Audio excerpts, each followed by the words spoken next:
She married him only for the money, hoping his illness would kill him soon so she could inherit everything. She mocked him, treated him as if he were invisible, believing her plan was perfect. But when it was revealed in court by the lawyer during the reading of the will, it sent a chill down her spine that she would never forget. The champagne glass shattered against the marble floor of the Manhattan penthouse. Melody Carter didn't flinch. Her eyes remained fixed on Bradley Winterson, her latest romantic disappointment and now former ticket to wealth. 3 years, Brad. 3 years of my life wasted on promises. Her voice was controlled despite the storm raging inside her. Perfect posture, perfect makeup, perfect facade, all masking the desperation of a woman watching another opportunity slip through her fingers. Bradley loosened his custom Italian tie, his Wall Street confidence momentarily shaken. Look, Mel, we had fun, but marriage? Come on. Dad's making me work for the family business. No trust fund unless I marry someone with connections. Connections? Melody's laugh was brittle. You mean someone whose last name opens doors mine never could? She turned to the floor-to-ceiling windows, Manhattan's glittering skyline mocking her. At 32, she was still trapped between worlds, polished enough to circulate among wealth, but lacking the pedigree to be fully accepted. The daughter of a factory worker and a waitress from Riverside, New Jersey, she'd spent her life watching luxury from the outside, pressing her nose against the glass. You can keep the ring, Bradley offered, as if throwing a bone to a stray. Melody stared at the 3-carat diamond on her finger. Not enough. Never enough. I don't want your consolation prize. She slipped off the ring and placed it on the granite countertop with a decisive click. The sound echoed her resolve. Never again would she waste years on maybes and somedays. Her next target would be definitive. As Bradley's elevator descended from the penthouse, Melody already had her phone out, scrolling through her meticulously categorized contacts. She needed someone established, someone without family interference, someone vulnerable.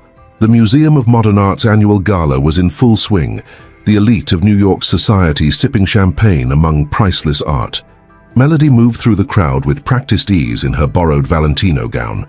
As a junior associate at Harrington Public Relations, she'd finessed her way onto the event staff, allowing her to observe from the perfect vantage point.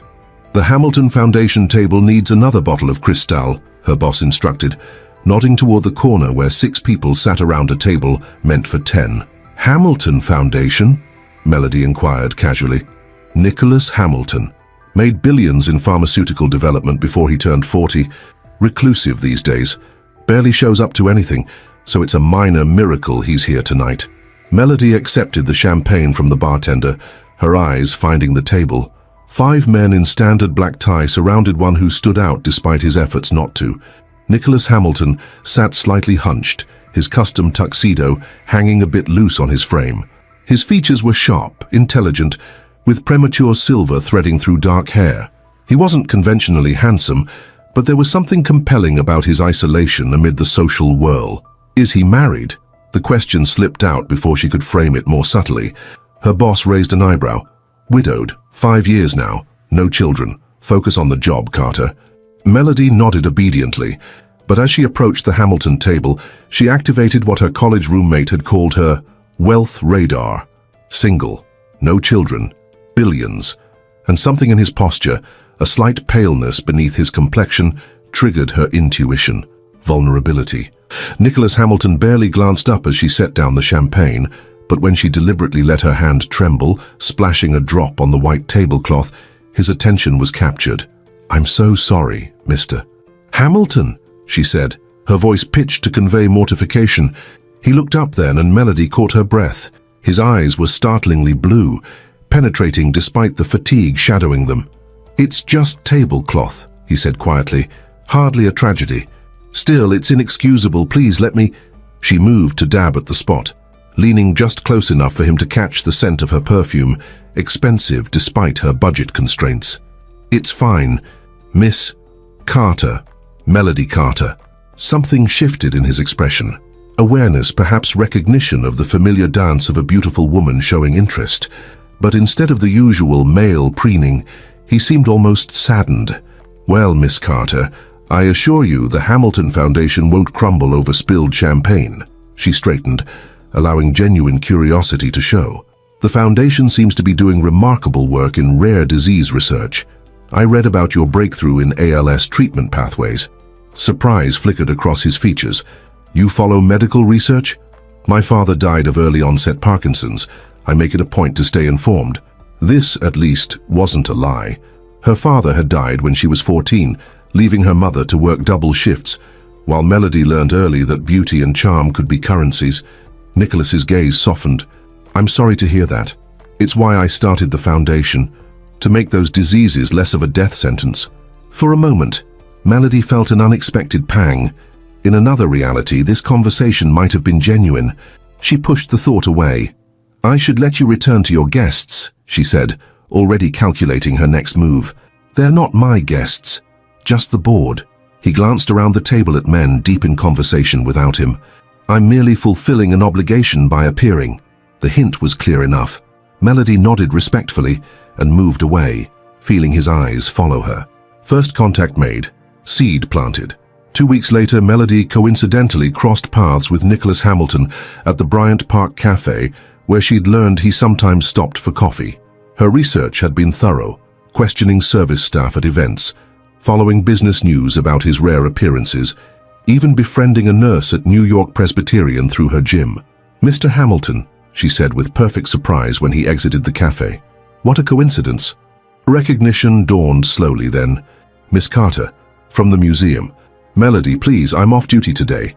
She gestured to her casual but carefully selected outfit, jeans that highlighted her figure without seeming trying too hard, a cashmere sweater in a blue that she now knew matched his eyes.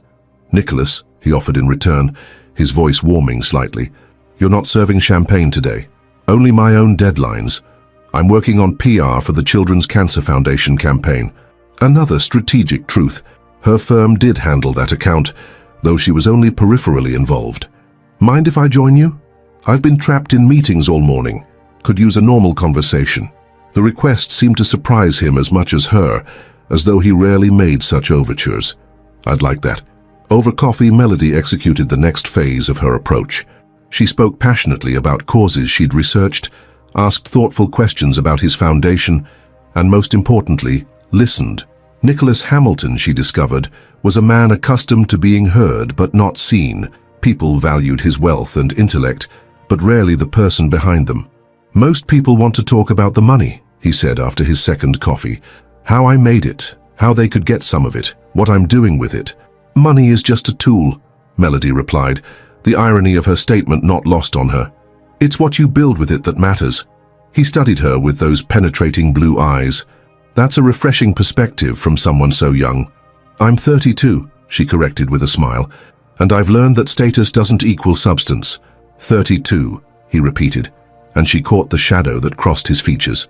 Still, you have time. Time for what? Everything. The word carried weight beyond its syllables. As they parted, Nicholas hesitated. I'm hosting a small gathering at my home for the foundation next week. Donors, researchers. Would be nice to have someone there who doesn't see dollar signs when they look at me.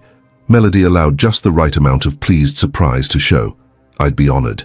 Walking away, she kept her pace measured until turning the corner, then checked her phone to confirm what her research had already suggested.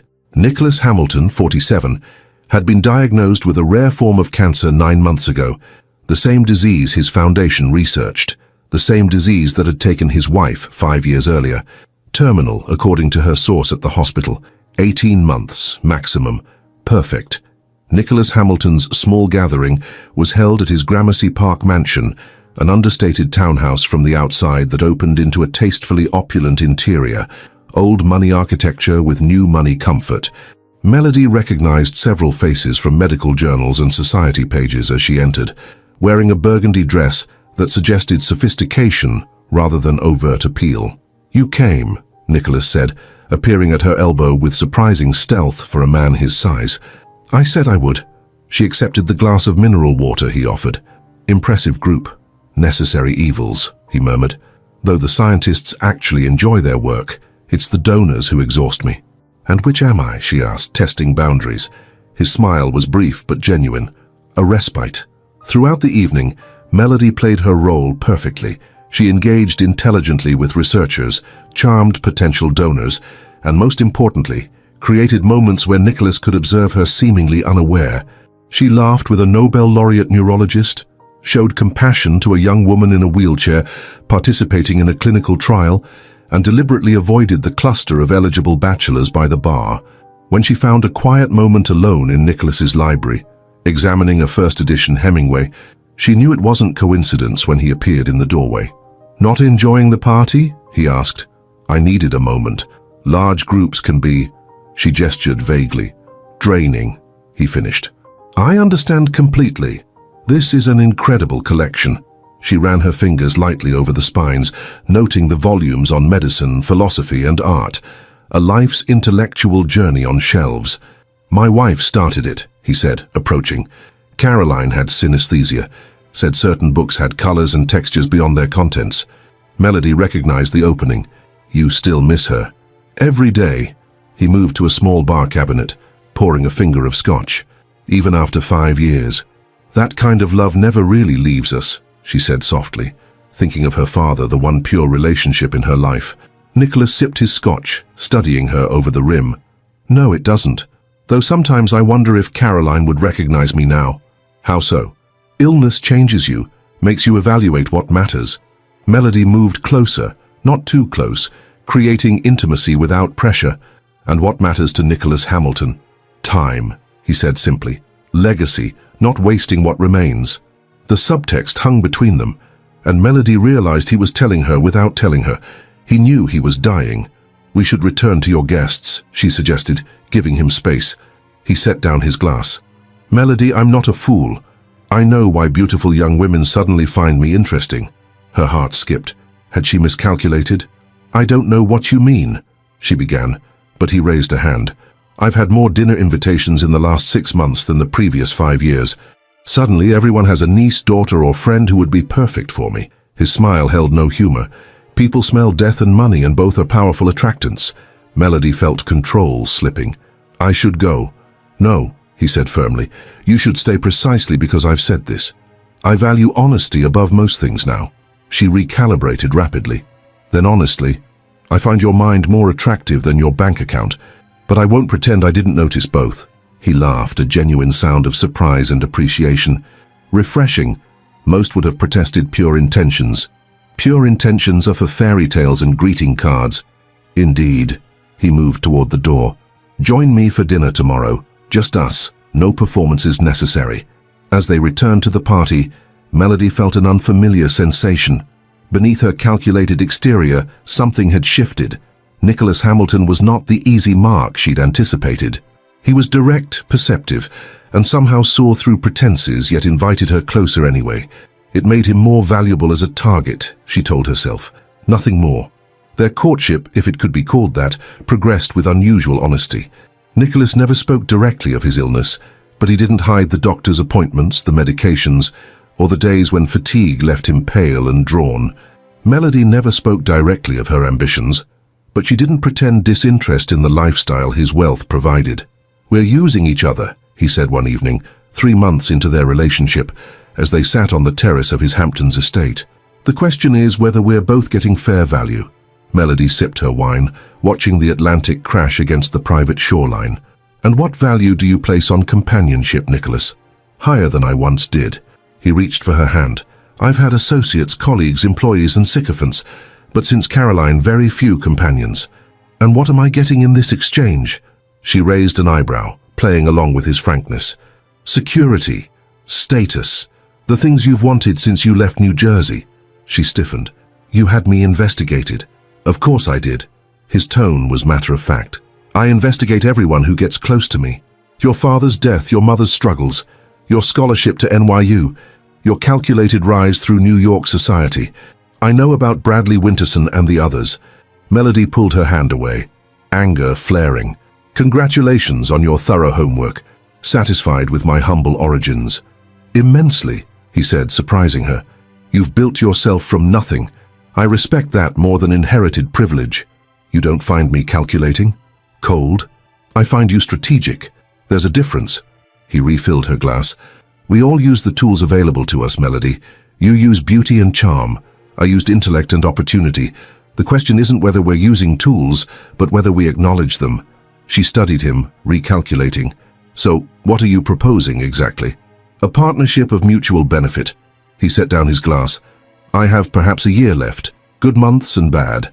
I'd prefer not to spend them alone, and you provide stimulating company. In return, you'll be well compensated. You're suggesting I become your... what? Paid companion? I'm suggesting you become my wife.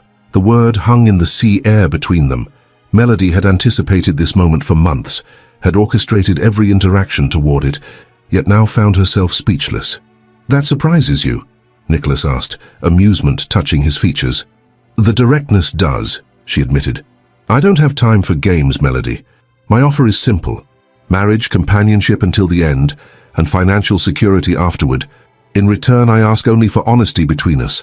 Not fidelity, not love, just honesty. Melody's mind raced. It was everything she wanted, offered freely, with fewer pretenses than she'd prepared to maintain. Yet something felt hollow in the transaction. What if I wanted more than an arrangement? The question surprised her as much as him. Such as partnership, real partnership in your foundation, your work, not just decoration on your arm. Nicholas studied her with new interest. You continue to surprise me, Melody Carter. Most would have asked about the prenup, the will, the estate. Those are details. I'm talking about legacy. She leaned forward. If I'm to be Mrs. Hamilton even temporarily, I want meaning beyond the name. A slow smile spread across his face. Now that is an intriguing counter-proposal. Later that night, as Nicholas slept beside her, Melody stared at the ceiling, listening to the ocean and his slightly labored breathing. She had him. The ring would come soon, then marriage, then widow's blackened wealth beyond her childhood dreams. So why did victory taste like ash? The wedding was small but elegant, held in the garden of Nicholas's Gramercy Park home 6 weeks later. Melody wore Carolyn Bessette Kennedy-inspired simplicity, her only jewelry a pair of diamond earrings that had belonged to Nicholas's mother, and the 3-carat engagement ring he'd presented with practical affection rather than romantic flourish. Her mother attended, looking uncomfortable among Manhattan's elite but proud of her daughter's apparent success. A handful of Melody's friends came, including her college roommate Vanessa, who whispered, "You actually did it," with a mixture of awe and concern during the reception. Nicholas's side was populated by business associates, foundation board members, and his medical team. Dr. Abrams attended with his wife, smiling professionally, but watching his patient with clinical assessment underneath. "You've bought yourself happiness, Nicky," said Richard Kensington, Nicholas's attorney and closest friend, with an embrace that was both congratulatory and concerned. "I've bought myself time well spent," Nicholas corrected quietly, his arm around Melody's waist. Richard's eyes met Melody's, measuring. "I hope Mrs. Hamilton appreciates the distinction." "She understands me better than most," Nicholas replied, as Melody smiled with practiced warmth. Later, as they shared their first dance, Nicholas held her with surprising strength. "Having regrets?" he murmured, noting her distraction. "Adjusting to reality," she replied honestly. "Mrs. Nicholas Hamilton is a different role than I anticipated. You'll play it brilliantly." His eyes, clear today thanks to carefully timed medication, held hers. "Just remember our agreement. Honesty between us. Always." "Always," she echoed, wondering why the word felt like a threat. 3 months into their marriage, Melody sat in Dr. Abrams' waiting room while Nicholas underwent his monthly evaluation. The elegant Upper East Side office was a far cry from the clinical hospitals of her youth, where her father had deteriorated among institutional green walls and harsh fluorescent lighting. "Mrs. Hamilton." Melody looked up to see Dr. Abrams himself, rather than a nurse. A tightness gripped her chest. "Is something wrong?" "Nicholas asked me to bring you in for this discussion." She followed the doctor into his consultation room, where Nicholas sat in one of the leather chairs, his expression unreadable. "The treatment protocol isn't producing the results we'd hoped," Dr. Abrams began without preamble. "The cancer has accelerated." Melody's practiced composure wavered. She'd prepared for widowhood, yes, but not so soon. Not when she was still establishing herself within Nicholas's world, still securing her position. "How long?" Nicholas asked, his voice steady. 6 months. Perhaps 8 with aggressive intervention, but quality of life would be significantly compromised. 6 months. The timeline collapsed around Melody, and with its strange, unwelcome emotions. She reached for Nicholas's hand without calculation. "I'd like to continue the experimental protocol," Nicholas said. "Not for extension, but for the research data." Dr. Abrams nodded. "I thought you might. We'll adjust the pain management accordingly." The conversation continued, discussing medications, side effects, and practical considerations, while Melody sat in suspended animation. 6 months to secure her future. 6 months until she became a widow. 6 months with this complex, perceptive man who had seen through her from the beginning, yet chosen her anyway. As they left the doctor's office, Nicholas turned to her. "Well, Mrs. Hamilton, it seems your tenure will be shorter than advertised." The gallows humor startled a laugh from her. "Nicholas, that's terrible. Honesty, remember?" He helped her into the waiting town car. "We should discuss practical arrangements. The foundation gala next month will likely be my last public appearance. I'll need you to represent my interests afterward." "Of course," she said automatically, her mind still processing. "And we should review the estate plans with Richard. Ensure everything is in order." Melody nodded, fighting unexpected tears. This was what she wanted. Why did it suddenly feel unbearable? "I'm sorry," she whispered, the words emerging without calculation. Nicholas studied her, his blue eyes penetrating as ever. "Are you apologizing for my illness or your motives?" "I don't know anymore." He took her hand, his grip firm despite everything. "Then perhaps that's progress for both of us." The Hamilton Foundation Gala transformed the Metropolitan Museum's Temple of Dendur into a glittering showcase of wealth and philanthropy. Melody stood by Nicholas's side, resplendent in a silver gown that complemented her dark hair and fair skin. At her throat hung the Hamilton sapphires, a family heirloom Nicholas had presented that morning. "You look radiant," Richard Kensington commented, appearing at her elbow as Nicholas spoke with a group of researchers. "Marriage agrees with you." "Thank you, Richard." She smiled, having learned to navigate his subtle hostility. "I must admit, I underestimated you," he continued, sipping champagne. "I thought you'd find caretaking responsibilities less appealing than spending Nicholas's money. There's more to me than you assume." Evidently, his gaze was evaluating. "Nicholas seems content, despite everything." "I hope so." She surprised herself with the sincerity behind the words. "Mrs. Hamilton," a photographer approached, "could we get a photo of you and Mr. Hamilton for the society page?" Melody excused herself from Richard, moving to Nicholas's side. He appeared strong tonight, his medication precisely timed to allow him this performance, but she could see the cost in the tightness around his eyes. As they posed, his arm around her waist, she whispered, "We can leave early if you need to." "Not yet," he murmured back. "I need to finish something first." The gala continued, a carefully orchestrated display of the Hamilton Foundation's achievements and goals.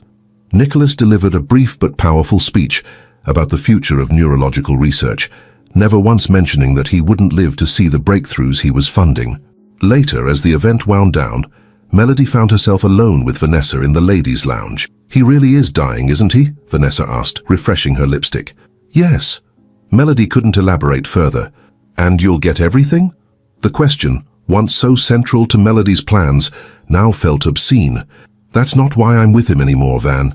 Vanessa raised an eyebrow. "Oh my God, you actually care about him." "He's my husband. He's your meal ticket, Mel. Don't forget that. Don't get confused just because he's being nice during his exit strategy." Vanessa snapped her compact closed. "Remember how many years you've worked for this, how many cocktails with boring finance bros, how many charity events on your feet in painful heels, how many strategic moves to get to exactly this position." Melody stared at her reflection, at the woman in designer clothes with borrowed jewels and calculated poise. "Things change, Van. People don't. Not really." Vanessa squeezed her arm. "Just keep your eye on the prize. A few more months of playing nurse and you'll never have to fake interest in another man again." As Vanessa left, Melody remained, studying herself in the mirror. Who was she becoming? The practiced mask seemed to be slipping, revealing something underneath she couldn't quite recognize. When she returned to the gala, she found Nicholas looking unusually alert, almost energized despite the late hour. "Everything all right?" she asked. "Perfect timing," he replied. "I was just about to find you. There's someone I'd like you to meet." He guided her through the thinning crowd to where a distinguished older man stood conversing with Richard. "Melody, this is Judge William Harrington. He's been kind enough to assist me with some personal matters." "A pleasure, Mrs. Hamilton," the judge said, his handshake firm. "Nicholas speaks highly of you." "Judge Harrington has been helping finalize some changes to the foundation's structure," Nicholas explained, "ensuring continuity of leadership." Melody nodded politely, though confusion flickered beneath her composure. Nicholas hadn't mentioned any foundation changes to her. "All the documents are in order," the judge confirmed, "witnessed and notarized as requested." "Excellent." Nicholas turned to Richard. "Everything else?" "Also complete," Richard replied, his expression unreadable. "As instructed." A chill ran down Melody's spine. The three men exchanged looks with meanings she couldn't decipher. For the first time since her wedding, she felt like an outsider in Nicholas's world. "Shall we go home?" Nicholas suggested, taking her arm. "I've accomplished what I needed to tonight." In the car, Melody finally asked, "What was that about?" "With the judge." "Insurance," Nicholas replied, gazing out at the Manhattan lights. "Making sure everything is protected." "You don't trust me with the foundation?" The question emerged more vulnerable than she intended. Nicholas turned to her, his expression softening. "It's not about trust, Melody. It's about legacy. Some things need to be insulated from personal considerations." The answer didn't satisfy, but Nicholas closed his eyes, indicating the conversation was over. As they drove through the city, Melody couldn't shake the feeling that beneath their honest arrangement, Nicholas Hamilton was playing a game whose rules she didn't fully understand. The next 2 months passed in a blur of medical appointments and increasingly frequent bad days. Nicholas retreated from public life entirely, conducting foundation business from his study when he had the strength. Melody found herself genuinely immersed in caretaking, learning to administer medications, recognize pain patterns, and anticipate his needs. On a rare good day in early autumn, they sat in the garden, watching leaves drift from the Japanese maple. "You've surprised me, Melody," Nicholas said, wrapped in a cashmere blanket despite the mild temperature. "How so?" "You're very good at this. The caretaking.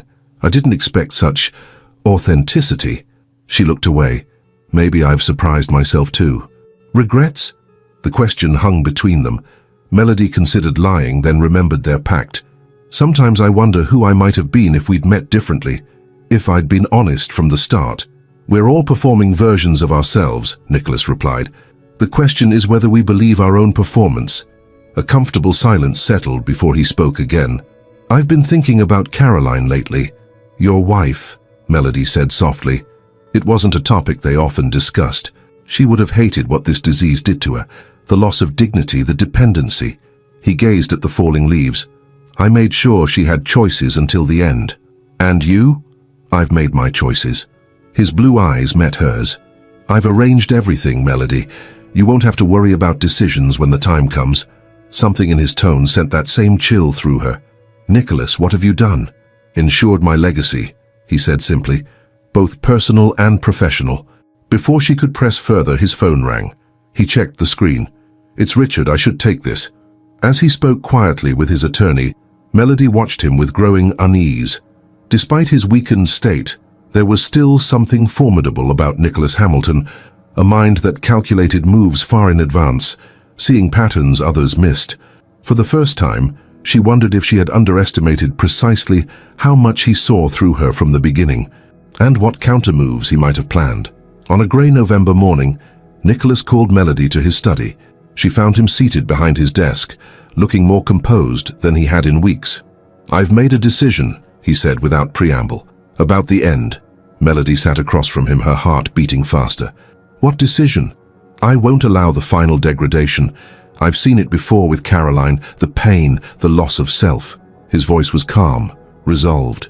"I've arranged for palliative sedation when the time comes. Dr. Abrams has agreed." "Nicholas, it's already decided, Melody. I'm telling you as a courtesy, not seeking permission." She swallowed hard. "When?" "Soon. Weeks, not months." He slid a folder across the desk. "These are my final instructions. Medical directives, funeral arrangements, public statements. Everything is prepared." Melody took the folder without opening it. "And us? These last weeks?" Something softened in his expression. "We continue as we have been, with honesty, if not conventional love." "What if I told you I do love you?" In my way.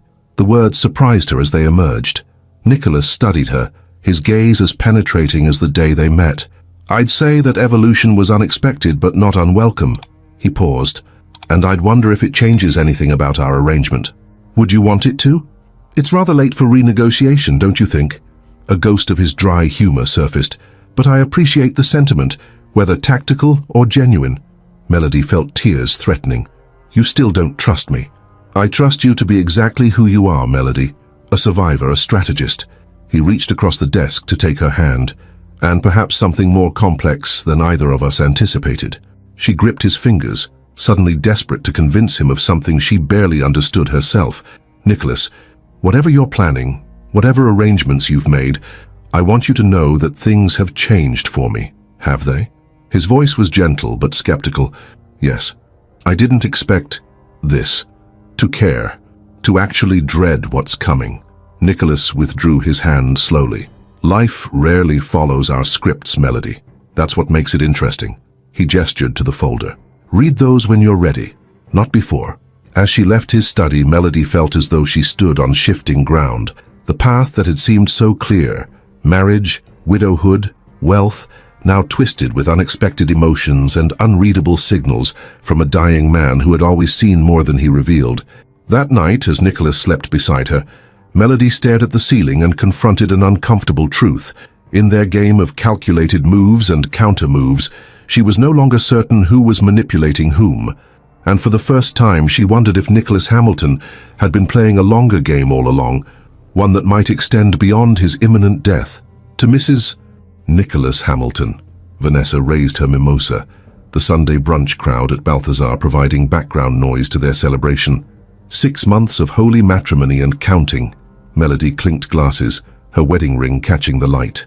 The simple platinum band held a sapphire instead of a diamond. Nicholas had said it matched her calculating eyes when he slipped it on her finger. You've held out longer than any of us expected, said Diane, another friend from Melody's pre-Hamilton days. How's life as a caretaker/heiress-in-waiting? The question hung in the air between French toast and fresh berries. 6 months ago, Melody would have smirked and shared insider information about Nicholas's fortune, perhaps complained about his neediness or mocked his illness. Now she found herself hesitating. It's complicated. Vanessa leaned forward, voice dropping. Is he getting suspicious? Having second thoughts about the will? No, nothing like that. Melody pushed a raspberry around her plate. He's getting worse.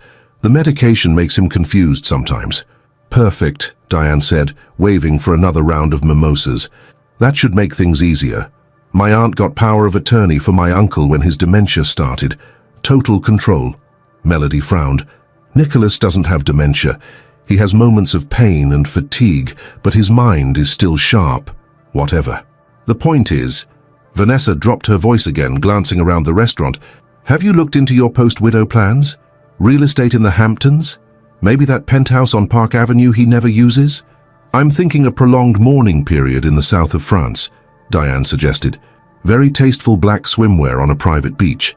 Melody forced a laugh, the sound hollow even to her own ears. Let's not get ahead of ourselves. Nicholas is still very much alive. For now, Vanessa said, raising her refilled glass. But TikTok, honey, have you checked what's actually in the will? Made sure everything's buttoned up? Nicholas and I have an understanding, Melody replied carefully. Everything's taken care of. An understanding, Diane scoffed. Sweetie, get it in writing. Better yet, get power of attorney. Men like Hamilton have teams of lawyers ready to protect their money from wives like you.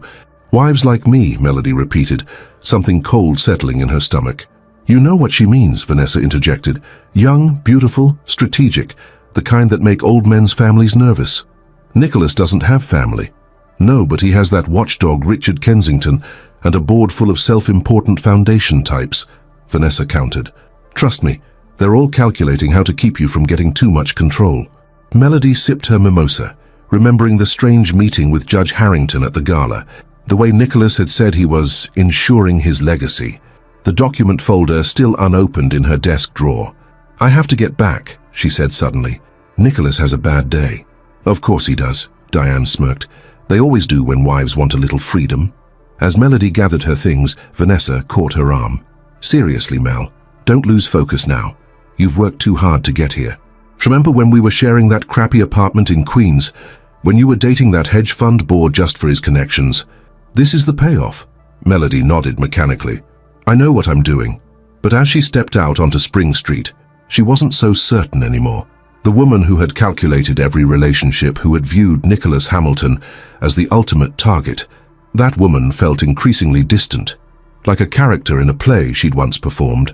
She checked her phone and saw a text from Dr. Abrams. "Pain management issues. Coming to the house at 2, best if you're there." Melody flagged a taxi, a knot of genuine concern tightening her chest. Nicholas lay in the semi-darkness of their bedroom, his breathing labored despite the morphine drip Dr. Abrams had adjusted an hour before. Melody sat beside him, monitoring his oxygen levels on the discreet medical equipment that now occupied one corner of the room. "You should have called me earlier," she said softly, adjusting his pillow. "I would have come back. And miss your girls' brunch?" His voice was thin, but the irony remained intact. "I imagine it was illuminating." Melody tensed. "What does that mean?" "Nothing." His eyes, still startlingly blue in his increasingly gaunt face, studied her. "How are Vanessa and Diane? Still planning your glamorous widowhood?" A chill ran through her. "You're imagining things." "Am I?" He shifted slightly, wincing. "You forget, Melody, I've seen this story before. Caroline had friends too. Women who whispered about the fortune she'd inherit, what she'd do after I was gone. This is different." "Is it?" He closed his eyes briefly. "No matter. We all play our roles." Dr. Abrams entered before she could respond, carrying his medical bag and a concerned expression. At 55, Jacob Abrams was among the most respected oncologists in Manhattan, with a patient list that included celebrities and business titans. He'd been Nicholas's doctor for years, having treated Caroline through her illness as well. "Nicholas, your numbers are concerning," he said, checking the monitors. "The pain shouldn't be breaking through at this level." "I might have missed a dose," Nicholas admitted. "I was working." Melody exchanged a glance with Dr. Abrams. "Working on what? I thought Richard handled everything yesterday." "Foundation business, nothing urgent." Nicholas waved dismissively. Dr. Abrams began examining Nicholas, his movements efficient and gentle. "Mrs. Hamilton, could you get me a glass of water, please?" Melody recognized the request for what it was, a chance for doctor and patient to speak privately. She nodded and left the room, but instead of heading directly to the kitchen, she paused in the hallway, just out of sight. "You're pushing yourself too hard," she heard Dr. Abrams say. "The medication won't work if you keep fighting it." "I need to finish some arrangements," Nicholas replied. "Time is running short. The foundation is secure. Everything we discussed is in place. Not the foundation, personal matters." There was a pause, then Dr. Abrams' voice lower. "Nicholas, we've been friends too long for me to mince words. Whatever you're planning regarding Melody is my business," Nicholas cut in. "And almost complete. She seems genuinely concerned for you. Perhaps your initial assessment has been confirmed with evidence," Nicholas interrupted again. "But I appreciate your concern, old friend." Melody retreated silently toward the kitchen, mind racing. Evidence? What evidence? And what initial assessment had Nicholas made about her? She returned with the water, her practiced smile firmly in place. Dr. Abrams was adjusting the morphine drip, his expression professionally neutral. "I've increased the baseline dose," he told her. "If he experiences breakthrough pain again, use the call button. I've also prescribed an anti-anxiety medication. Sometimes the psychological component makes pain worse." "I don't need to be sedated," Nicholas protested weakly. "It's not sedation, it's management," Dr. Abrams corrected. "Mrs. Hamilton, ensure he takes it as prescribed." After the doctor left, Melody sat on the edge of the bed. "What were you working on? You promised to rest today." Nicholas studied her face. "Do you actually care, or is this part of the devoted wife performance?" The question stung, more than it should have. "Does it matter? The result is the same. Intent always matters, Melody."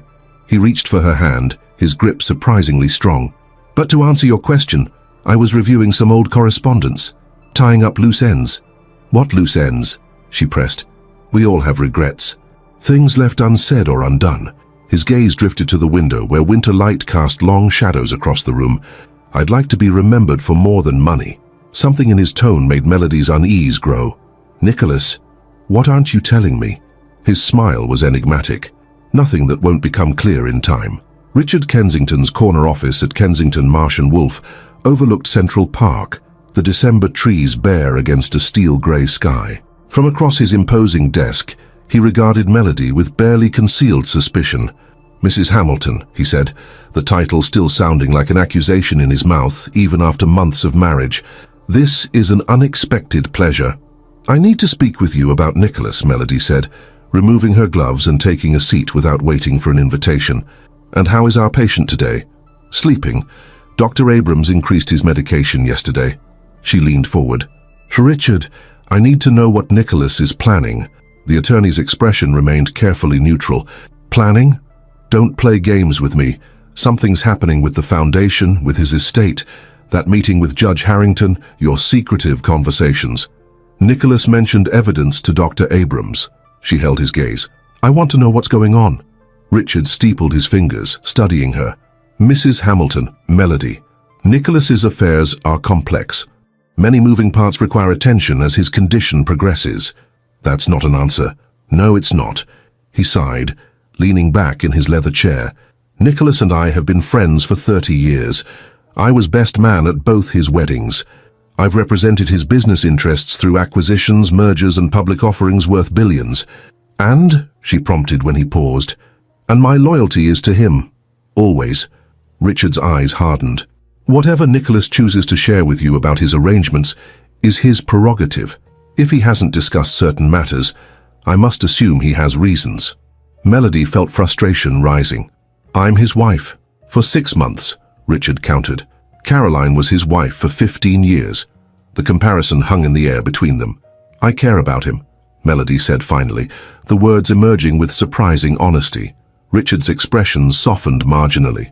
"Perhaps you do, in your way. But Nicholas has spent his life evaluating people's motivations, Melody. It's what made him successful in business. You're saying he doesn't trust me. I'm saying Nicholas Hamilton leaves nothing to chance." Richard checked his watch. "Now, if you'll excuse me, I have a deposition in 20 minutes. As she gathered her coat, Richard added, "One piece of advice, Mrs. Hamilton. Whatever you imagine Nicholas's plans might be, I guarantee they're more thorough than you expect. He sees 10 moves ahead, while most people struggle to see 2. The warning was clear, but as Melody left the attorney's office, she felt more determined than afraid. If Nicholas was making arrangements that affected her future, she needed to know what they were. Back at the Gramercy Park mansion, Nicholas was awake and in his study, looking stronger than he had in days. The room was his sanctuary, walls lined with books, a massive oak desk positioned to catch the northern light. Today, tablets and folders covered the usually pristine surface. "Productive morning?" Melody asked from the doorway, noting the slight flush in his cheeks. "Very," Nicholas replied, closing a leather portfolio as she entered. "How was your shopping trip?" The lie she'd told about her destination this morning hung between them. Had he known? Had someone followed her? "I didn't find what I was looking for," she said carefully. "That's unfortunate." He gestured to the chair opposite his desk. "You seem troubled." Melody decided directness was her best strategy. "I went to see Richard. If Nicholas was surprised, he didn't show it." "Ah, and how is my loyal counselor?" "Evasive, protective of you, suspicious of me." She met his gaze. "Nicholas, what's happening? What are all these secret meetings and arrangements you're making without me?" He regarded her thoughtfully. "You're worried about your inheritance." "I'm worried about being kept in the dark," she corrected. "About decisions being made that affect me without my knowledge." A valid concern. Nicholas leaned back, studying her with those penetrating blue eyes. "What exactly are you afraid of discovering, Melody?" The question caught her off guard. "I'm not afraid of anything. Everyone fears something. Loss, exposure, consequence." His tone was mild, but his gaze was sharp. "Which is it for you?" Melody felt the conversation slipping from her control.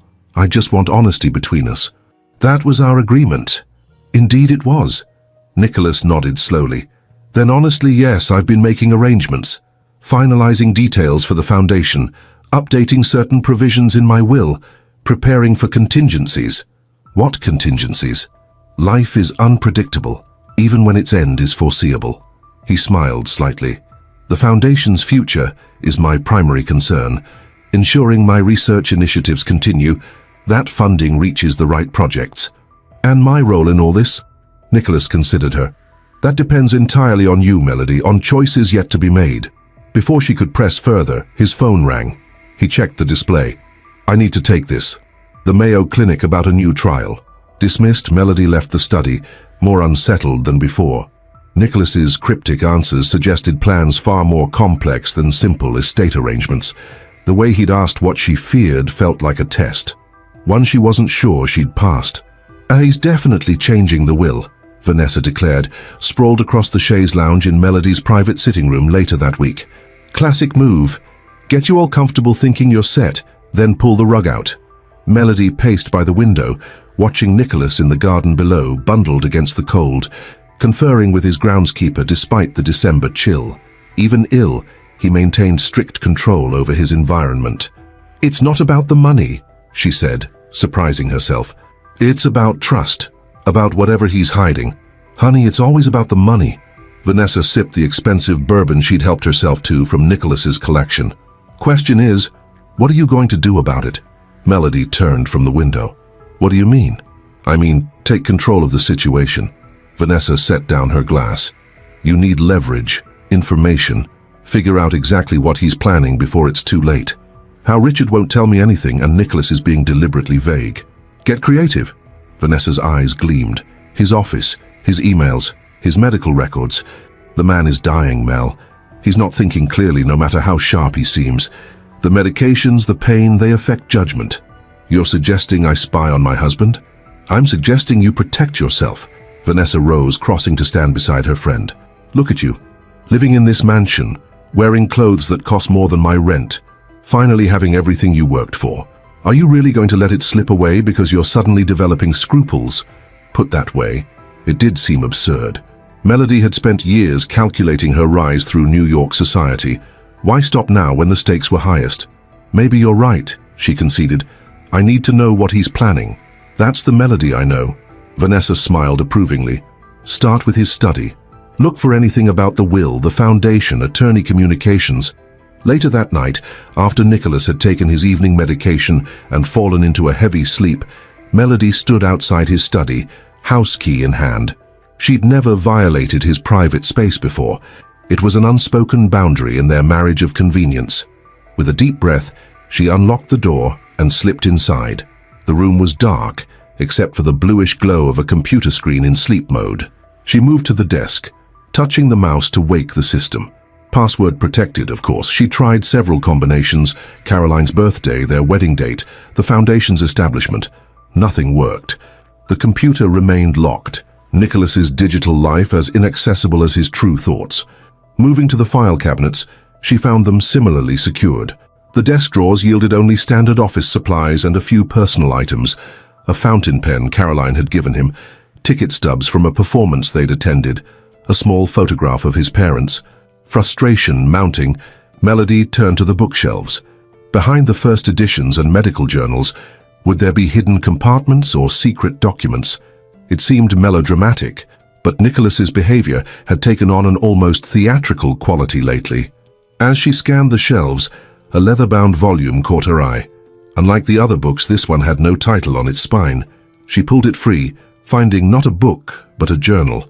Opening it revealed Nicholas's precise handwriting, dates marking each entry. Heart-racing, Melody brought the journal to the desk, turning on the small lamp.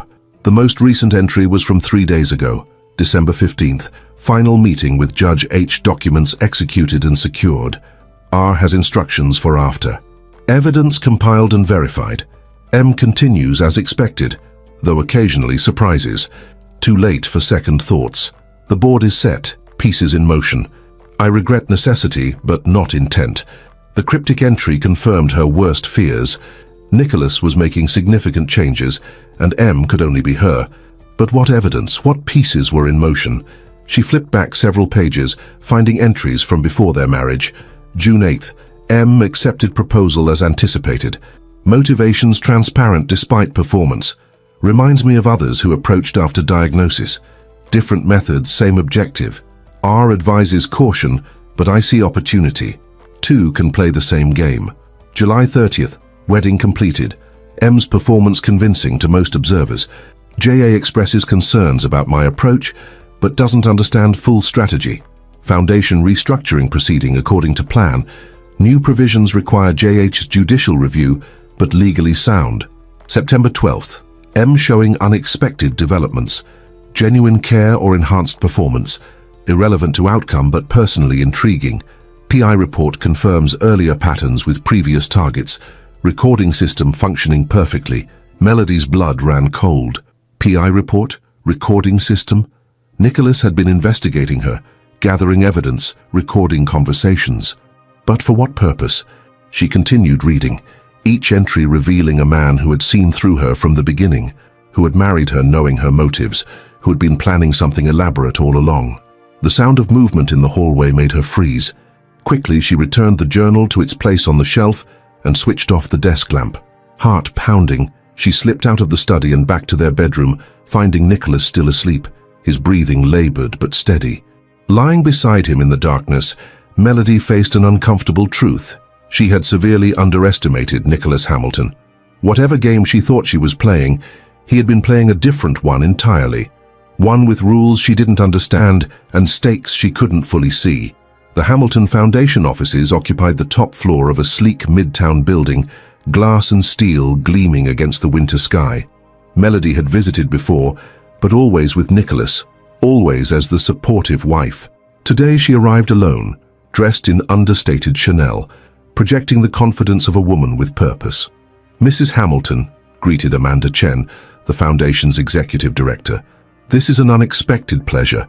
Mr. Hamilton didn't mention you'd be stopping by." "Impromptu decision," Melody smiled warmly. "Nicholas is having a good day, so I thought I'd familiarize myself more with the Foundation's operations. He's been encouraging me to take a more active role." Amanda's expression remained professionally pleasant, but Melody caught the flicker of surprise. "Of course, what would you like to see? Perhaps an overview of current projects." Nicholas speaks so passionately about the research initiatives, but I admit the details sometimes escape me. For the next hour, Amanda led her through the Foundation's operations. Research grants in progress, clinical trials being funded, educational programs established in Nicholas's name. The scope was impressive, tens of millions flowing annually into cutting-edge medical research. "And the governance structure?" Melody asked casually as they returned to Amanda's office. Nicholas mentioned some recent changes. Amanda hesitated. "Yes, there have been some adjustments to the board composition and administrative processes. I believe Mr. Kensington is handling those details." "Richard does keep busy," Melody commented. "I understand there was a meeting with Judge Harrington recently." "Yes, regarding the new trust structure." Amanda seemed uncomfortable. "Mrs. Hamilton, those matters are really Mr. Kensington's domain. I focus on program execution rather than governance." "Of course." Melody smiled reassuringly. "I'm just trying to be prepared. Nicholas wants me to understand everything for afterward." Amanda's expression softened slightly. "That must be difficult to contemplate." "It is." Melody allowed genuine emotion to color her voice, "especially when I feel there are things he's not sharing with me, perhaps to protect me." The sympathy in Amanda's eyes suggested she was making inroads. "Mr. Hamilton is a very private person. Even with the Foundation staff, he compartmentalizes information. Has he always been that way? Or is it since the diagnosis?" "Both, I think," Amanda considered. "But there has been a shift in the past few months. More meetings without standard documentation, new contacts with financial and legal experts we haven't worked with before." Melody leaned forward. "What kind of experts?" "Digital forensic specialists, security consultants." Amanda lowered her voice. "There was a firm from Switzerland that specializes in asset protection and information management." The pieces were falling into place. Nicholas wasn't just updating his will. He was creating an elaborate structure of some kind, involving digital evidence and secure information. But to what end? "Thank you, Amanda," Melody said, rising. "You've been tremendously helpful. I hope we can work closely together in the future." As she left the Foundation offices, Melody's mind raced. Nicholas was preparing something significant, something involving evidence about her, recordings, investigations. Was he planning to disinherit her, expose her somehow? The journal entries suggested a game with pieces in motion. Whatever Nicholas was planning, she needed to be prepared. If he had evidence of her true motives, perhaps she needed leverage of her own. You went to the foundation today, Nicholas stated rather than asked that evening, sitting in his study while Melody poured his evening medication. His complexion was ashen, pain evident in the tightness around his eyes despite his attempt at normal conversation. I did, she admitted, seeing no point in denial. I wanted to understand more about your work. Curious timing. Melody handed him the pills and a glass of water. You're feeling threatened by my interest in your legacy? Nicholas smiled thinly. Not threatened. Intrigued by the sudden development. He swallowed the medication. What did you think of our operations? Impressive, she said honestly. The scope of the research, the potential impact. It's a remarkable achievement, Nicholas. Thank you. He studied her. Amanda mentioned you had questions about governance changes. So he'd already spoken to the executive director. Of course he had. Nicholas missed nothing. Shouldn't I know about significant changes to something that will presumably involve me after you're gone? Melody countered. Presumably, he echoed, the word hanging in the air between them. Melody, let's be direct with each other. You've been investigating me, my meetings, my documents, my plans. Why? The question caught her off guard. She'd expected denial or evasion, not frontal confrontation. Because you're keeping secrets, she said finally. Making arrangements without my knowledge, involving judges and attorneys and Swiss security firms. Ah, Nicholas nodded slowly. You've been thorough. Did you think I wouldn't notice? On the contrary, he replied calmly. I counted on your curiosity. It's one of your more predictable traits. The statement sent a chill through her.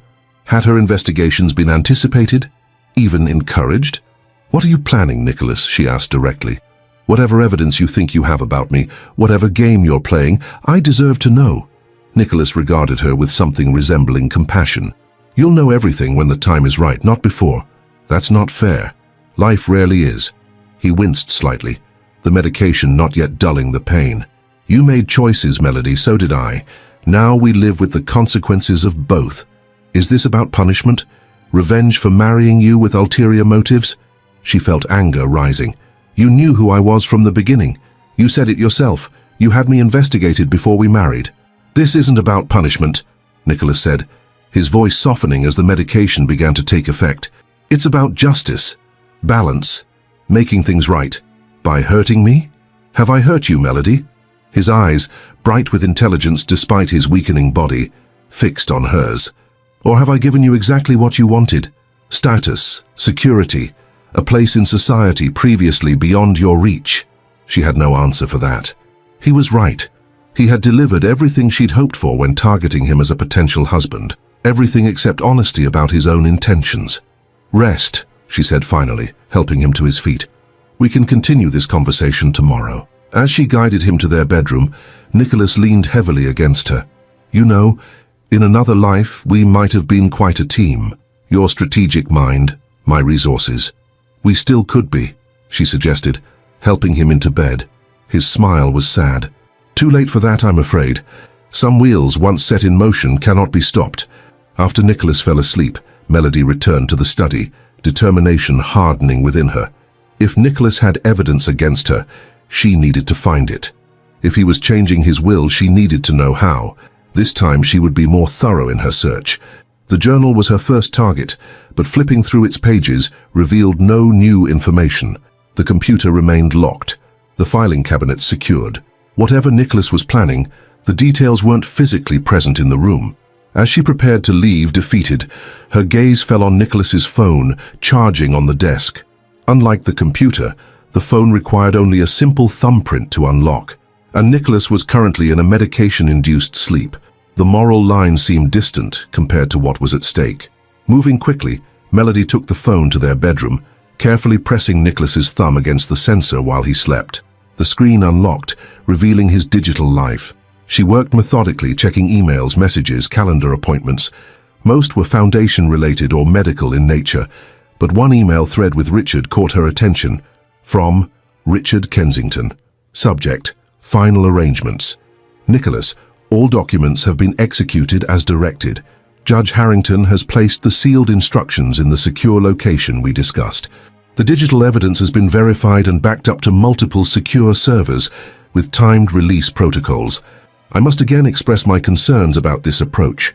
While I understand your motivations, The potential for collateral damage is significant. Are you certain this is the legacy you wish to leave? R. From Nicholas Hamilton. Subject: Final arrangements.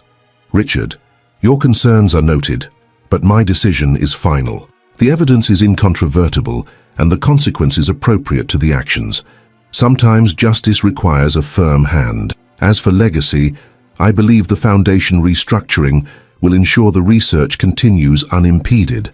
What happens to individuals who have made their own choices is separate from that work. The timer is set. 3 days after my passing, everything activates automatically. No intervention required or possible at that point. NH Melody stared at the screen, blood rushing in her ears. 3 days after Nicholas died, something would activate automatically. Something involving evidence about her. Something with consequences that concerned even Richard. With trembling fingers, she checked Nicholas's calendar, finding an entry for tomorrow. 10 a.m., final recording, safety deposit box, R&JA attending, final recording. Was Nicholas creating a video statement? A last testimony about her true nature, her calculated pursuit of his fortune? And what was in the safety deposit box? She returned the phone to the study, mind racing with possibilities. Nicholas was clearly executing a complex plan meant to activate after his death. A plan that involved evidence against her, recordings, secure servers. Whatever he was planning, she needed to find a way to stop it before it was too late. Nicholas's condition deteriorated rapidly over the next week. The good day when Melody had visited the Foundation proved to be one of his last. Dr. Abrams visited daily now, adjusting medications, monitoring vital signs, having hushed conversations with Nicholas that stopped when Melody entered the room. On Christmas Eve, Nicholas asked to be helped to his study, insisting on sitting in his leather chair by the window, despite Dr. Abrams' objections. "It's my last Christmas," he said with characteristic directness. "I'll spend it where I choose." Once settled with a view of the small garden, now dusted with snow, Nicholas asked for privacy with Melody. When they were alone, he reached for a small wrapped package on his desk. "A gift," he said, handing it to her. "Not the usual sort, perhaps." Melody unwrapped it carefully, revealing a small velvet box. Inside was not jewelry, but a key.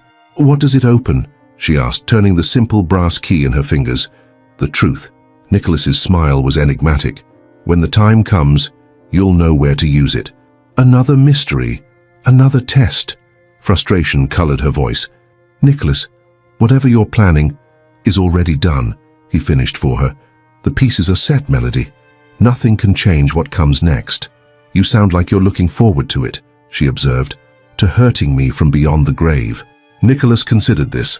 Not looking forward, no. Taking comfort in knowing balance will be restored. He paused, studying her face. "You've surprised me these past months. Shown capacity for genuine care I didn't expect. That's worth something. But not enough to change your plans. Some trajectories can't be altered once begun."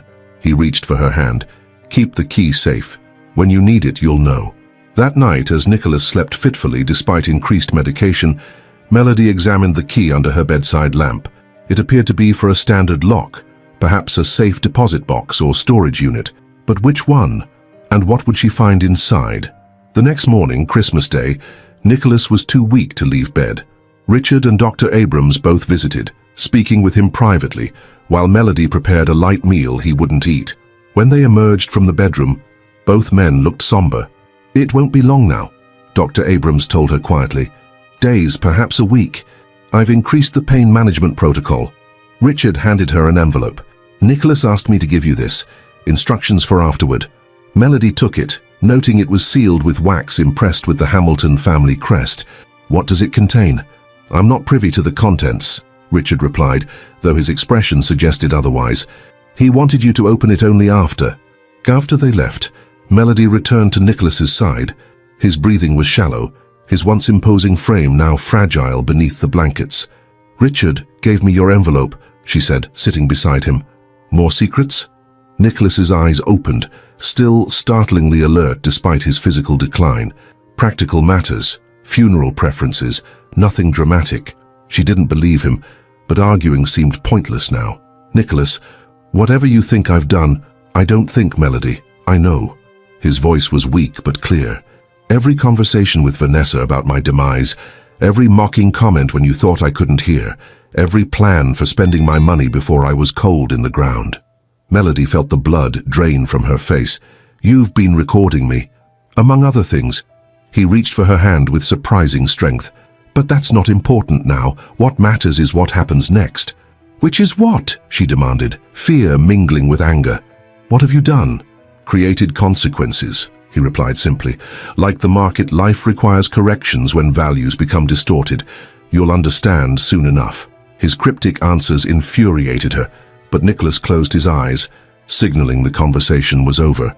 Melody left the room, the sealed envelope heavy in her hand, the brass key a weight in her pocket. Whatever Nicholas had planned was clearly set to activate after his death. The email had mentioned 3 days. That was her window. 3 days to discover his plan and somehow counter it. But first Nicholas had to die. And despite everything, despite the fear and anger and manipulation, Melody was surprised to find herself dreading that moment more than she had expected. On New Year's Eve, Dr. Abrams called Melody at 3 a.m.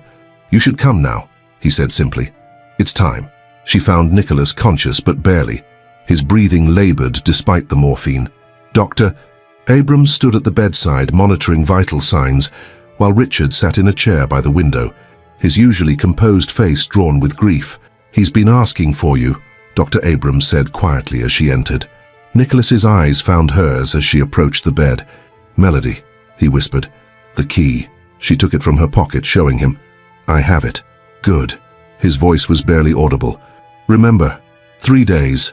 What happens in 3 days, Nicholas?" she asked urgently. "Tell me now, while you still can." A ghost of his former smile crossed his lips. "Justice." His eyes held hers for a moment longer, that penetrating blue gaze that had seen through her from the beginning. Then something shifted, faded, and Nicholas Hamilton was gone. Dr. Abrams checked for vital signs, then shook his head. "Time of death, 3:42 a.m. Richard moved to the bedside, placing a hand on Nicholas's shoulder in farewell. "It's done then." "What's done?" Melody asked, still clutching the key. "What happens in 3 days?" Richard regarded her with a mixture of pity and contempt. "You'll find out soon enough, Mrs. Hamilton. We all will." As dawn broke on a new year, Melody stood at the window of what was now technically her bedroom in what was now technically her house, watching the first light touch the garden Nicholas had loved. She was officially a widow. In her hand, she still clutched the brass key and the sealed envelope. Whatever Nicholas had set in motion would trigger in just 3 days. The clock was ticking. The first day of widowhood passed in a blur of necessary arrangements. Richard took charge of notifying the foundation board and key business associates, while Dr. Abrams handled medical formalities. Melody found herself oddly sidelined in the process, as though her role as grieving widow was merely ceremonial. "The funeral will be on Thursday," Richard informed her that afternoon, seated across from her in Nicholas's, now her, study. "Small, private service as he requested. No press." "So soon?" Melody asked, surprised. Nicholas was explicit about his wishes. No delays, no public spectacle. Richard consulted his notes. "The Foundation will issue a statement tomorrow acknowledging his passing and confirming continuation of all research initiatives." "And the will, when will that be read?" Richard's expression revealed nothing. "Friday morning, my office, 10 a.m. 3 days after Nicholas's death. The timing couldn't be coincidental." "What happens at the reading, Richard?" Melody asked directly. "What did Nicholas plan?" "The contents of a will are confidential until formally read," he replied, his tone professionally detached. "All interested parties will be present on Friday." "All parties? Who besides me?" "Foundation representatives. A few business associates, Dr. Abrams." He closed his portfolio. Nicholas cast a wide net. After Richard left, Melody opened the envelope he had given her on Christmas Day. Inside was a single sheet of Nicholas's stationery, his precise handwriting covering half the page. "Melody, by the time you read this, I will have departed. For a man who prized control, surrendering to biological inevitability is the final irony. My funeral preferences are simple. Private service, no public memorial, cremation afterward. The Foundation will continue my research without interruption. How it will do so may surprise you. The key you possess opens something of value, though perhaps not the value you expect. You will know when and where to use it. You once asked if I was planning to hurt you. The answer is no. One cannot hurt what one does not value. I am merely ensuring balance, a concept I've honored throughout my business career. In 3 days, all will become clear. Until then, enjoy the privileges of wealth you've sought so diligently. They are fleeting, like all earthly possessions. Nicholas Melody read the letter twice, looking for hidden meanings or clues, but found only Nicholas's characteristic directness and cryptic warnings. The key remained a mystery, as did the consequences awaiting her on Friday. She needed more information, and quickly. Vanessa arrived that evening with expensive sympathy and calculated concern. "You poor thing," she cooed, embracing Melody in the grand foyer. "How are you holding up?" "As well as can be expected," Melody replied, leading her friend to the living room where she'd already opened a bottle of Nicholas's finest scotch. "So it's done," Vanessa said once they were settled with drinks. "You actually did it. Married him, nursed him, buried him." "He's not buried yet," Melody corrected. "The funeral is Thursday." "Details," Vanessa waved dismissively. "The point is, you're free now, rich and free." She raised her glass. "To Nicholas Hamilton, who had the good sense to marry you and the better sense to die promptly." The toast turned Melody's stomach. Had she really sounded like this before? Had Nicholas heard her speaking this way about him? "It's more complicated than that," she said, setting down her untouched drink. Vanessa's eyes narrowed. "What's complicated? You're his widow, this is your house, his money is your money.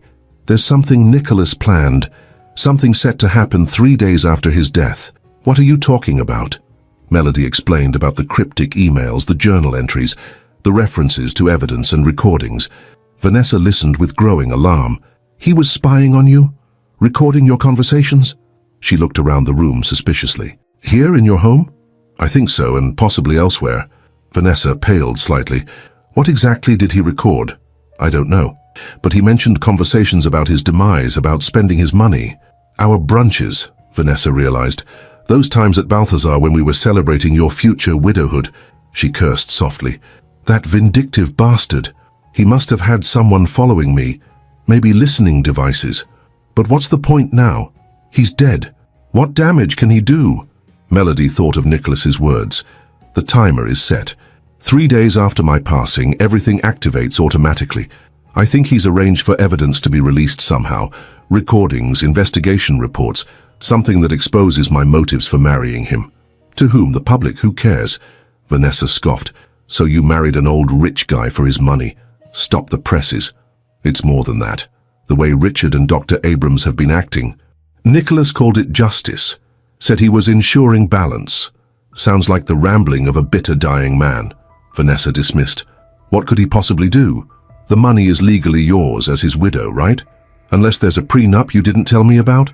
"No prenup," Melody confirmed, "but something about the foundation restructuring, changes to the governance. And this key." She showed Vanessa the small brass key. "He said it opens the truth." Vanessa examined it. "Safety deposit box maybe, bank vault." "That's what I thought, but which one?" "Nicholas had accounts at 4 different banks. We need to check them all, tomorrow." Vanessa handed back the key.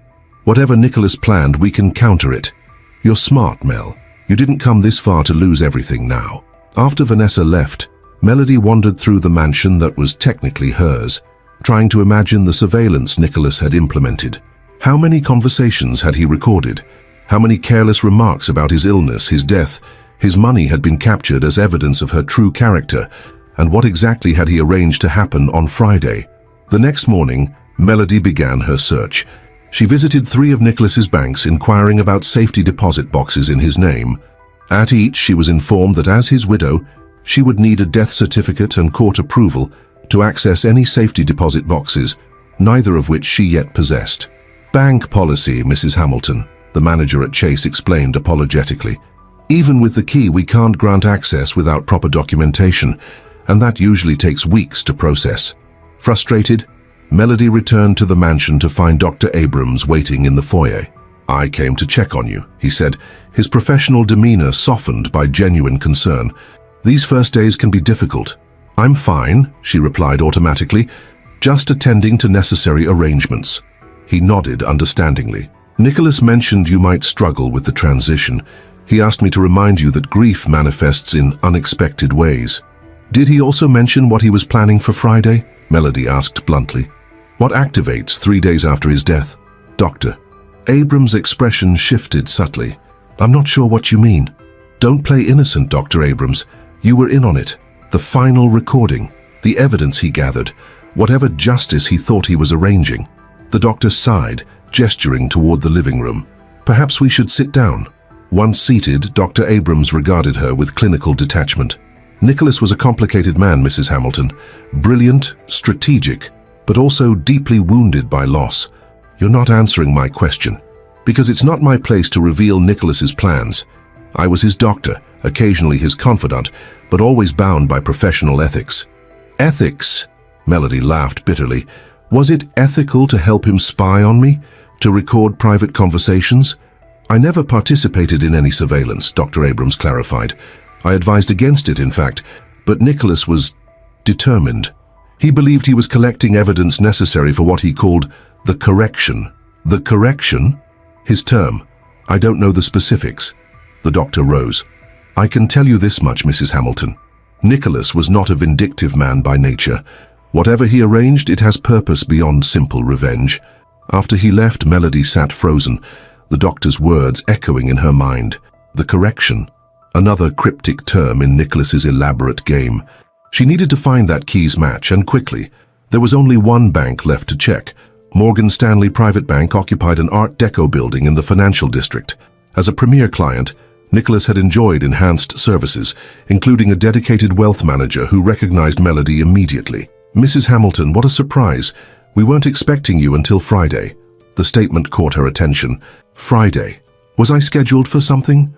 The manager, a sleek woman in her 50s named Eleanor Pierce, consulted her calendar. Yes, Mr. Kensington arranged for you to meet with our team following the reading of the will. Standard procedure for estate transitions of this magnitude. I see. Melody adjusted her approach. Actually, I'm here about a safety deposit box. Nicholas gave me this key before he passed, but didn't specify which bank it belonged to. Eleanor examined the key. This isn't one of ours, I'm afraid. Our safety deposit boxes use electronic access cards, not traditional keys. Another dead end. Melody was about to leave when Eleanor added, though it does resemble the keys for the private document storage in our executive vault. Mr. Hamilton maintained a secure file there, separate from his financial holdings. Could this be for that storage? Possibly, but access would still require proper documentation and Mr. Kensington's authorization. Bank policy. Richard again, the gatekeeper to Nicholas's secrets. When did Nicholas last access these files? Melody asked casually. Eleanor checked her computer. December 26th. He came with Mr. Kensington and Dr. Abrams. They spent approximately 1 hour in the private consultation room with the files, the day after Christmas, right after Nicholas had given her the key. Thank you, Eleanor. You've been very helpful. Outside the bank, Melody called Richard's office only to be told he was unavailable until the funeral tomorrow. Every avenue led to the same roadblock, waiting until Friday, when whatever Nicholas had planned would already be in motion. Nicholas Hamilton's funeral was a subdued affair, held at a small chapel near Gramercy Park. Despite his wealth and influence, fewer than 50 people attended. Foundation board members, research scientists, business associates, and a handful of old friends. Melody sat in the front row, dressed in tasteful black, her face carefully composed. As Nicholas's widow, all eyes were on her, measuring her grief, assessing her sincerity. Richard sat beside her, rigid in his expensive suit, while Dr. Abrams occupied the seat on her other side. The service was brief as Nicholas had requested. No religious overtones, no flowery eulogies, just a simple celebration of a life dedicated to scientific advancement and medical research. The only personal touch was a string quartet, playing Barber's Adagio for strings, Caroline's favorite piece. As the final notes faded, Richard rose to deliver the only speech of the service. Nicholas Hamilton was not a man who measured success by wealth accumulated but by problems solved, he began, his voice steady despite the emotion evident in his eyes. He believed in balance, in markets, in nature, in human affairs. When he saw imbalance, he sought correction. The word sent a chill through Melody. The correction. There it was again. Tomorrow, Nicholas's final vision will be revealed, Richard continued. his ultimate correction to ensure that justice, his most deeply held value, is served. The statement was clearly meant for her. Melody maintained her composure even as panic fluttered in her chest. What had Nicholas arranged, and why was Richard announcing it so publicly? After the service, during the small reception at the mansion, Melody found herself isolated despite the crowd. Conversations stopped when she approached, only to resume as she moved away. Foundation board members watched her with barely disguised suspicion, while Nicholas's old friends offered perfunctory condolences before gravitating toward Richard. "Quite the frost in here," Vanessa murmured, appearing at Melody's side with a glass of champagne. "You'd think you were the one who killed him." "Not now, Van," Melody warned quietly. "Just saying it's weird. You're his widow. You should be the center of sympathy, not treated like you have the plague." Melody had noticed the same thing. The attendees seemed to know something she didn't. Something about tomorrow, about Nicholas's final vision. Across the room, she spotted Dr. Abrams in conversation with a distinguished-looking woman she didn't recognize. The doctor caught her gaze, and after a moment's hesitation, brought his companion over. "Mrs. Hamilton, may I introduce Professor Diana Winters? She's the new director of neurological research at the Hamilton Foundation." "New director?" Melody echoed, confused. "I wasn't aware of any leadership changes." "My appointment was finalized last week," Professor Winters explained. "Mr.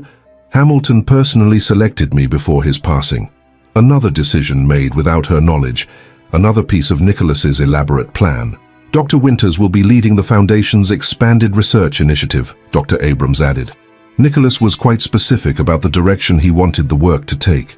How fortunate he had time to arrange everything so thoroughly, Melody said, unable to keep the edge from her voice. Dr. Abrams and Professor Winters exchanged glances. "Yes," the professor said carefully. "Mr. Hamilton was remarkably detailed in his instructions, especially regarding tomorrow's announcement." "What announcement?" "The Foundation's new governance structure and funding protocols," Professor Winters replied, seeming surprised by the question. "I assumed you'd been briefed given your position." "My position," Melody repeated. "And what exactly is my position in this new structure?" Another uncomfortable exchange of glances before Dr. Abrams intervened. "Perhaps this discussion would be better continued tomorrow after the formal proceedings." They moved away, leaving Melody with the distinct impression that she was the only person in the room who didn't know what was coming.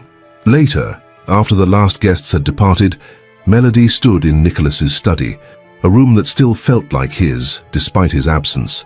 The brass key sat on the desk before her, its purpose still unknown. Whatever it opened, she was increasingly certain it was central to Nicholas's plan.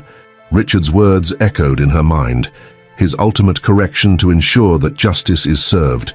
Tomorrow would reveal everything, but by then, would it be too late to stop whatever Nicholas had set in motion? The night before the will reading, Melody barely slept. Every creak of the old mansion, every shadow seemed to conceal some aspect of Nicholas's elaborate scheme. By dawn, she had resigned herself to facing whatever came, dignity intact if nothing else. She dressed carefully in a black Armani suit, pearl earrings her only jewelry. The outfit projected wealth, confidence, composure, everything Nicholas had given her access to and everything she now stood to lose. The brass key went into her handbag, though she still didn't know what it opened. Whatever Nicholas had planned, she would face it with the same strategic calculation that had defined her rise from Riverside, New Jersey, to Manhattan's elite. Richard's law office occupied 3 floors of a prestigious Park Avenue building. Melody arrived precisely at 10 a.m., finding the conference room already filled with familiar faces from yesterday's funeral. Foundation board members, key researchers, including Professor Winters, Dr. Abrams and several business associates whose connections to Nicholas she couldn't immediately place. "Mrs. Hamilton," Richard greeted her formally. "Please, take a seat."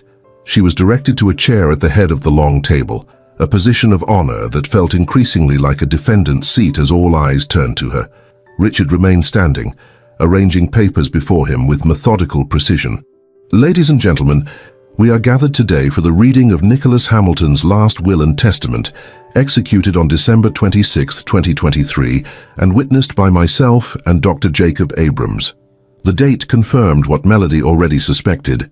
Nicholas had finalized his plans just after giving her the key during that private meeting at Morgan Stanley.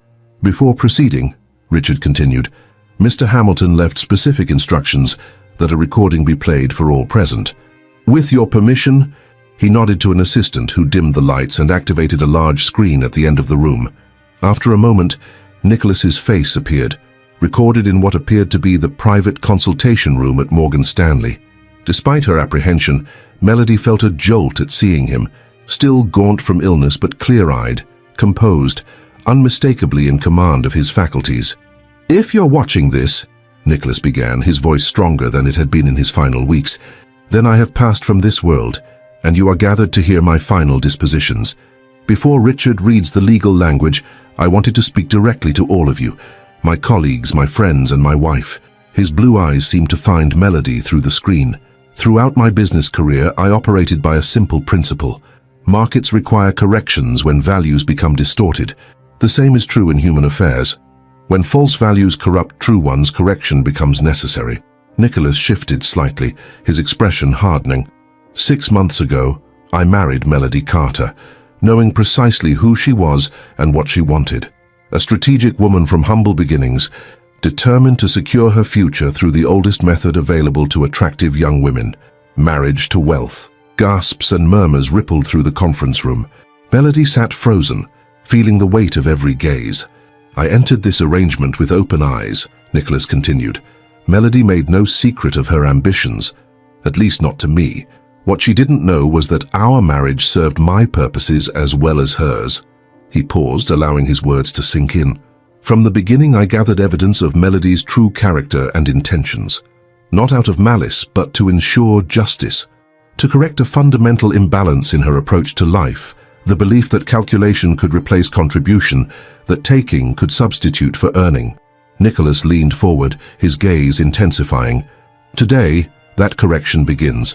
Richard will now read the details of my will, but let me be clear about its essence. Melody Carter Hamilton will receive exactly what she has earned, no more, no less.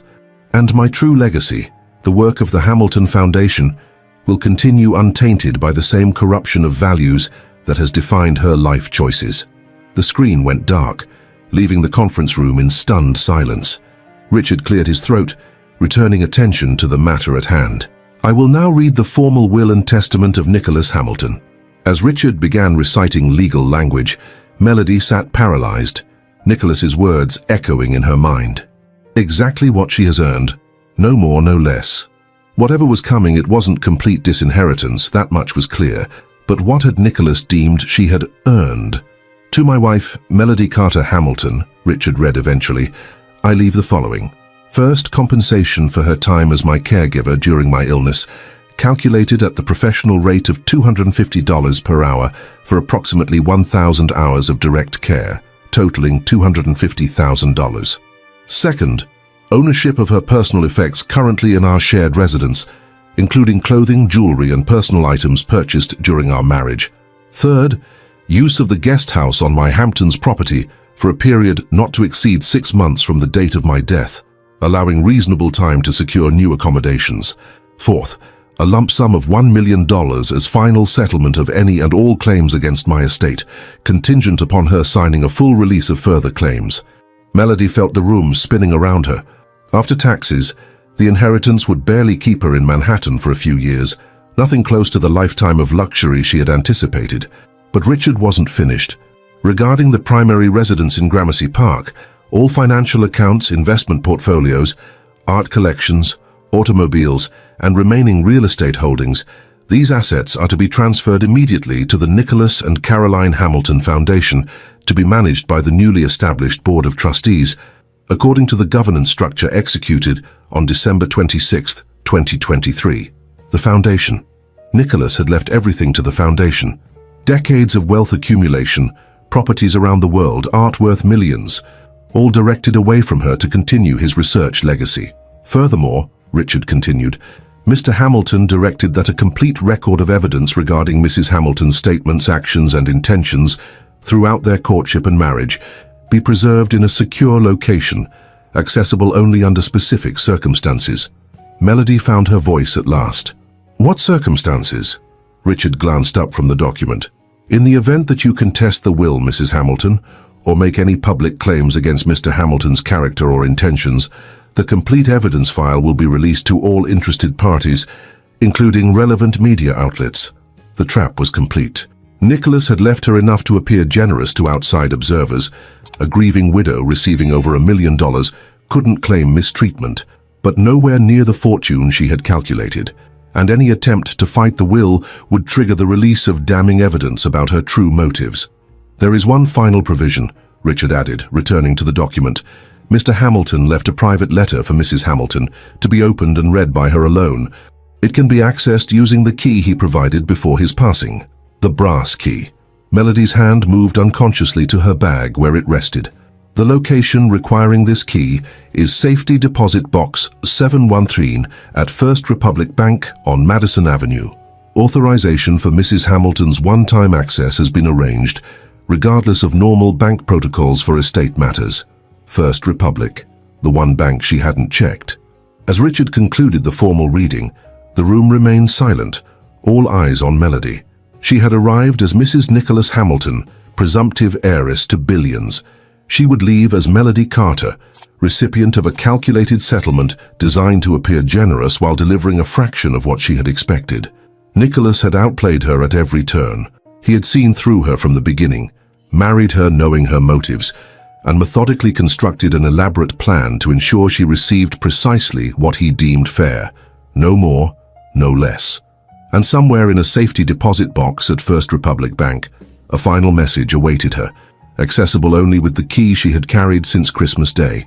Whatever Nicholas's ultimate message might be, one thing was clear: his game was not yet finished. From beyond the grave, Nicholas Hamilton was about to deliver his final move. The safety deposit box key burned in Melody's palm as she sat in the back of her town car, a vehicle that would soon no longer be hers. The driver, oblivious to the earthquake that had just decimated her future, asked, "Where to, Mrs. Hamilton?" The name itself now felt like mockery. Mrs. Hamilton, a temporary identity she'd fought so hard to claim, only to discover it was part of Nicholas's elaborate trap. "First Republic Bank on Madison," she replied, her voice steadier than she felt. "Then home. Home." Another temporary illusion. 6 months in the Hamptons guest house was all Nicholas had granted her. After that, she'd be on her own again, albeit with $1 million cushion that wouldn't go as far as most people thought in Manhattan's rarefied circles. As the car navigated midtown traffic, Melody replayed the will reading, searching for a weakness, a flaw in Nicholas's plan. There had to be a challenge she could mount, some legal technicality that would invalidate his vindictive scheme, but the threat of that evidence file made any contest dangerous. Nicholas had gathered recordings, witness statements, probably even private conversations with Vanessa and others.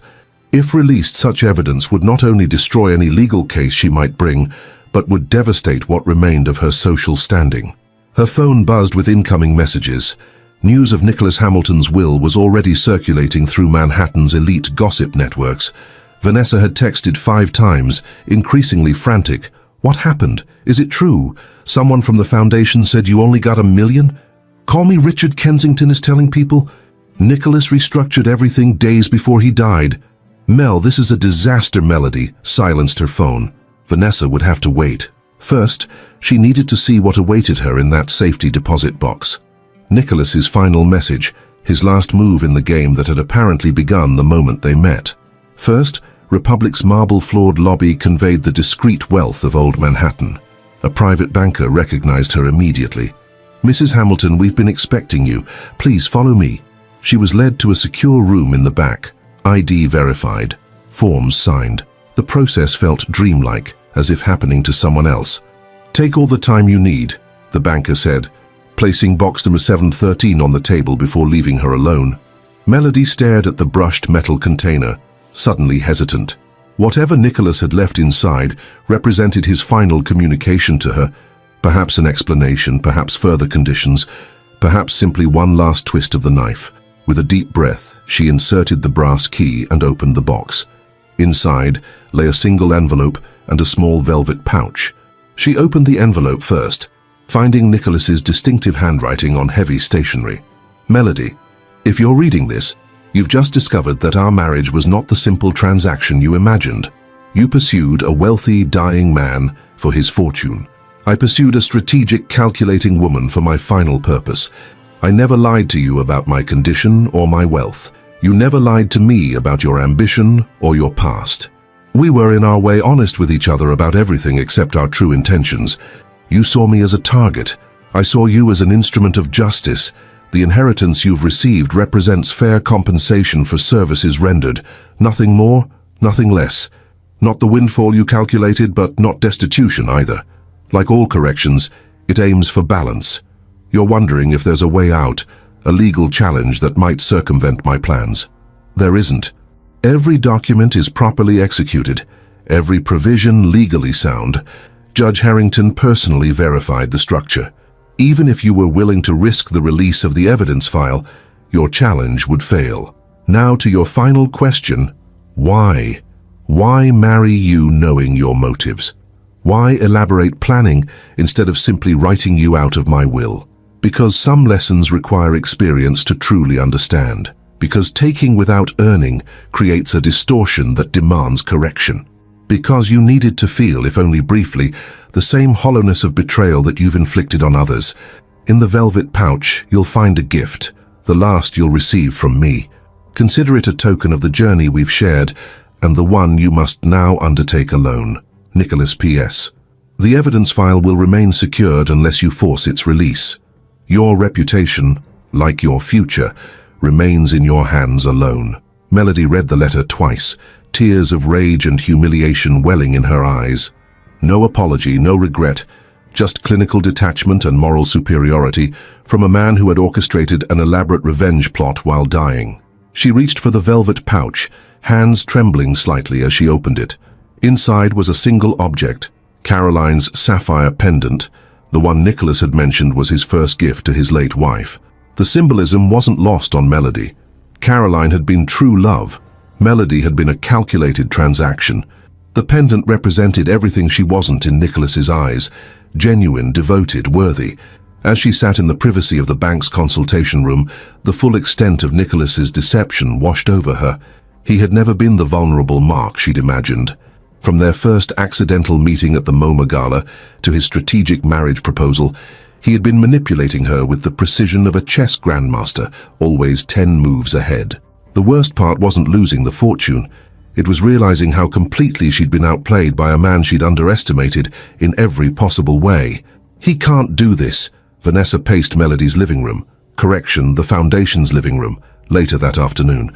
It's elder abuse or something. You devoted months to caring for him, and he compensated me at $250 an hour for it, Melody replied dully, staring out at the Gramercy Park garden. More than fair market rate. Fair market? Vanessa sputtered. You were his wife. You're entitled to half of everything under New York law. Not with the prenuptial agreements we signed. Another detail Melody had neglected to share with her friend. And even if there were grounds to challenge, the evidence file makes that impossible. What evidence could be so bad? So you married him for money, hardly breaking news. Melody turned from the window. It's not just that, Van. It's every conversation we had about his death, every joke, every plan for spending his money. He recorded everything. Vanessa paled. Everything? According to Richard, there are dozens of hours of recordings. From here, from restaurants, from your apartment, anywhere we talked about Nicholas. That's illegal, Vanessa protested weakly. Isn't it? New York is a one-party consent state. As long as Nicholas consented to the recording, it's perfectly legal. Melody moved to the bar, pouring herself a drink. Besides, legality is beside the point. The threat of public release is enough to keep me from challenging the will. So that's it? He wins from beyond the grave? You just accept this insult? Melody fingered the sapphire pendant which she'd placed on the coffee table. It wasn't just about the money for him. It was about teaching me a lesson. She laughed bitterly. The great Nicholas Hamilton's final philanthropic project, reforming the gold digger. What will you do now? Vanessa asked, her outrage mellowing into practical concern. I have 6 months in the Hamptons guest house, $1 million after taxes, and whatever I can liquidate from the jewelry and clothes he bought me. Melody sipped her scotch. Not destitution, as Nicholas so condescendingly pointed out, but not the life I'd planned. "You could write a book," Vanessa suggested. "Scorned widow tells all about billionaire's cruel revenge.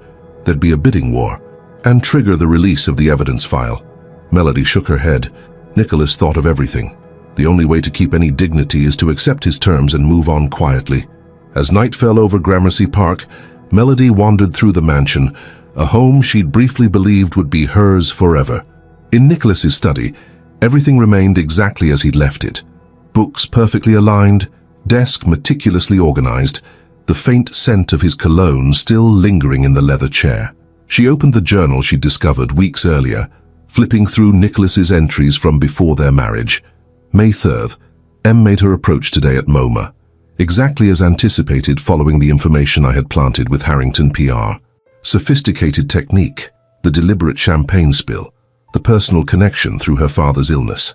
R remains skeptical, but agrees the plan has potential if she proves suitable. Melody froze. The information had been planted. Her accidental meeting with Nicholas had been orchestrated by him. She read further. May 18th, second coincidental encounter at Bryant Park, executed perfectly. Em believes she is controlling the interaction, unaware that her gym membership, coffee preferences and daily routines have been thoroughly documented. Her calculated vulnerability is impressive. Caroline would have found her fascinating as a psychological study. The revelation struck like a physical blow. She had believed herself the hunter, but had been the prey all along. Nicholas had been studying her, testing her, assessing her suitability for his plan before she'd even known he was watching. More entries confirmed the elaborate nature of his scheme. June 3rd, the foundation event provided Em the opportunity I'd anticipated. Her research on my interests and associates was thorough, though she missed the surveillance system installed throughout the house. First recording captured her call to Vanessa afterward. Plans for landing the dying billionaire now documented. Evidence collection protocol established with security team. July 10th, marriage preparation proceeding according to timeline. Em believes the expedited ceremony reflects my declining health rather than strategic advantage. Prenuptial agreements executed with specific clauses that will activate upon my death. R has secured Judge H's assistance with the specialized trust structure. Each entry revealed another layer of Nicholas's calculation, another dimension of his planning.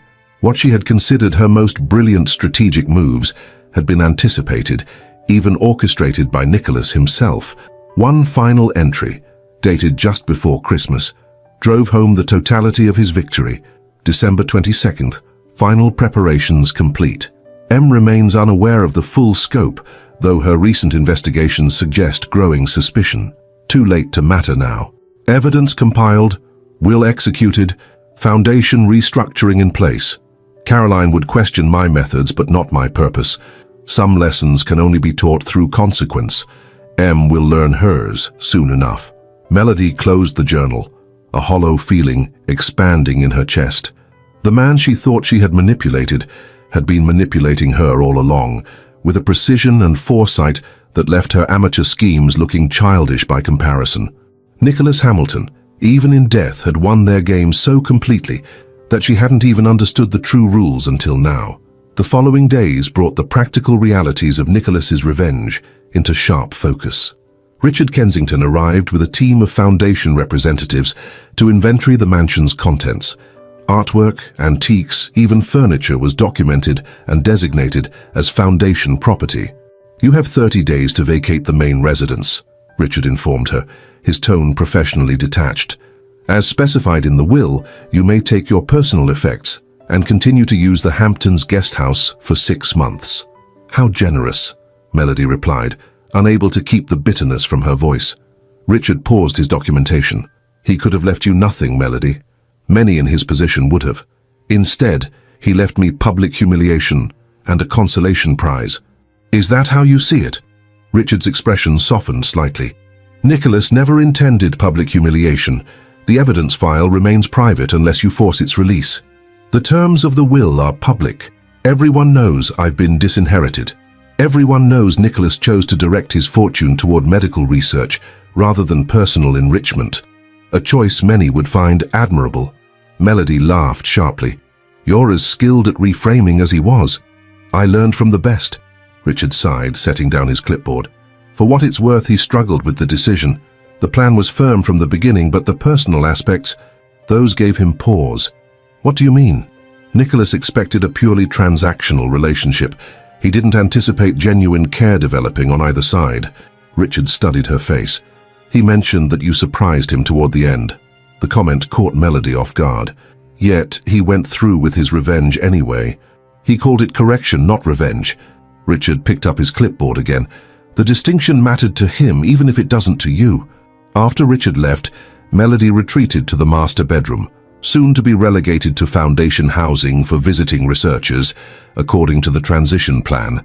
News of her situation had spread quickly through Manhattan's social circles, resulting in an immediate change in her standing. Invitations disappeared. Calls went unreturned. Even retail staff at her favorite boutiques treated her differently, the respectful deference afforded to Mrs. Nicholas Hamilton replaced by the polite indifference shown to a customer of moderate means. The speed of the transformation was breathtaking. Without Nicholas's fortune attached to her name, she had reverted instantly to her previous social status, or lower, given the circumstances of her disinheritance. Her phone rang, displaying her mother's number. Melody had called her after the will reading, downplaying the situation while breaking the news that she wouldn't be receiving Nicholas's billions after all. "How are you holding up, honey?" her mother asked, concern evident in her voice. "I'm fine, Mom. Really?" The lie came automatically, just dealing with the practical details. $1 million is still a wonderful nest egg, her mother said encouragingly. "And you've got the house for 6 months to figure things out." "Guest house," Melody corrected. "But yes, I have time. You could come home for a while, your old room is still there." The suggestion, returning to Riverside after her spectacular fall from Manhattan's heights, made Melody physically recoil. "Thanks, but I'll stay in New York. I have opportunities here." Another lie. What opportunities remained for the publicly rejected widow of Nicholas Hamilton? Her PR career had been abandoned for marriage. Her social connections were proving as conditional as Nicholas had predicted. "Well, the offer stands." Her mother's voice softened.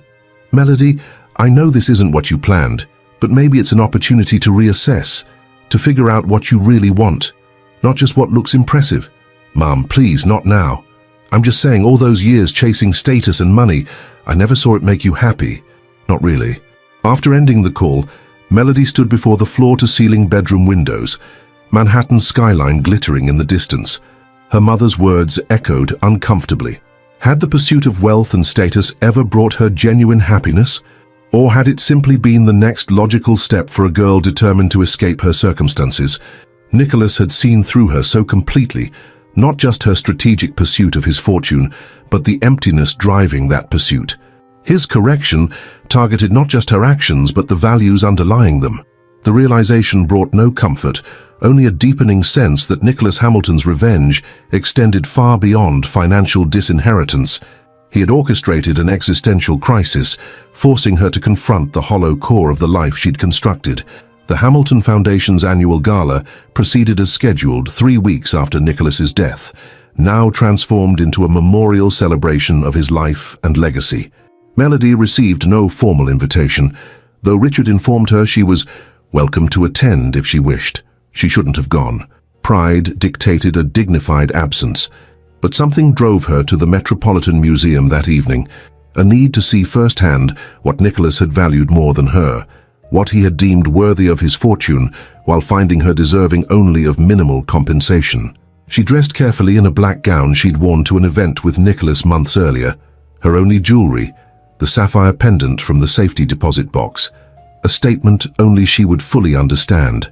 Heads turned as she entered the Temple of Dender, conversations pausing momentarily before resuming with increased intensity. The widow who'd been bypassed, the gold digger who'd failed, the cautionary tale in Valentino. "Mrs. Hamilton," Amanda Chen greeted her with professional courtesy. "Thank you for coming. Nicholas would have appreciated your support of the Foundation's mission." "Would he?" Melody accepted a champagne from a passing server. "Somehow I doubt that. He spoke often of your intelligence and strategic mind," Amanda continued, seemingly determined to maintain pleasant fiction. "Those qualities will serve you well in your next chapter." "My next chapter? How diplomatically put." Amanda lowered her voice. "For what it's worth, the board was surprised by the structure of the will. We expected you to have an ongoing role with the foundation. This was new information. What changed? Nicholas made the final governance decisions shortly after Christmas. Very specific instructions about board composition, funding priorities, even staffing decisions. Amanda glanced around, completely restructured to remove any possibility of external influence. External influence, meaning her. Nicholas hadn't just disinherited her, he'd systematically eliminated any potential avenue for her to influence the foundation or its resources. Another layer of his meticulous planning revealed. Across the room, Melody spotted Dr. Abrams in conversation with Professor Winters, the new research director. She made her way toward them, determined to understand more about Nicholas's final arrangements. Dr. Abrams, she interrupted smoothly. How nice to see foundation work continuing so seamlessly after Nicholas's passing. Mrs. Hamilton, he acknowledged, discomfort evident in his expression. I didn't expect you this evening. Clearly. Yet here I am, celebrating my late husband's legacy. She smiled tightly. The legacy that apparently required my complete exclusion to flourish. Professor Winters cleared her throat. I should check on the presentation preparations. Excuse me.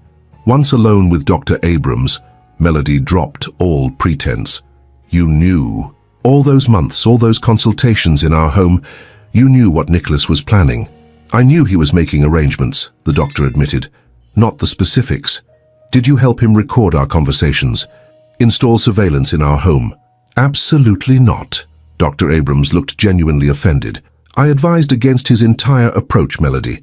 I told him that whatever your initial motives, your care in his final months seemed genuine. The confirmation that even Nicholas's doctor had seen change in her feelings stung unexpectedly, yet he proceeded anyway. Nicholas believed in consequences. Dr. Abrams sighed. But if it matters, I don't think his final decisions were made without conflict. He changed the will several times in December. Changed how? I don't know details, but there were multiple drafts, multiple meetings with Richard and Judge Harrington. He lowered his voice. Nicholas was uncertain about something toward the end, questioning himself in a way I hadn't seen before. Before Melody could press further, the lights dimmed for the evening's presentation. A large screen descended, and the crowd fell silent as Nicholas's image appeared, the same recording from the will reading. Welcome to the future of the Hamilton Foundation, Nicholas began, his voice strong despite his visibly weakened condition. While I regret not being with you in person, I take comfort knowing that the work we've begun will continue long after I'm gone. The presentation outlined Nicholas's vision for the Foundation's expanded mission, increased research funding, new treatment protocols, global partnerships to address neurological diseases worldwide, billions directed toward genuine progress, genuine impact. Everything Melody would have redirected to personal luxury had his fortune passed to her as she'd planned. This foundation represents my true legacy, Nicholas continued. Not wealth accumulated, but knowledge advanced. Not personal comfort, but collective benefit. He paused, his blue eyes seeming to find Melody in the crowd. Some lessons arrive too late to change our path, but never too late to change our understanding. As applause filled the hall, Melody slipped away, unable to bear another moment of Nicholas's posthumous triumph. Outside in the cool evening air, she gazed across Fifth Avenue toward Central Park, the familiar Manhattan landscape suddenly feeling foreign, hostile. Her car and driver, no longer hers technically, but still at her disposal until the Foundation completed its transition, waited at the curb. Home, Mrs. Hamilton? The driver asked. The question lingered. Home. Where was that now? The Gramercy mansion she'd have to vacate in weeks? The Hamptons guest house that represented her temporary refuge? The Riverside house she'd spent years escaping? Just drive, she said finally. Anywhere. As the car moved through Manhattan's glittering canyons, Melody fingered the sapphire pendant, Nicholas's final gift, and perhaps his final message. Caroline's pendant. The symbol of genuine love against calculated interest. Why had he included it with that final letter? Was it meant as a final twist of the knife, a reminder of what she wasn't? Or was there another message, something she was missing? Her phone buzzed with a text from Vanessa. Heard you went to the gala. Brave or crazy, call me. Melody silenced the phone. Vanessa represented a connection to her old self, the calculating woman who had viewed Nicholas as a target rather than a person. That version of herself now seemed simultaneously distant and inescapable, a ghost she couldn't quite exorcise. The car wound through the city, eventually finding its way to the Brooklyn Bridge. As they crossed, Manhattan's skyline receded in the distance. A glittering promise Melody had pursued relentlessly, believing wealth and status would fill the emptiness she'd carried since childhood. Nicholas had seen that emptiness, had used it against her, had constructed an elaborate lesson designed to force her to confront it. Not revenge, but correction, she murmured, echoing Richard's words. What exactly had Nicholas hoped to correct? Her behavior, her values, her entire approach to life, and why go to such lengths? The question that had haunted her since the will reading returned with renewed force. Nicholas Hamilton had been dying, his remaining time precious and limited. Yet he had devoted significant energy to orchestrating this elaborate scheme, marrying her, recording her, planning her downfall, when he could have simply excluded her from his will and focused on his medical legacy. There had to be more to his motivation than simple justice or moral instruction, something personal, something she was still missing. As the car returned to Manhattan, crossing into the Lower East Side, Melody made a decision. "Take me to Richard Kensington's office," she instructed the driver.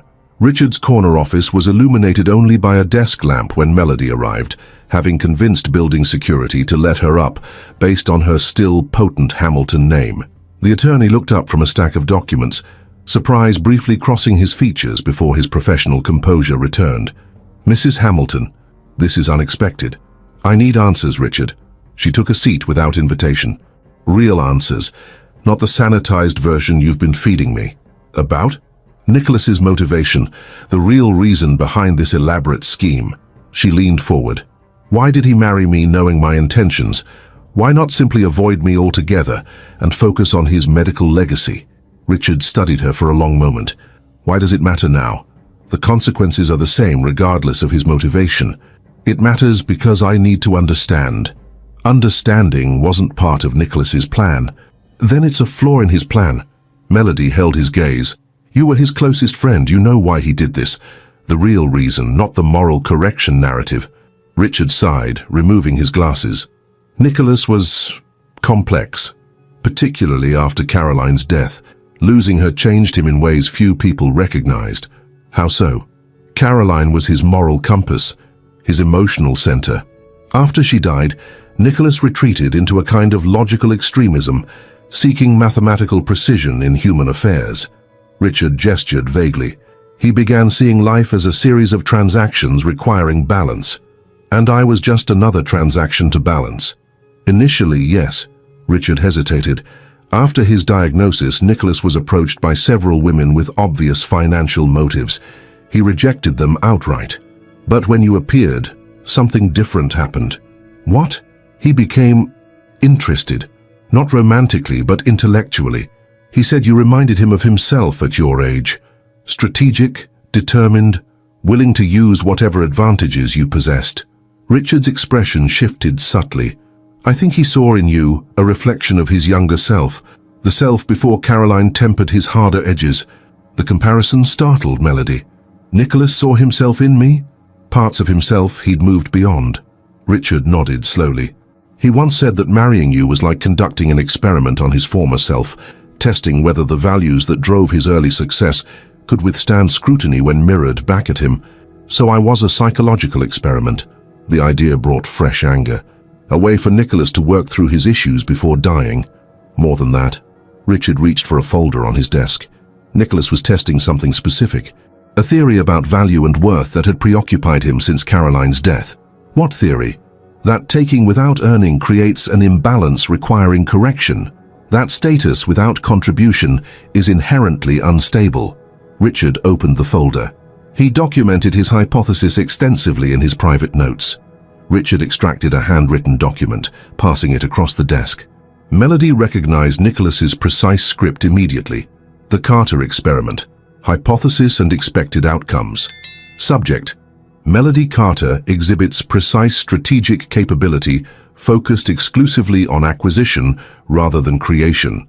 Target status and wealth with methodical determination, but demonstrates no comparable commitment to generating value for others.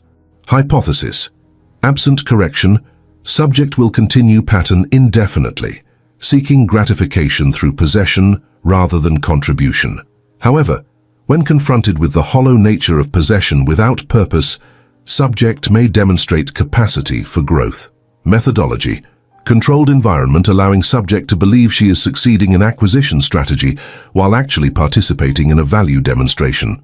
Subject will experience apparent success, marriage, social status, presumed inheritance, followed by structured correction, removal of unearned benefits, retention of fairly earned compensation. Expected outcomes. 1. Subject rejects correction, confirming original assessment of character. 2. Subject accepts correction but without insight, seeking new targets. 3. Subject experiences genuine recognition of value distortion and begins correction process independently. Personal note: Caroline would question the ethics of this experiment, perhaps rightly so, but I find myself unable to leave this world without attempting one final correction of the values I once held myself. If MC is as similar to my younger self as I suspect, outcome number 3 remains possible, however unlikely. Melody read the document twice, emotions cycling between rage and disbelief. She had been reduced to a scientific experiment, a psychological subject, a mirror for Nicholas to examine his own past values.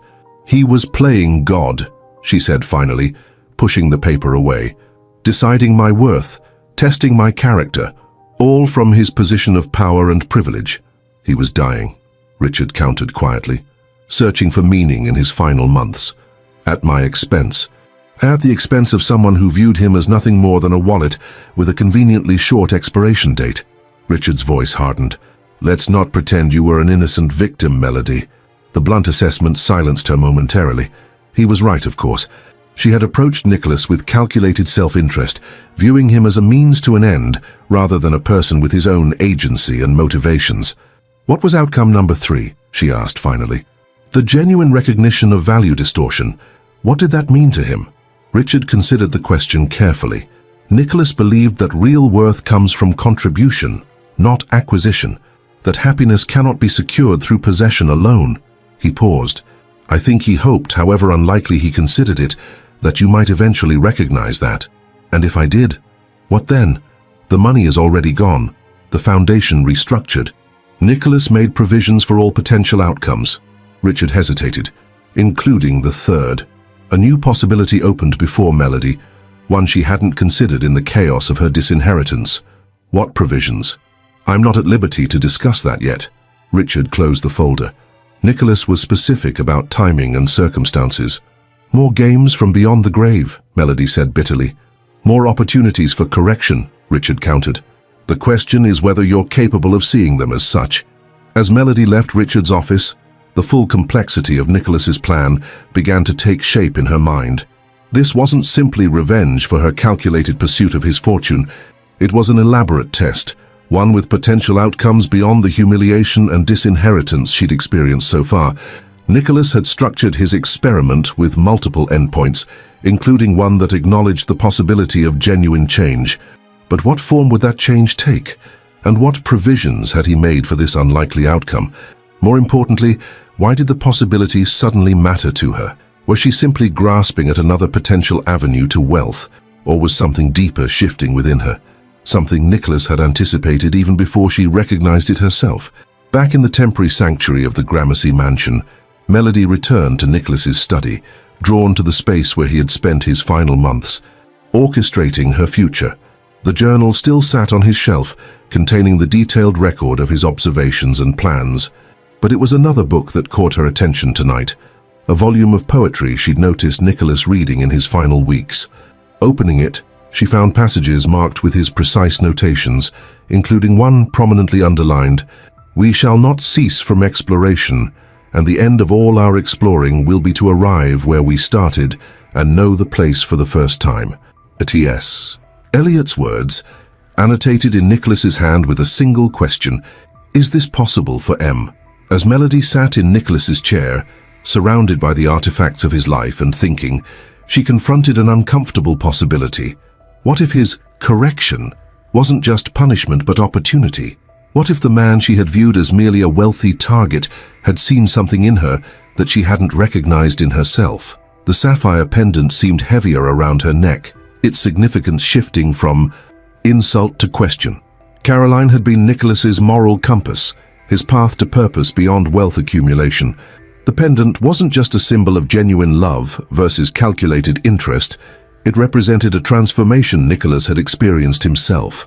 For the first time since the will reading, Melody considered Nicholas's elaborate scheme not just as revenge, but as a complex, misguided attempt to force her toward the same transformation he had undergone with Caroline. A transformation from acquisition to contribution, from taking to creating value.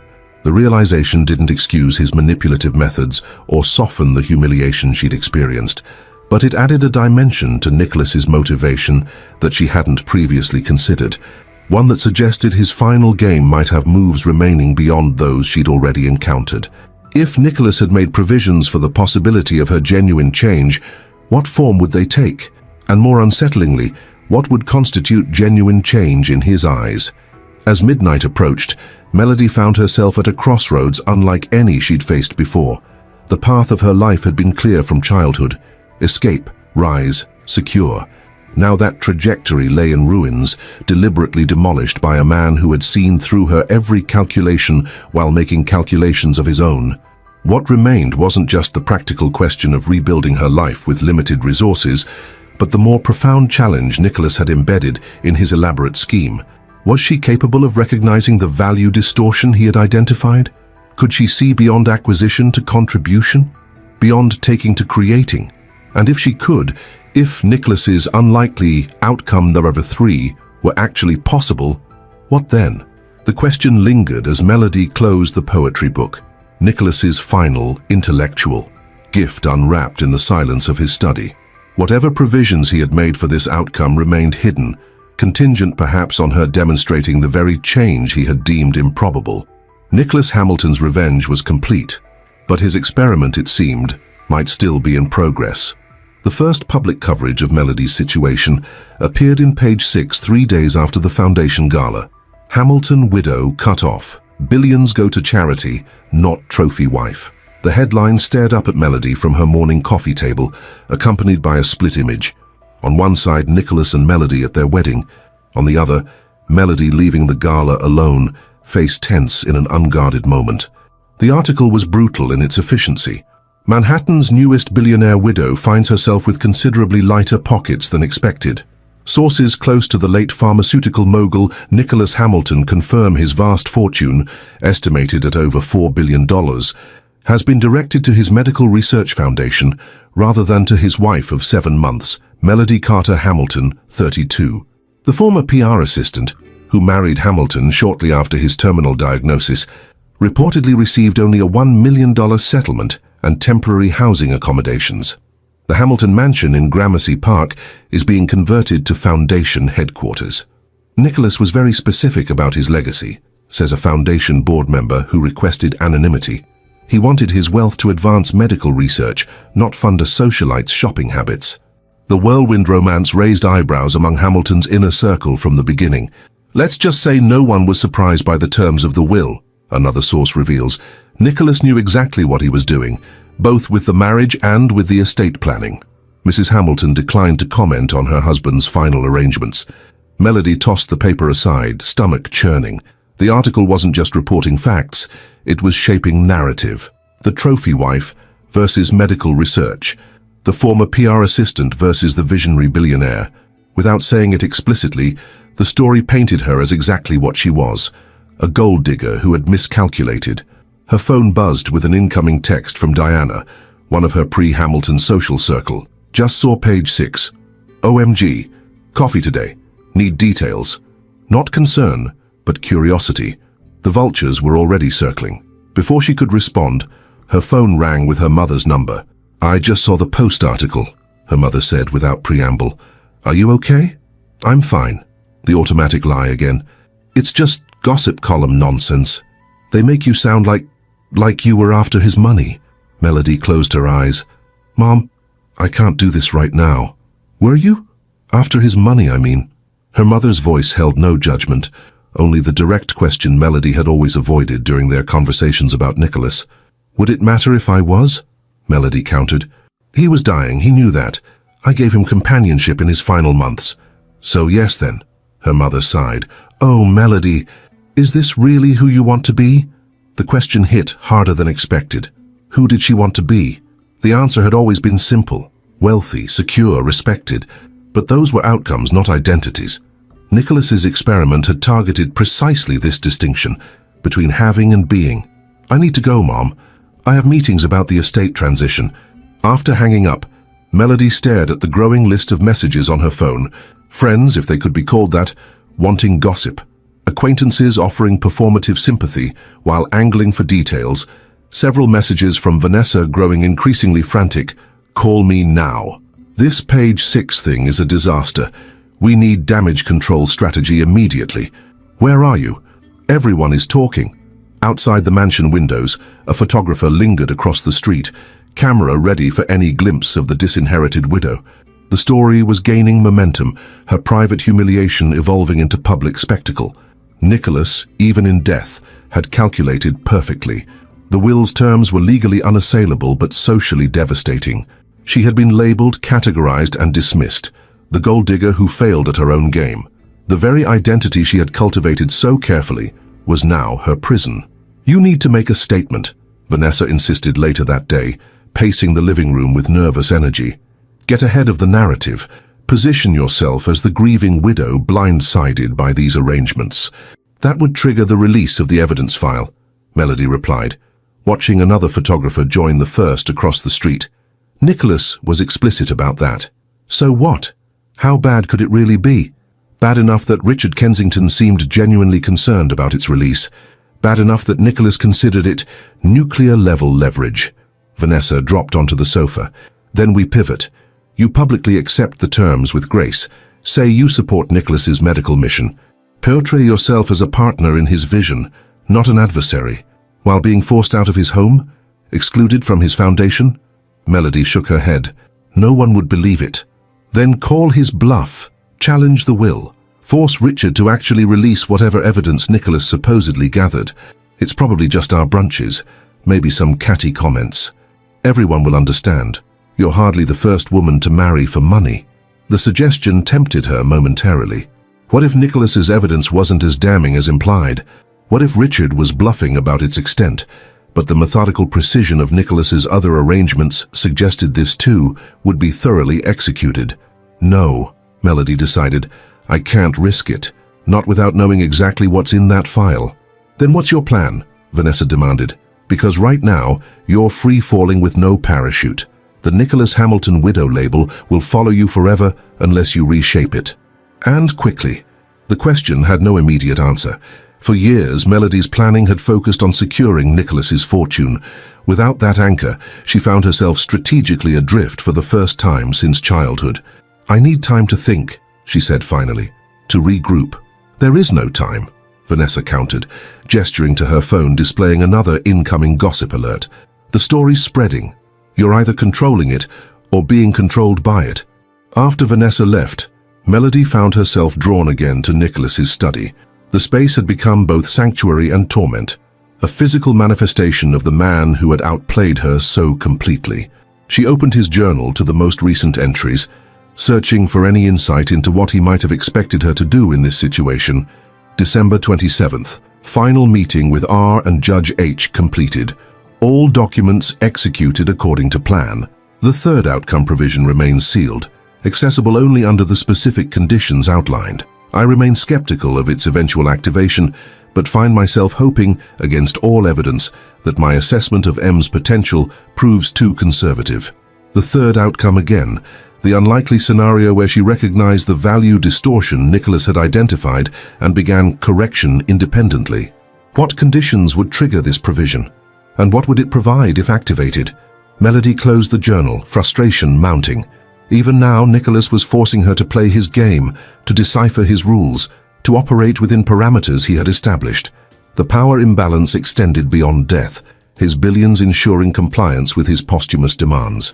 Yet beneath the frustration, a new emotion surfaced: curiosity. What had Nicholas seen in her that made him include this third outcome at all? What potential had he recognized that she herself couldn't yet see? 3 weeks later, Melody's social decline accelerated beyond even her pessimistic expectations. The move from the Gramercy mansion to the Hamptons guest house was covered by multiple outlets. Photographs of her belongings being loaded into vehicles splashed across social media with cruel commentary. Hamilton's widow downsizes. From billionaire's mansion to guest house. Moving day for Melody. Trophy wife's timeline expires. Invitations to events dried up completely. Acquaintances stopped returning calls.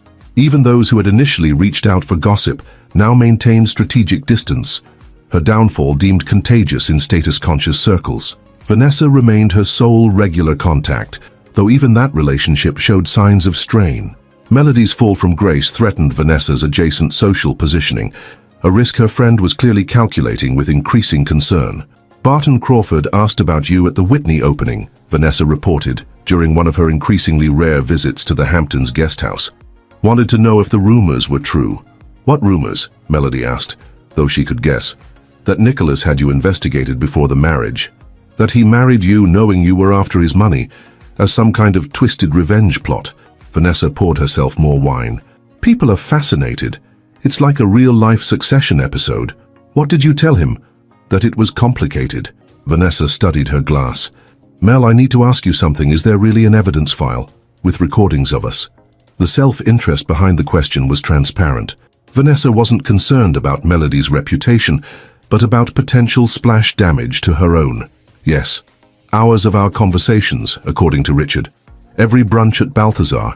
Every planning session in your apartment. Vanessa paled visibly. That would be problematic for me professionally. Some of my clients are connected to people in Nicholas's circle. Don't worry. As long as I don't contest the will or make public claims against Nicholas, the file stays sealed. And you're certain of that? That it won't just leak somehow? Richard gave his word. Melody laughed bitterly. Apparently his loyalty to Nicholas extends to managing his posthumous blackmail. Vanessa fidgeted with her glass. Look, Mel, I think maybe we should cool things for a while. Just until this blows over. People are starting to ask questions when they see us together, making connections. The abandonment, while expected, still stung. Of course. Wouldn't want my failure to contaminate you. It's not like that. But Vanessa's averted gaze suggested otherwise. It's just professional self-preservation. You understand that better than anyone. After Vanessa left, Melody walked along the private beach adjoining the guest house property.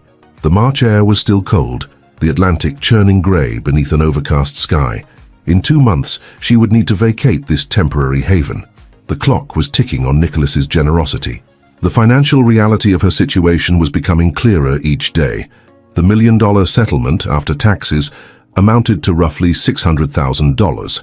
Her personal effects, jewelry, clothing, accessories, might fetch another $200,000 if liquidated carefully. Not destitution, as Nicholas had pointed out, but hardly the lifetime of luxury she had planned.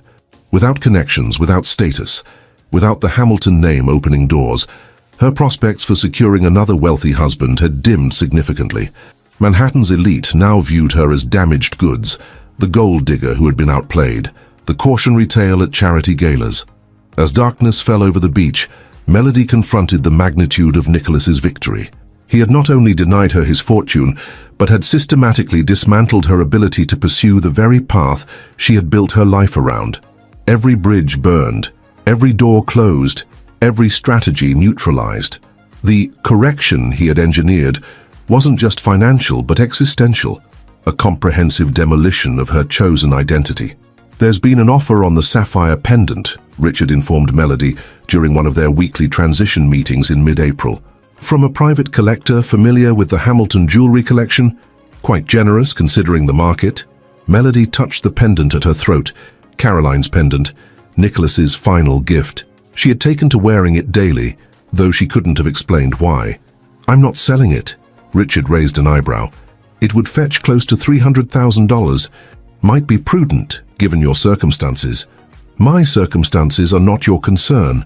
She straightened in her chair. The pendant was a personal gift from Nicholas. It's not for sale. As you wish. Richard made a note in his ever-present portfolio. Regarding the Hamptons property, the foundation will require possession by June 15th. Maintenance staff will transition to foundation employment at that time. I remember the deadline. Have you secured alternative accommodations? The question highlighted another reality Melody had been avoiding. Where would she go after the guest house? Her funds wouldn't sustain Manhattan rental prices for long. Returning to her mother's home in Riverside remained unthinkable. Yet other options seemed increasingly limited. I'm exploring options, she replied vaguely. Richard studied her with that measuring gaze she had come to resent. Nicholas anticipated this juncture, you know, your resistance to downward adjustment. Did he write a psychological profile on me too, along with his experimental hypothesis? Something like that. Richard closed his portfolio. He believed this moment, when the temporary arrangements end and permanent reality begins, would be particularly challenging for you. How thoughtful of him to anticipate my suffering so precisely. He didn't see it as suffering, Melody. He saw it as necessary recalibration. Richard's tone softened slightly. For what it's worth, I think he would be interested in how you're handling things. Handling being systematically destroyed by a dying billionaire's revenge fantasy? Not well, Richard. Not well at all. Richard considered her for a moment. Have you read much of Nicholas's personal library? His philosophical interests? The question seemed non sequitur. Some. Why? He was particularly drawn to Stoic philosophy after Caroline's death. Marcus Aurelius, Epictetus. The idea that external circumstances matter less than our response to them. Richard rose to leave. You might find it relevant to your current situation. After he left, Melody returned to Nicholas's study in the main house, one of the few rooms she still had access to as the foundation prepared to take possession. The Stoic texts Richard had mentioned sat prominently on one shelf, heavily annotated in Nicholas's precise hand. She pulled down a volume of Epictetus, opening to a passage Nicholas had underlined. Make the best use of what is in your power, and take the rest as it happens. Some things are up to us, and some things are not up to us. In the margin, Nicholas had written, applicable to M's situation post-correction. Even here in his private philosophical reflections, she had been present in his thinking. A subject to be analyzed, a problem to be solved, a person to be corrected. The presumption infuriated her anew. Who was Nicholas Hamilton to decide her values needed correction?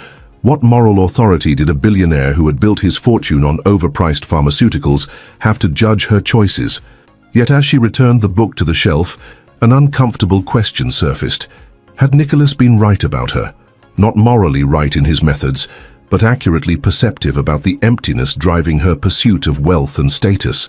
The question had no satisfying answer, but it lingered as Melody left the main house for what might be the last time, the foundations of her self-concept shifting beneath her feet.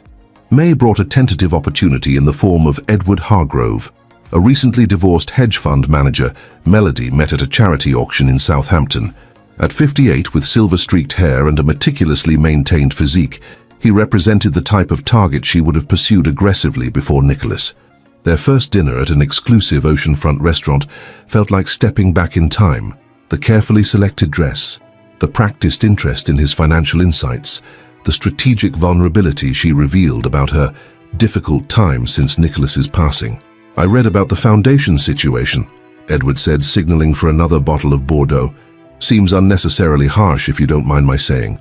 Nicholas had very specific ideas about his legacy, Melody replied diplomatically, conscious of the evidence file that continued to constrain her public comments. Still, to leave his wife with so little after devoting yourself to his care. Edward's hand covered hers on the table. Some men don't properly value beautiful, intelligent companions. The familiar dance resumed, his thinly veiled interest, her calculated response, the mutual assessment of potential value exchange. For a moment, Melody glimpsed a potential path forward. Edward was wealthy, socially connected, and clearly interested. Perhaps Nicholas hadn't closed every door after all. Their evening progressed to his Bridgehampton estate for a nightcap, the suggestion of further intimacy hanging in the air between them. The younger Melody would have navigated this moment effortlessly, balancing promise with restraint, ensuring future investment without immediate commitment. Instead, sitting in Edward's tastefully appointed living room, Melody found herself unexpectedly hesitant. Something felt different, not morally, but emotionally. The calculated performance that had once been second nature now felt foreign, detached from some emerging core of herself. "You seem distracted," Edward observed, moving closer on the sofa. "Still processing your loss, I imagine." "Something like that." She accepted the brandy he offered. "It's been a transformative experience. I understand completely.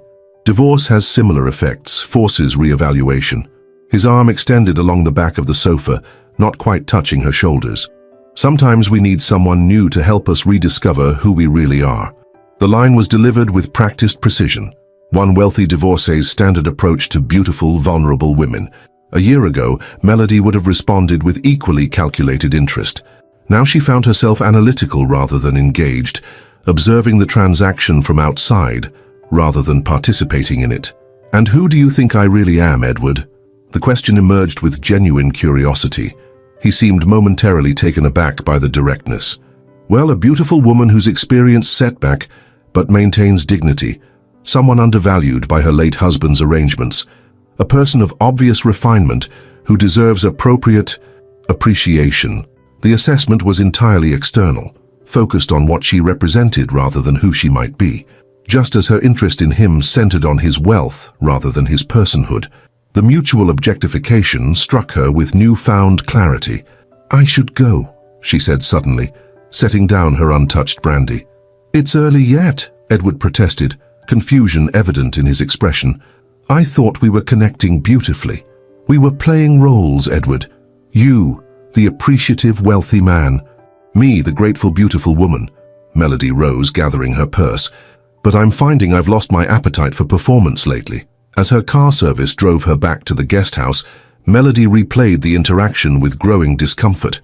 It wasn't moral qualms stopping her from pursuing Edward. She hadn't suddenly developed ethical objections to strategic relationships. It was something else entirely: boredom. The familiar dance that had once energized her now seemed tedious, predictable, empty. Nicholas's voice seemed to whisper from beyond. "Subject may demonstrate capacity for growth when confronted with the hollow nature of possession without purpose." Was this what he had anticipated? This strange detachment from patterns that had defined her adult life? This uncomfortable awareness of calculation on both sides of the equation? Whatever was happening, it complicated her already precarious situation. Without the ability or desire to secure another wealthy protector, her options narrowed further. June 15th approached with no clear path forward. "Mrs. Hamilton, this is Sandra Lang from First Republic Bank. There's been a scheduled transfer to your account that requires verification." The call came on the 1st of June, 2 weeks before her guest house tenure would end. "Transfer? I'm not expecting any transfers." Melody's account had been dwindling steadily, with no significant deposit since Nicholas's initial settlement. "Yes, it's quite substantial. $500,000 from the Hamilton Foundation. Our systems flagged it for verification due to the amount. There must be a mistake. The foundation isn't scheduled to pay me anything. The transfer was pre-arranged according to our records, scheduled by Nicholas Hamilton before his passing to execute precisely 6 months after his death." Melody's grip tightened on the phone. Did it come with any message or conditions? Just a memo line: "For continued education and development." After confirming the transfer's legitimacy, Melody sat on her terrace overlooking the Atlantic, mind racing with possibilities. Another game from Nicholas, another test, or something she hadn't anticipated? She called Richard immediately. "Why is the foundation transferring me money?"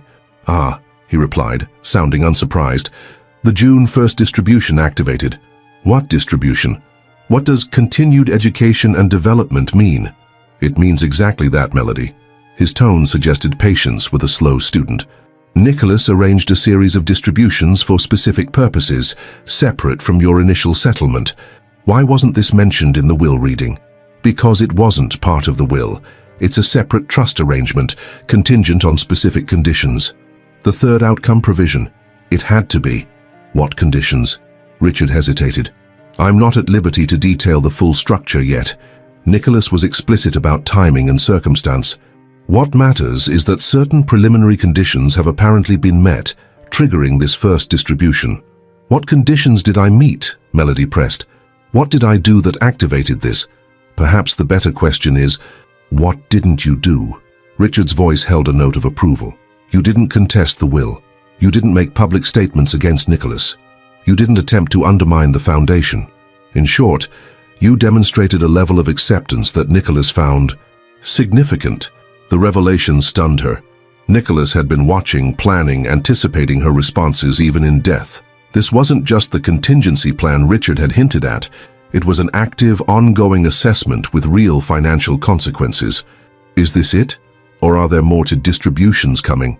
She hated the hope in her voice, the suggestion that she might still be performing for Nicholas's posthumous approval. That depends entirely on you, Melody, on choices yet to be made. The echo of Nicholas's words was unmistakable. The trust is structured around developmental milestones, not calendar dates. Developmental milestones. What am I? A child. In some ways, that's exactly how Nicholas viewed you, as someone with potential for growth, but fixated at an acquisitive stage of development. Richard's bluntness was jarring. The trust is designed to support evolution beyond that stage, if and when it occurs. After the call ended, Melody stared at her banking app, the $500,000 transfer now verified and available. The amount would extend her financial runway significantly, allowing breathing room to determine next steps. But the strings attached, the developmental milestones Richard had mentioned, loomed as both opportunity and constraint. Nicholas was still controlling her, still assessing her worth, still determining what she deserved based on his own value system. The humiliation of it burned, even as the financial relief washed through her. What troubled her most was the realization that some part of her cared what Nicholas had thought, not just about her actions, but about her capacity for change. His belief that she might demonstrate outcome number 3 against the odds had become a strange posthumous validation she found herself craving, even as she resented his presumption. The foundation took possession of the guest house on schedule, with Melody relocating to a modest but comfortable apartment in Brooklyn Heights, a significant downgrade from Manhattan luxury, but sustainable with her expanded financial cushion. The move marked a symbolic transition. No longer Mrs. Nicholas Hamilton of Gramercy Park or even the Hampton Guest House, she was now simply Melody Carter of Brooklyn. The identity she had constructed so carefully had been systematically dismantled, leaving her in a state of disorientation, both practical and existential. Her mother visited a week after the move, bringing home-cooked food and concerned observations.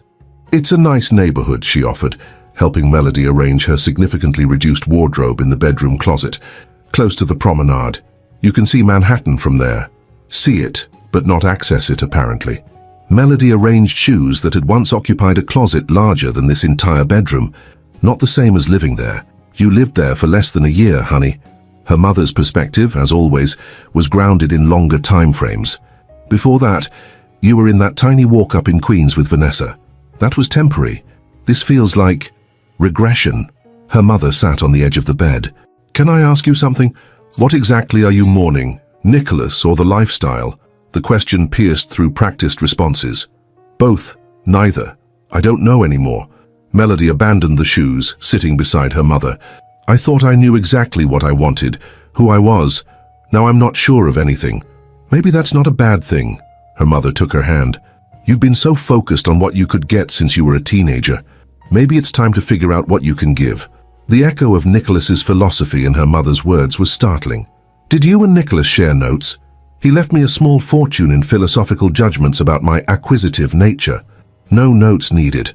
It's what I've been trying to tell you for years." Her mother squeezed her hand. "The happiest people aren't the ones with the most. They're the ones who find purpose beyond themselves." After her mother left, Melody wandered to the Brooklyn promenade as suggested. Manhattan glittered across the water, a skyline she had once navigated with strategic precision. From this distance, it looked both beautiful and remote, a diorama of power and status she had once believed essential to her happiness. Nicholas's voice seemed to accompany her, drawn from his experimental notes. Subject exhibits precise strategic capability, focused exclusively on acquisition rather than creation. Targets status and wealth with methodical determination, but demonstrates no comparable commitment to generating value for others. The assessment was clinically accurate, but what would generating value for others even look like for her? What skills did she possess beyond strategic social climbing and calculated charm? As summer progressed, these questions lingered while Melody established a routine in her new neighborhood. The physical trappings of her former life, designer clothes, luxury accessories, felt increasingly incongruous with her Brooklyn surroundings. Gradually, she found herself selecting simpler options, prioritizing comfort over status signaling. Her social circle, decimated by her fall from grace, slowly rebuilt itself with new acquaintances, neighbors, local shopkeepers, fellow runners along the promenade.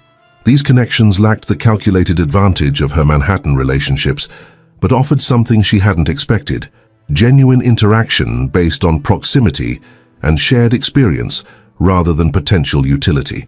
In late July, a letter arrived from the Hamilton Foundation, addressed to Ms. Melody Carter rather than Mrs. Hamilton, another subtle reminder of her changed status. Inside was a formal invitation to a foundation event celebrating the first successful human trial of a treatment protocol Nicholas had funded. The invitation surprised her. Since the will reading, the foundation had maintained professional distance, their interactions limited to property transitions and financial matters. Why include her now? She called Richard, suspicion immediate. Is this another test? Another milestone in Nicholas's posthumous evaluation? It's an invitation, Melody. Richard sounded weary of her conspiracy theories. The foundation leadership felt it appropriate to include Nicholas's widow in a celebration of his legacy. Nothing more complicated than that. I find that hard to believe, given everything else. Believe what you will. Attend or don't, it's entirely your choice. The event was scheduled at the newly renovated Gramercy Mansion, now serving as foundation headquarters.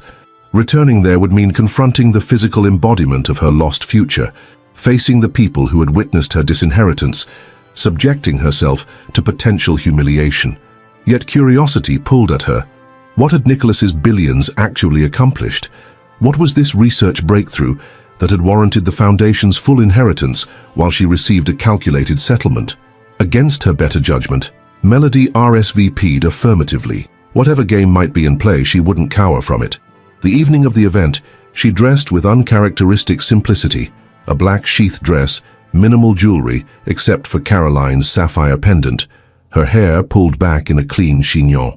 The reflection that greeted her seemed both familiar and strange, a transitional version of herself, neither fully formed nor completely discarded. Entering the Gramercy mansion produced an immediate disorientation. The space she had once claimed as her own had been transformed, formal rooms converted to offices, Nicholas's study now a conference area, their bedroom repurposed as a multimedia presentation space. Only the architecture remained recognizable, the interior redesigned for function rather than luxury. "Ms. Carter," Amanda Chen greeted her with professional warmth. "Thank you for coming. I know this must be complicated for you." "That's one word for it," Melody admitted. "The place looks different. Completely renovated to support the research team's needs, though we preserved Nicholas's library collection intact, as he requested." Melody accepted a glass of champagne from a passing server, scanning the crowd. Foundation staff, medical researchers, a few journalists documenting the announcement. No familiar faces from her former social circle. This was a professional gathering, not a society event. "Tonight's announcement is quite significant," Amanda continued. "The treatment protocol Nicholas funded has shown remarkable results in human trials. 3 patients with his specific form of neurological cancer have demonstrated tumor regression for the first time. The information landed differently than it might have months ago. People are recovering from what killed Nicholas. Not recovering exactly, but showing improvement where none was previously possible. Here it's a first step, but a crucial one." "He would have been pleased," Melody said, surprising herself with the genuineness of the observation. Amanda studied her with new interest. "Yes, he would have. That's precisely what Dr. Abrams said when the results came in." As the formal presentation began, Melody found herself in the back of what had once been the formal dining room, now arranged with rows of chairs facing a projection screen. Dr. Abrams and Professor Winters led the presentation, explaining in accessible terms how the treatment worked and what the preliminary results suggested. This breakthrough represents exactly what Nicholas Hamilton envisioned when establishing the Foundation's expanded mission, Dr. Abrams concluded. Not just incremental improvement, but transformative approaches to diseases previously considered untreatable. The funding structure he created, ensures this research will continue regardless of market pressures or profit potential. The explanation crystallized something Melody had never fully considered. Nicholas's fortune, directed to the foundation rather than to her consumption, was actually saving lives, creating tangible value in the world, generating outcomes beyond luxury purchases and status signaling.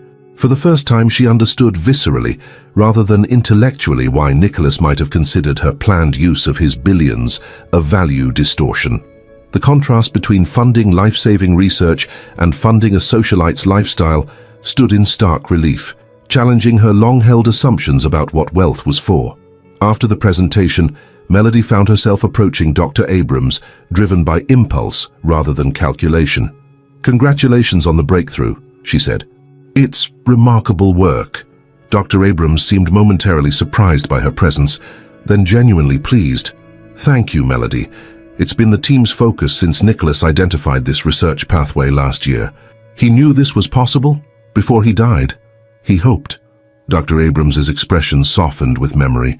Nicholas was always balancing scientific optimism with clinical reality.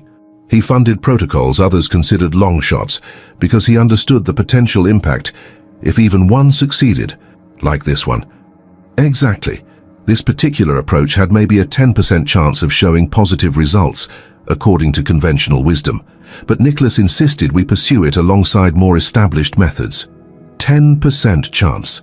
Like outcome number 3 in Nicholas's experiment with her, the possibility of genuine change he had considered unlikely, but worth planning for nonetheless. "I'm glad I came tonight," Melody said, surprising herself again with her sincerity. "It helps to see something positive coming from everything." Dr. Abrams studied her, that clinical assessment she had come to recognize from medical professionals and attorneys alike. "Nicholas would be interested in your perspective now. He often wondered how you would respond to seeing tangible outcomes from the Foundation's work, as opposed to seeing the money spent on myself, you mean? As opposed to seeing only abstract concepts rather than concrete results," he corrected gently. Nicholas believed most people struggle to connect distant outcomes with present choices. Seeing actual patients benefiting from research makes the value exchange more comprehensible. Value exchange. Another concept from Nicholas's philosophical framework. The idea that genuine worth came from balanced transactions where both parties created value rather than one extracting it from the other.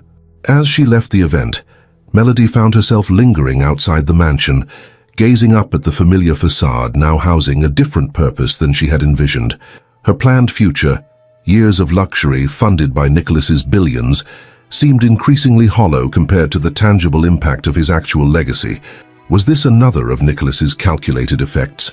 Another manipulation designed to force her toward his preferred developmental milestone? Perhaps. But the realization felt genuine regardless of its engineered nature, a shift in perspective that altered how she viewed not just Nicholas's choices, but her own. A week after the Foundation event, Richard requested a meeting at his office. His usual professional detachment seemed tempered with something new, a cautious optimism Melody hadn't seen before.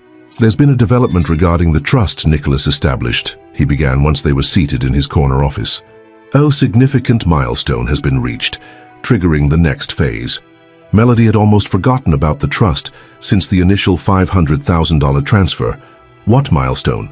"Your attendance at the Foundation event, your interactions there, and most importantly, your unprompted conversation with Dr. Abrams about the research outcomes." Richard opened a folder containing what appeared to be a transcript. Nicholas established specific behavioral indicators suggesting genuine interest in contribution rather than acquisition. You demonstrated several of them.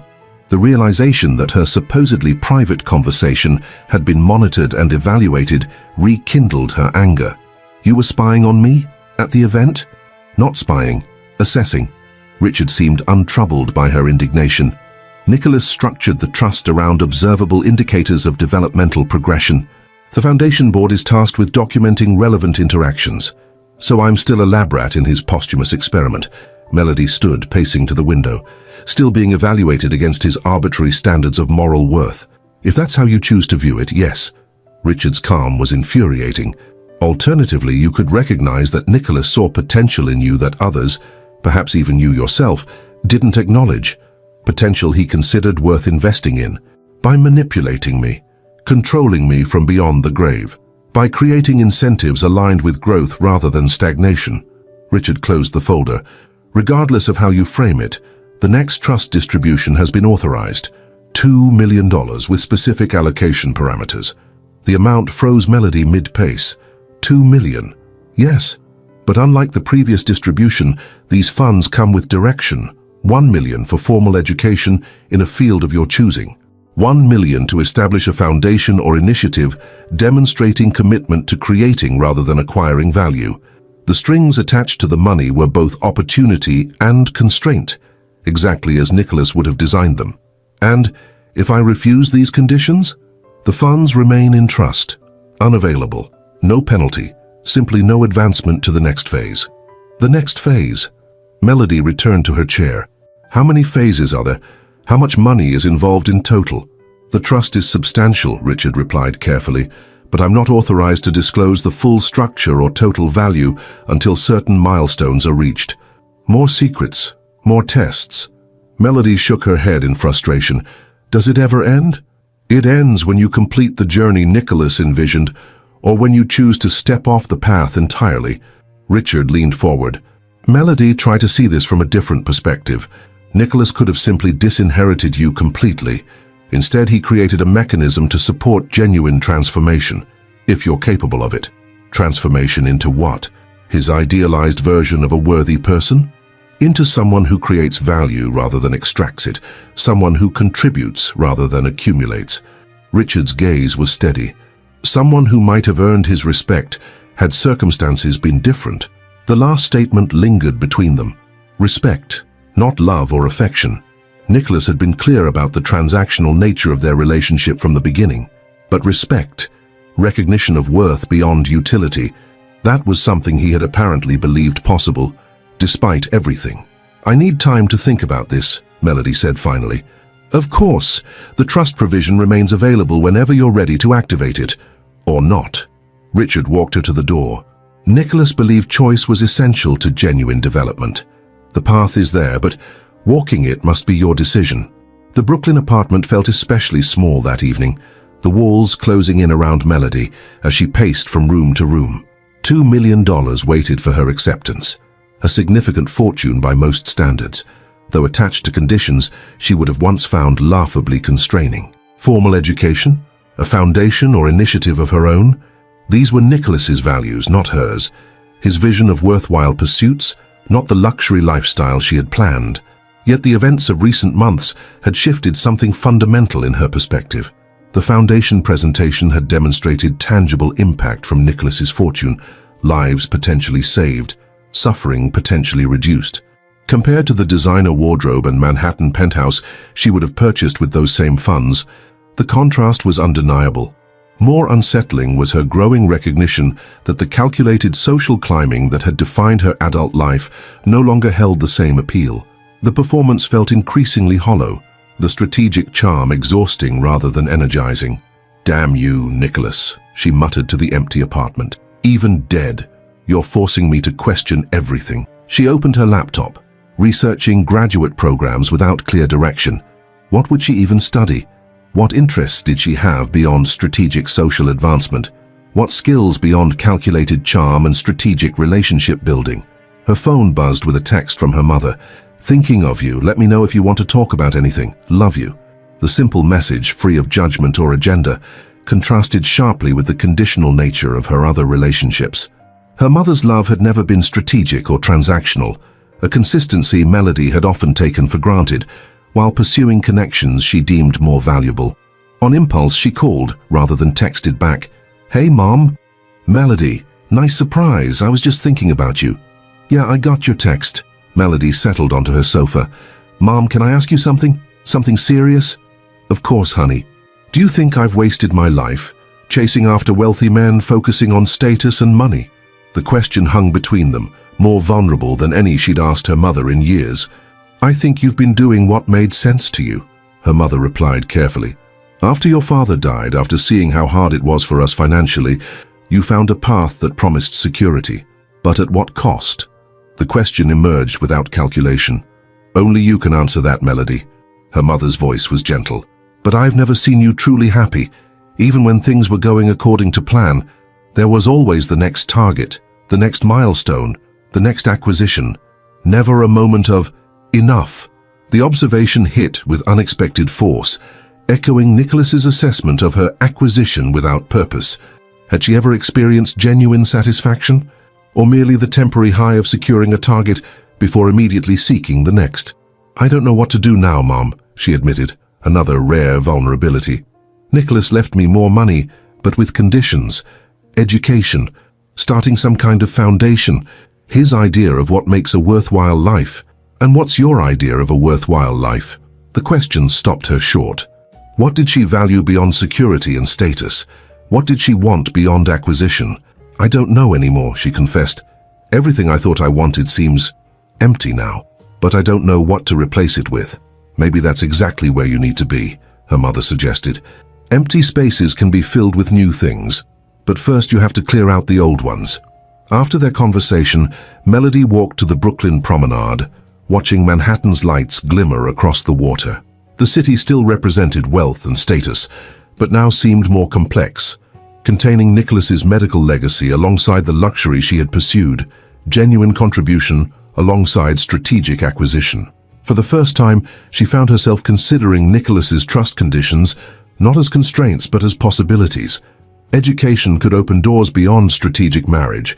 A foundation could create impact beyond personal consumption. The realization wasn't comfortable or welcome. Acknowledging Nicholas's posthumous influence felt like confirming his right to judge her choices. Yet the path he had created offered something her previous trajectory had not: purpose beyond possession, creation beyond acquisition. As summer faded into fall, Melody faced a crossroads unlike any she had anticipated.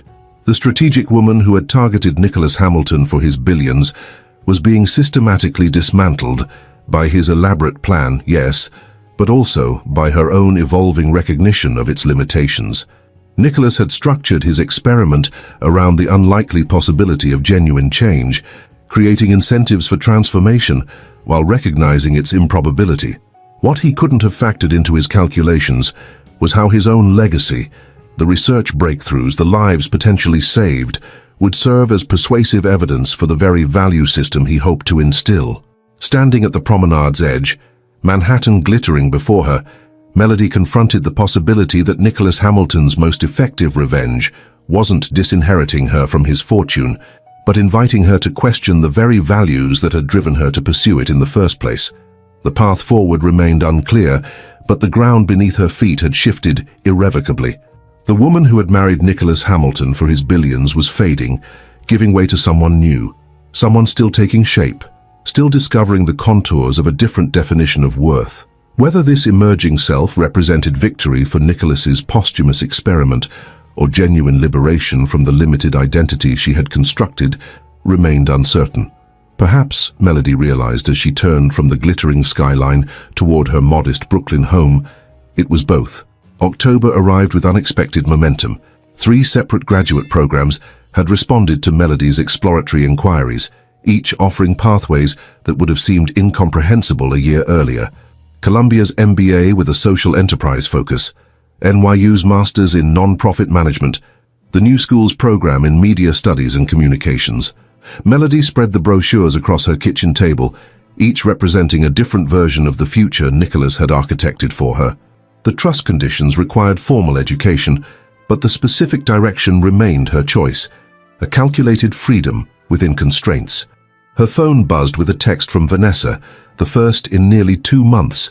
"Heard through Whitney Gala Circuit you're applying to grad school. Strategic pivot or genuine crisis? Coffee catch-up overdue."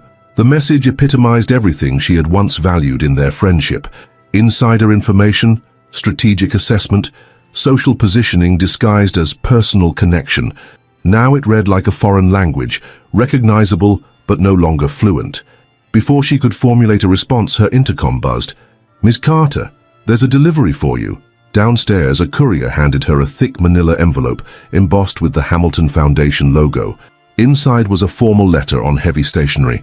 "Dear Miss Carter, The Hamilton Foundation Board of Directors requests your attendance at a special announcement regarding a significant breakthrough in neurological cancer treatment protocol, NS413, scheduled for October 15th at Memorial Sloan Kettering Cancer Center.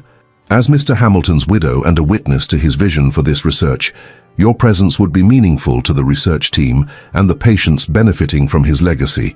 Please RSVP at your earliest convenience.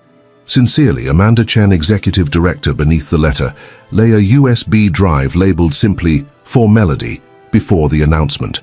No explanation, no context, just another breadcrumb in Nicholas's elaborate posthumous trail. Melody plugged the drive into her laptop with trepidation. It contained a single video file dated 3 weeks before Nicholas's death. She clicked play and his face filled the screen. Gaunt but composed, those penetrating blue eyes still sharp despite his deteriorating condition. "Melody," he began, his voice stronger than in his final days. "If you're watching this, 2 things have happened. First, the NS4113 protocol has achieved significant success in human trials, and second, you've demonstrated enough genuine interest in the Foundation's work to warrant receiving this message." He shifted slightly, adjusting his position in what appeared to be his study chair. "I've recorded several messages for different potential outcomes of both the research and what I've come to think of as your developmental journey. This particular recording addresses a specific convergence, medical breakthrough and personal evolution occurring in parallel." Nicholas paused, seeming to gather his thoughts. "The treatment protocol being announced is particularly significant because it targets the exact condition that took Caroline, and soon will take me. We're beyond helping, but others may be spared our fate. This matters in ways I suspect you're beginning to understand." His directness remained undiminished by illness or impending death. "Your presence at the announcement isn't coincidental or sentimental. It represents a choice on your part, to witness value creation rather than remain focused on value extraction. This distinction has been central to the structure I've created for you." Melody paused the video, unsettled by his continued assessment of her choices, even from beyond the grave. Every step she took, every decision she made, seemed to play into Nicholas's elaborate scoring system. Was any choice truly hers if it had been anticipated and incentivized by his posthumous plan? She resumed playback. "You're likely questioning whether your emerging interest in the Foundation's work represents genuine change or simply adaptation to the incentives I've created." Nicholas continued, as if reading her thoughts across time. "That distinction matters less than you might think. Behavior shapes values more often than the reverse.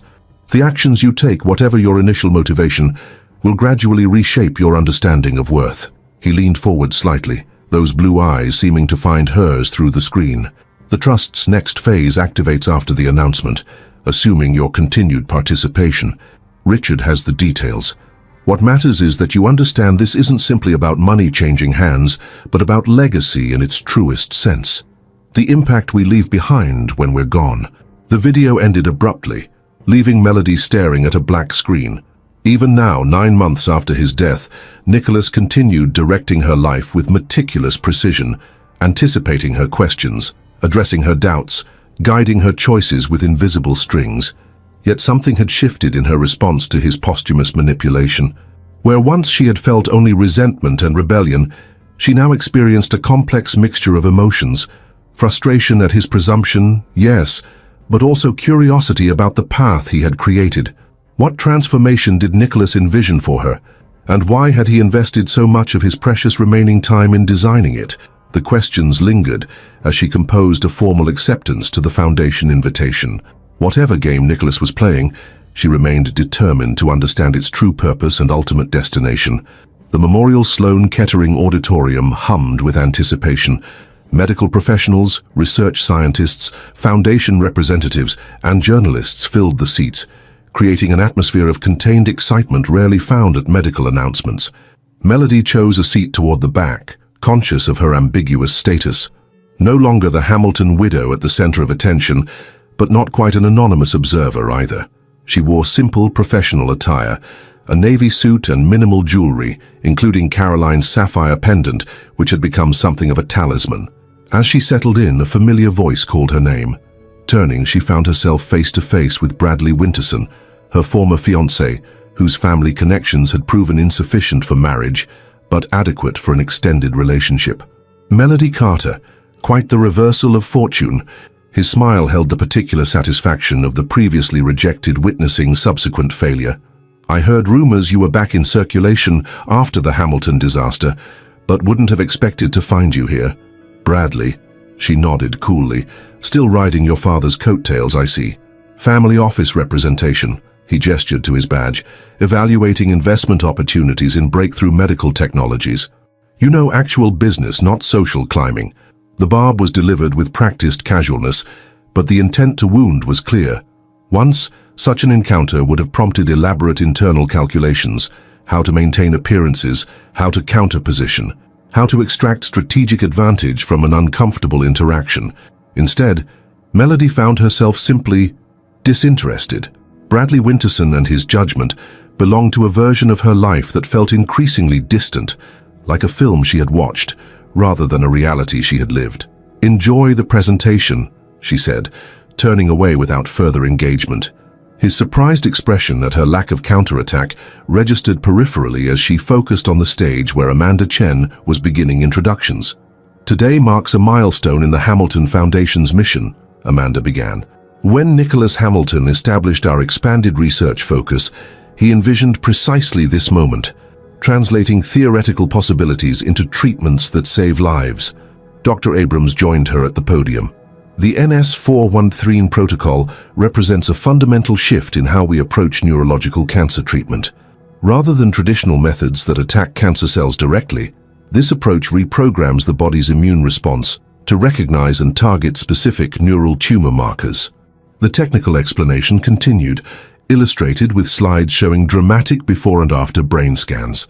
Melody found herself genuinely attentive, not from strategic calculation, but from growing understanding of the research's significance.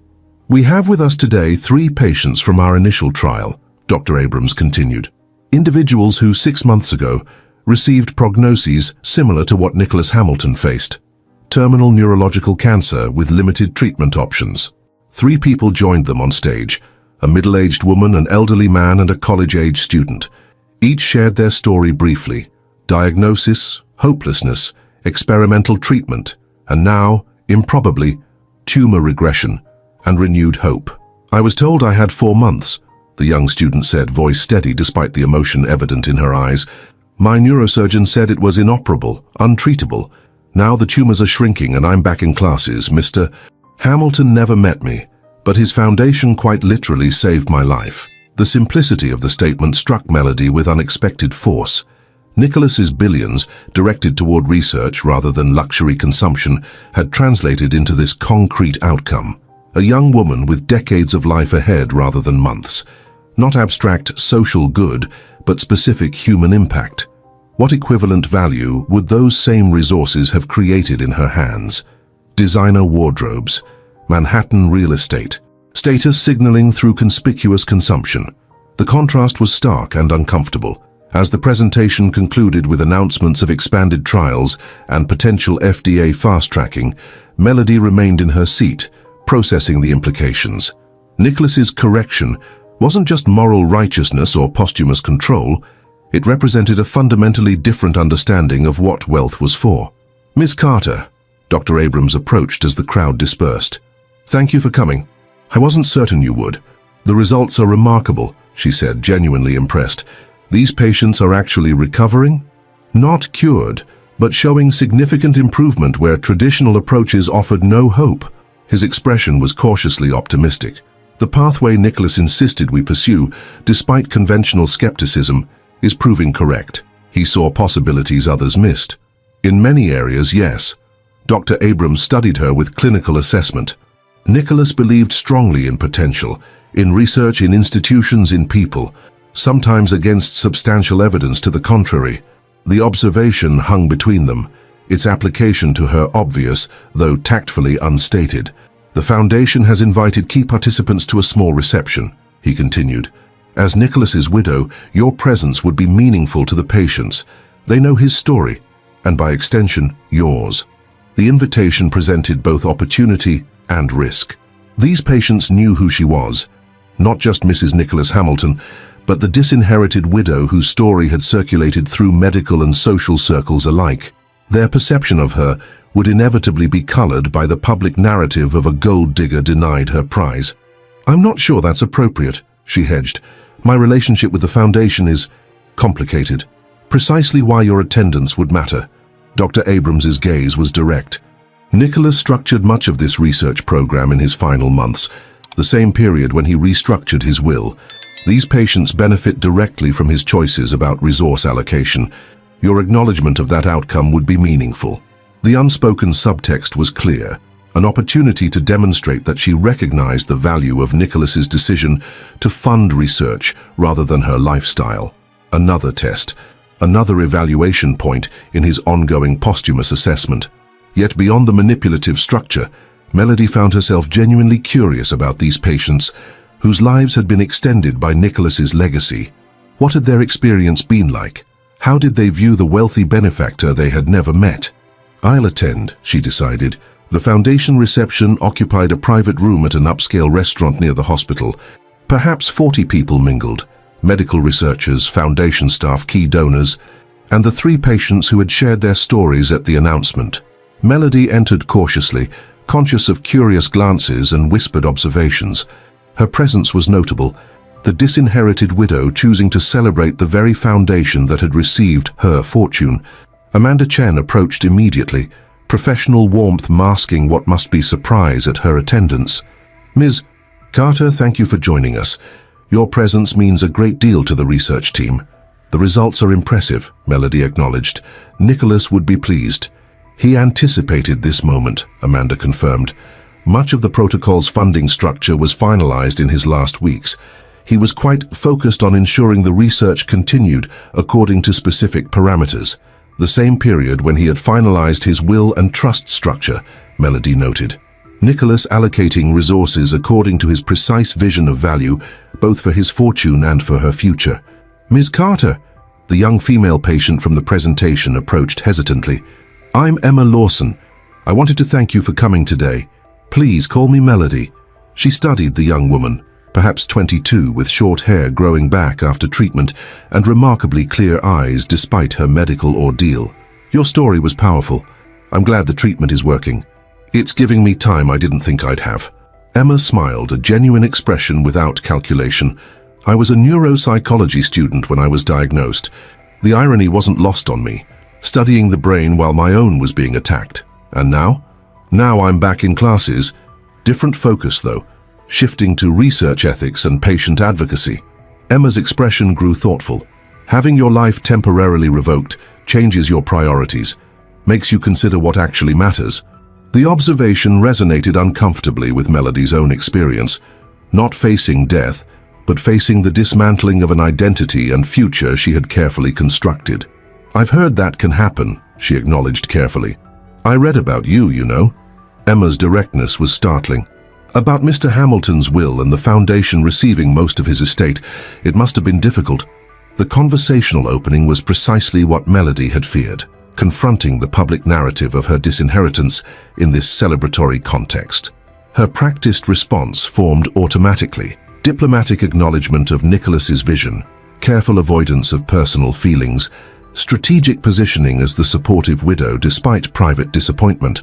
But face-to-face with a young woman receiving literal life extension from Nicholas's allocation choices, the prepared script felt hollow. "It was educational," Melody said instead. "Nicholas had very specific ideas about the impact his fortune should have after he was gone." Emma nodded thoughtfully. "My oncologist mentioned that Mr. Hamilton restructured his foundation during his own treatment, that he was determined to create something meaningful from his experience, rather than just submit to it. That sounds like Nicholas." The observation was genuinely accurate, Melody realized. Nicholas had indeed refused to simply accept his prognosis, channeling his remaining energy into legacy rather than comfort. "Does it help, seeing the research success?" Emma asked, her perception surprisingly acute. "Knowing his choices are literally saving lives." The question penetrated Melody's practiced composure. Did it help? Did seeing tangible outcomes from Nicholas's fortune ease the sting of her disinheritance? The honest answer surprised her. "Yes," she admitted, "it does." Not in ways I would have expected, but yes. Their conversation was interrupted by Dr. Abrams calling for attention. A small presentation followed, recognizing key researchers and highlighting next steps for the treatment protocol. Melody found herself genuinely engaged, the medical details increasingly comprehensible as her exposure to the Foundation's work deepened. As the reception concluded, Bradley Winterson intercepted her near the exit, scotch in hand and calculation in his expression. Quite the performance, Melody, the supportive widow celebrating her disinheritance. His tone was just low enough to avoid being overheard. Though I suppose $1 million is better than nothing, which is what most would have left you. The comment was designed to wound, to remind her of her reduced circumstances, to position him as still secured within wealth while she had been cast out. Once, such positioning would have triggered elaborate counter-strategies and social maneuvering. Instead, Melody found herself studying Bradley as if examining an artifact from another time. His designer suit, carefully cultivated stubble, practiced smile hiding intellectual limitations, all elements she had once found strategically valuable in her climb through Manhattan society. "You know, Bradley," she said finally, "I used to think status by association was the ultimate achievement. Being seen with the right people, accessing the right resources, securing the right connections." She gestured subtly toward Emma Lawson across the room. "Now I'm less certain." "Please," he scoffed, "spare me the Enlightenment narrative. You targeted old, dying Hamilton for his billions and got outplayed. The humble wisdom act might work on these medical types, but we both know who you really are."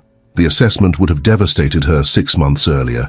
Now it merely clarified the distance she had traveled from her former self. "You're right about one thing," she acknowledged. "I did get outplayed thoroughly, but Nicholas's game was more complex than I initially understood." She left Bradley staring after her, confusion replacing his smug certainty. The encounter crystallized something Melody had been gradually recognizing. Her former world of strategic social positioning and calculated advancement felt increasingly foreign, its concerns trivial compared to the literal life and death stakes of the Foundation's work. Whether this shift represented genuine evolution or merely adaptation to her changed circumstances remained uncertain, but the distance between who she had been and who she was becoming seemed to widen with each passing day. The following morning, Melody received another communication from the Hamilton Foundation, this time a substantial package delivered by private courier. Inside was a formal letter from Richard, along with extensive documentation. "Melody, your attendance at yesterday's announcement and subsequent engagement with the research team, particularly patient Emma Lawson, constitutes achievement of the next developmental milestone in Nicholas's trust structure. As trustee, I am authorized to release the following. 1. Formal activation of the educational trust component, 1 MEM, pending your enrollment in an approved graduate program. 2. Initial funding for your proposed foundation or initiative, 1 MEM, upon submission of a formal proposal meeting specified parameters. Access to the enclosed materials which Nicholas designated for this specific juncture in your progression. Please review the materials and contact me to discuss next steps when you're ready to proceed." Richard beneath the letter lay a leather-bound journal Melody instantly recognized. Not Nicholas's business journal she had discovered in his study, but a different volume. Opening it revealed intimate personal writings rather than strategic business notations. The entry date spanned the period immediately after Caroline's death, through Nicholas's own diagnosis 5 years later. The first page bore a handwritten note. "Melody, if you're reading this, you've demonstrated genuine interest in purpose beyond possession. These journal entries document my own journey from acquisition to contribution, a transformation catalyzed by loss and solidified by purpose. Read them not as judgment but as parallel experience. We are more similar than you might wish to acknowledge. Nicholas." The presumption was breathtaking, that she would want or need access to Nicholas's private thoughts, that their experiences were somehow comparable, that his personal evolution should serve as template for her own. Yet curiosity overcame indignation as she turned to the first entry, dated shortly after Caroline's death, 3 weeks since Caroline's funeral. The house echoes with absence. Billions in assets, global reach, unlimited access, all meaningless without her. What was the point of the acquisition, the expansion, the constant drive for more? To what end? For whose benefit? Investors expect quarterly growth. Markets demand continuous expansion. But to what purpose beyond numbers on balance sheets?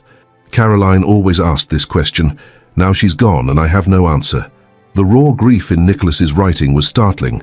Subsequent entries documented his struggle to find meaning after Caroline's loss. 6 months without Caroline. Foundation board pushing for business as usual. But what was our business really? Creating shareholder value? Accumulating personal wealth? Caroline saw our resources differently, as tools for impact rather than symbols of success. Meeting with Dr. Abrams today about expanding neurological research funding, not just for forms of cancer like Caroline's, but the broader ecosystem of brain science, creating value that extends beyond financial metrics. This feels like the path forward. Her path, not mine. Yet perhaps it can become mine now. Entry after entry documented Nicholas's gradual transformation from ruthless pharmaceutical executive to purpose-driven philanthropist. The catalyst had been Caroline's death, but the evolution continued through his own diagnosis and treatment. Diagnosis confirmed today. Same aggressive neurological cancer that took Caroline. Prognosis measured in months, not years. Strange clarity in this moment, not about mortality, which has always been certain, but about purpose. What remains when time is finite? Not acquisition, not accumulation, only impact. The foundation must expand beyond current parameters. My remaining time has singular value now, creating lasting structures that continue impact beyond my limited timeline. Melody read for hours, absorbing Nicholas's private thoughts about wealth, purpose, legacy, and ultimately, about her. Entries from the period after they met revealed his perspective on their relationship with uncomfortable clarity. M made her approach today precisely as anticipated. Calculating, strategic, focused entirely on acquisition. Mirror image of my younger self before Caroline, viewing relationships as transactions, people as instruments, wealth as identity. R questions my plan, sees only manipulation and control. Cannot understand that offering M. The same opportunity for transformation that Caroline offered me is not punishment but possibility. Some lessons cannot be taught, only experienced. The question is whether M has capacity for growth beyond acquisition. Evidence suggests no. Yet Caroline would argue for the possibility of transformation against all evidence. Perhaps her optimism deserves one final experiment. The intimate access to Nicholas's thinking was both invasive and illuminating. He had indeed seen her, not just her strategic pursuit of his wealth, but something beneath it that he recognized from his own experience. Not mere judgment, but identification. Even a strange form of empathy for the person he had once been himself. Most unsettling was the realization that Nicholas hadn't simply been seeking revenge or moral superiority. He had been attempting, however manipulatively, to create the conditions for a transformation similar to his own, from acquisition to contribution, from taking to creating value. Whether this justified his elaborate posthumous manipulation remained questionable, but the framework shifted from simple punishment to something more complex, a challenging, presumptuous attempt to engineer growth through structured consequence. As Melody closed the journal, her phone rang with Richard's number. "I assume you've received the package," he said without preamble. "Yes," along with Nicholas's presumptuous comparison of our life experiences. Richard sighed audibly. He anticipated that response. His journal was meant to provide context, not equivalence. Context for what? His elaborate posthumous experiment on my moral development? Context for the next phase of the trust, Richard corrected. The educational component and initiative funding represent significant resources. Nicholas wanted you to understand their purpose before proceeding, and that purpose is creating value rather than extracting it, contributing rather than accumulating. Richard's patience seemed practiced from multiple similar conversations. The same transformation he experienced after Caroline's death. Forced transformation through financial manipulation is hardly genuine change. Perhaps not initially, Richard acknowledged, but behavior shapes values over time. Nicholas believed the experience of creating impact would eventually shift your understanding of worth, regardless of your initial motivation. The observation echoed Nicholas's video message. Behavior shapes values more often than the reverse. The actions you take, whatever your initial motivation, will gradually reshape your understanding of worth. So I'm supposed to play along with his grand design for my moral development? Dutifully check the boxes he created to access the money? You're free to walk away at any point, Melody. The trust continues only with your active participation. Richard's tone remained neutral. Nicholas designed gates, not cages. The choice to proceed remains yours at every juncture. After the call ended, Melody spread the trust documents across her kitchen table. The educational component seemed straightforward. Enrollment in an approved graduate program focusing on fields related to social impact, non-profit management, or strategic philanthropy. The initiative funding proved more complex, requiring a formal proposal for a foundation or organization, demonstrating commitment to creating measurable value for others. The structure would receive initial funding of $1 million, with additional funding contingent on demonstrated impact and adherence to specific ethical guidelines. The conditions were simultaneously opportunity and constraint, access to significant resources tied to Nicholas's vision of worthwhile pursuits. Playing his game meant accepting his rules, his metrics, his definition of value. Yet, beyond the manipulative structure, lay genuine possibility. Education could provide skills beyond social climbing. A properly designed initiative could create actual impact. The question was whether following Nicholas's posthumous blueprint represented surrender to his control or strategic adaptation to changed circumstances. As autumn deepened, Melody's decision crystallized. She would proceed with the educational component while developing a concept for the required initiative. Not because Nicholas's posthumous manipulation had corrected her values, but because the path he had designed offered resources and direction her previous trajectory now lacked. Adaptation rather than conversion, strategic pivot rather than moral transformation.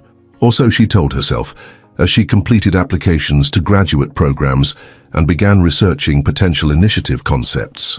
Winter brought acceptance to Columbia's MBA program with a social enterprise focus, triggering release of the educational trust funds as promised.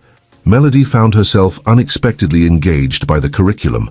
The strategic thinking she had once applied to social climbing now redirected toward organizational development and sustainable impact models. Simultaneously, her initiative concept began taking shape, a communications and media training program for medical researchers developing treatments for rare and terminal diseases.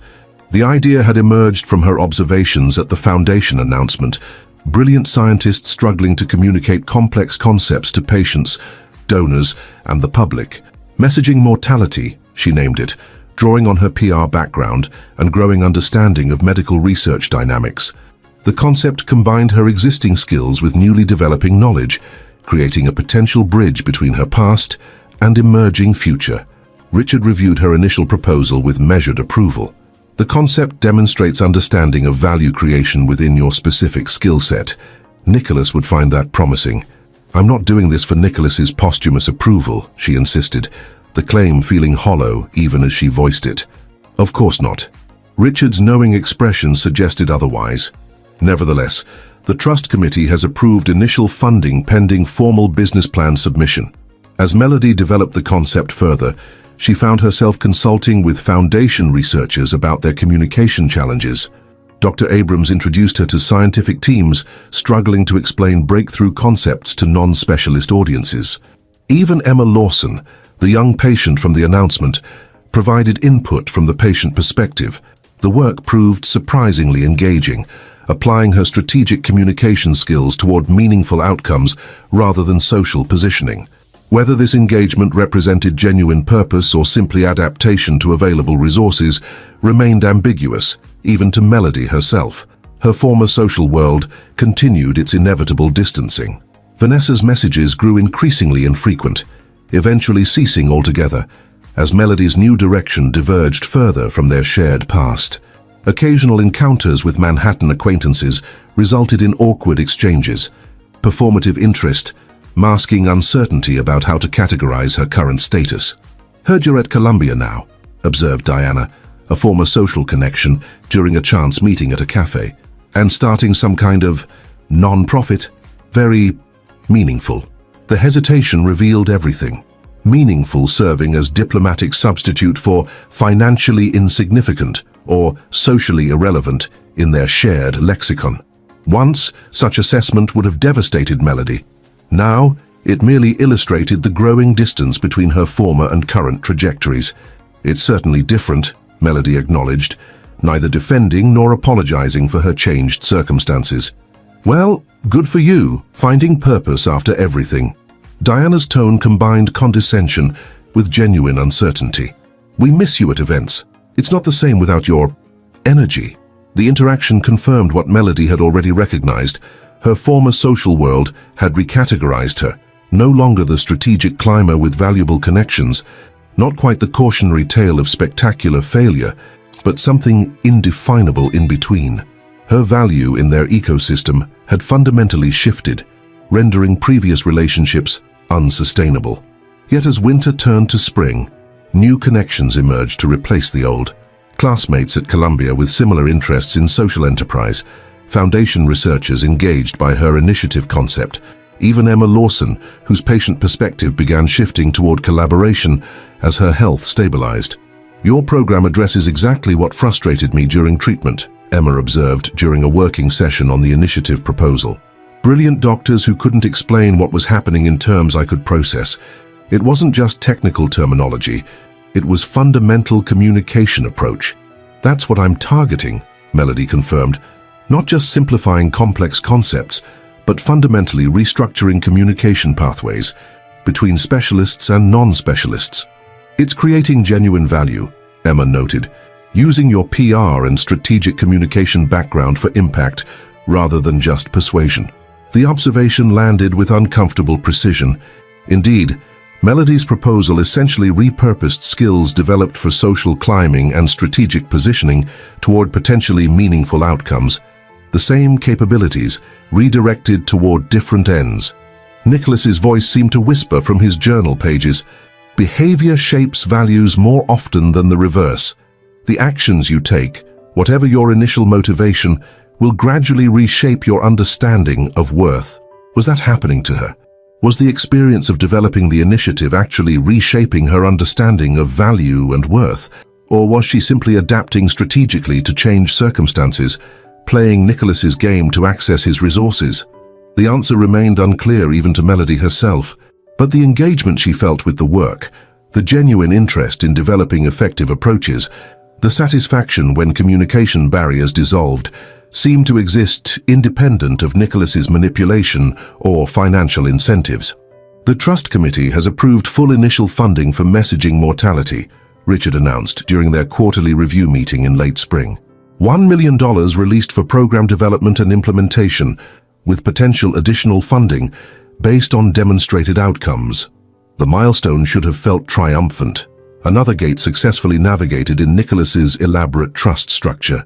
Instead, Melody found herself focused on the practical implications for program development rather than the financial achievement. The medical communication workshop model needs refinement before scaling, she noted, reviewing her implementation timeline. Initial partnerships with 3 research institutions will provide diverse testing environments. Richard studied her with that measuring gaze she had come to recognize. You seem genuinely engaged with the initiative concept, beyond simply fulfilling trust requirements. The communication gap between researchers and patients is real, Melody acknowledged. Addressing it creates tangible value, regardless of Nicholas's posthumous approval metrics.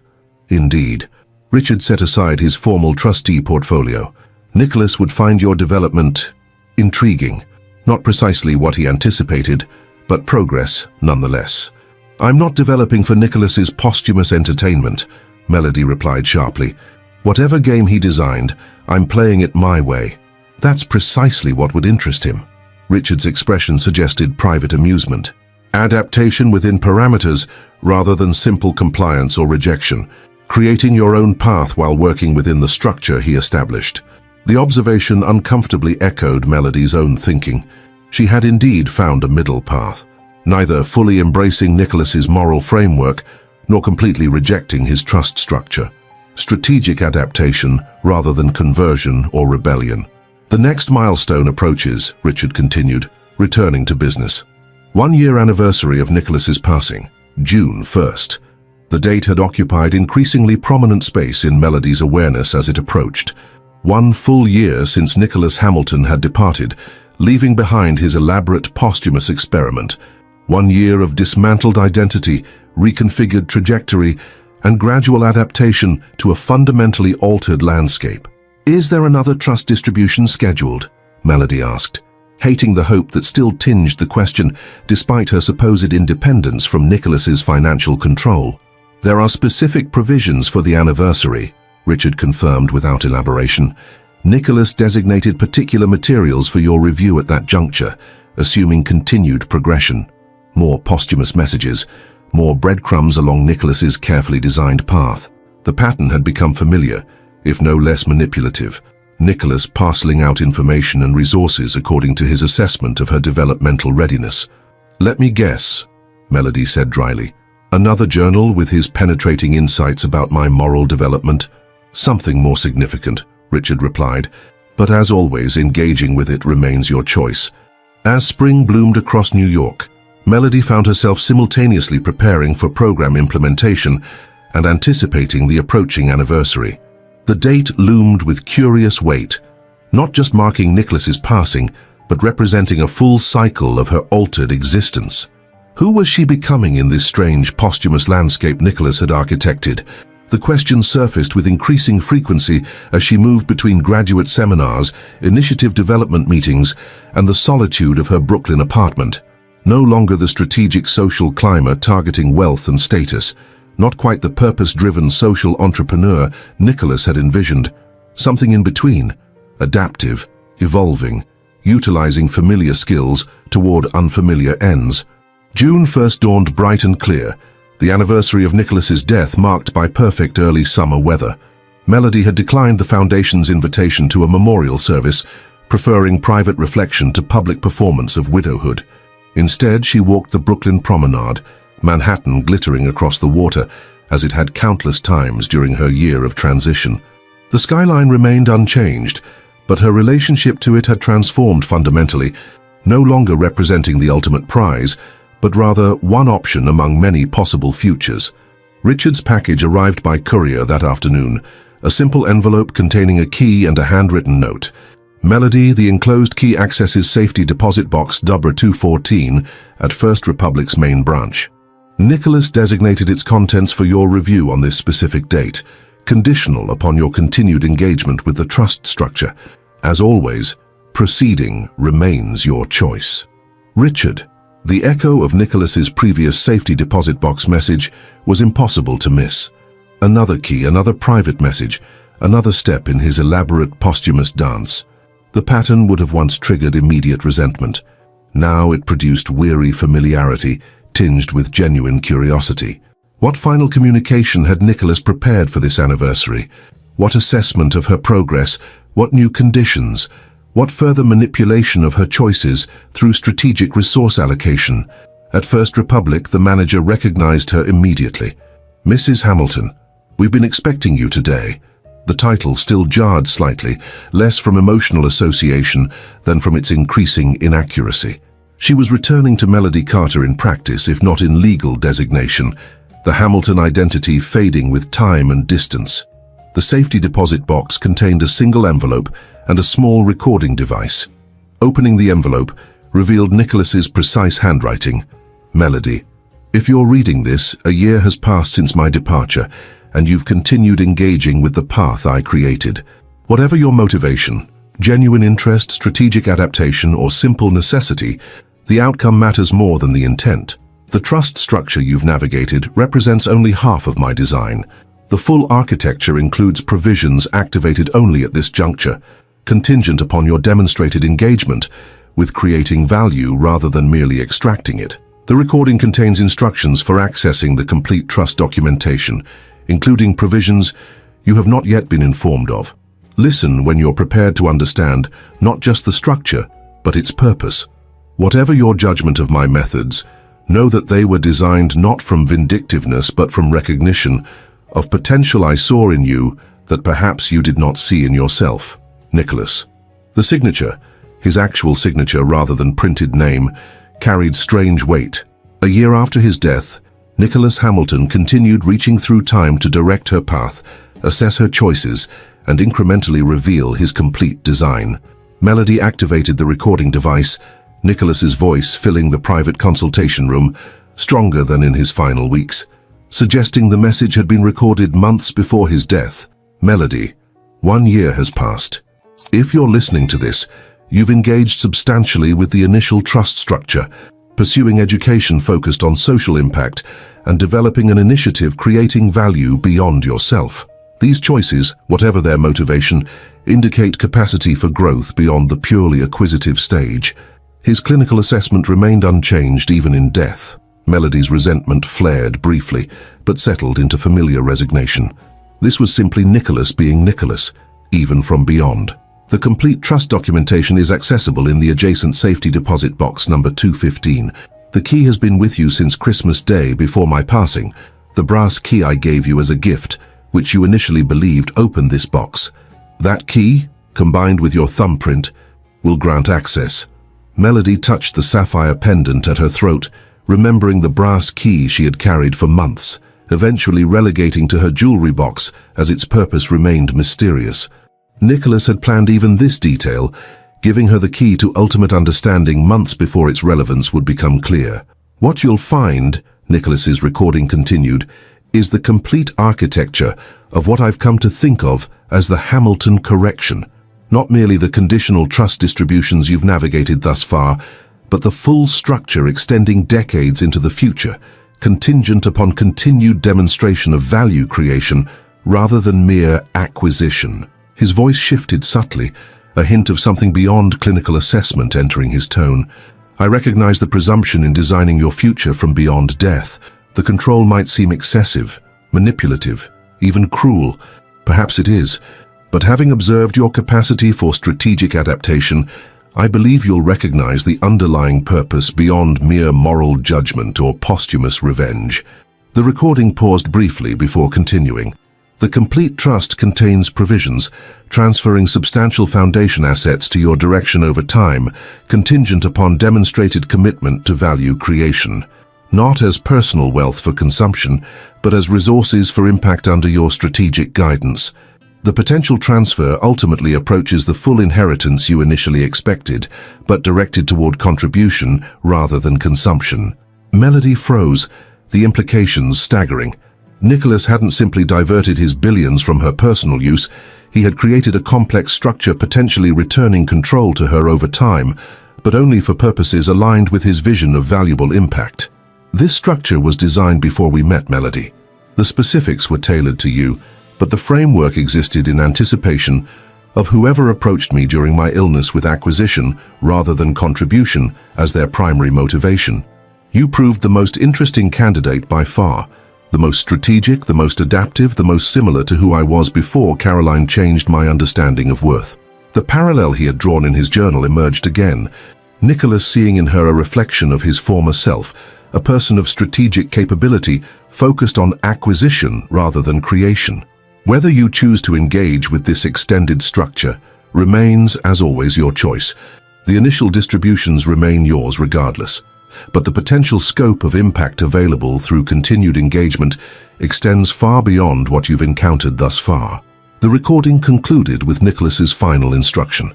The complete documentation awaits your decision, as does the legacy we might, improbably, come to share. As the recording ended, Melody sat motionless in the consultation room, mind racing with implications. Nicholas hadn't simply been testing her or punishing her, he had been gradually preparing her for potential stewardship of his actual legacy, contingent upon demonstrated capacity for responsibility beyond personal consumption. The brass key felt suddenly weighty in her palm. Accessing the adjacent safety deposit box would reveal the complete architecture Nicholas had designed, not just her personal trust provisions, but the potential future relationship between her initiatives and the Hamilton Foundation itself.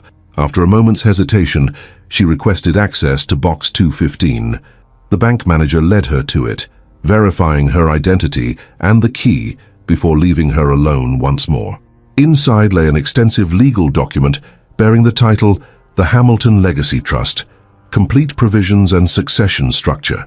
The document was hundreds of pages thick, representing years of legal architecture designed to extend Nicholas's impact decades beyond his death. Initial scanning revealed staggering scope, not just her personal trust provisions, but an elaborate structure integrating her development with foundation succession planning. Given sufficient demonstration of aligned purpose and responsible stewardship, Melody could potentially assume increasing direction of foundation resources over a 20-year timeline, not as personal wealth, but as directed impact under her strategic guidance. Not ownership but stewardship, not consumption but contribution.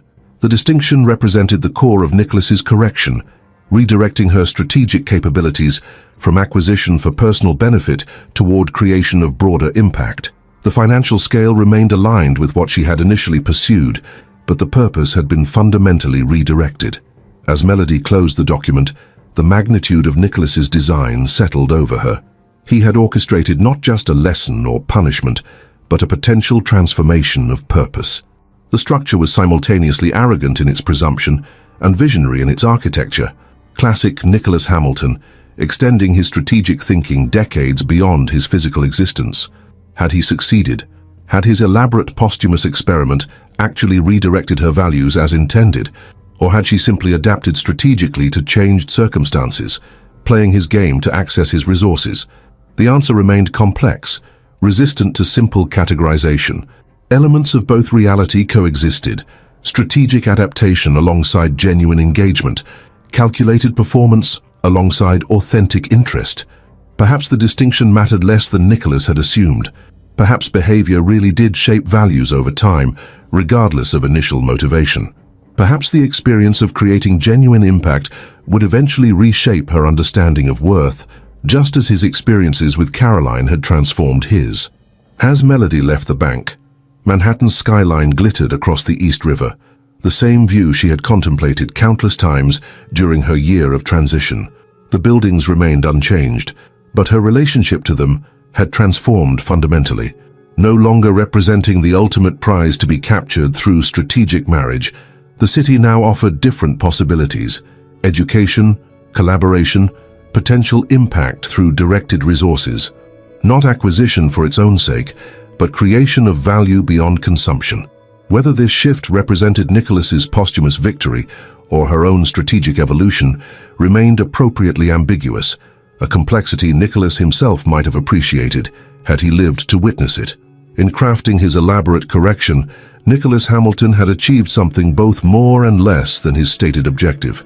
Not the simple moral transformation he had theorized, but a complex redirection of strategic capability toward different ends.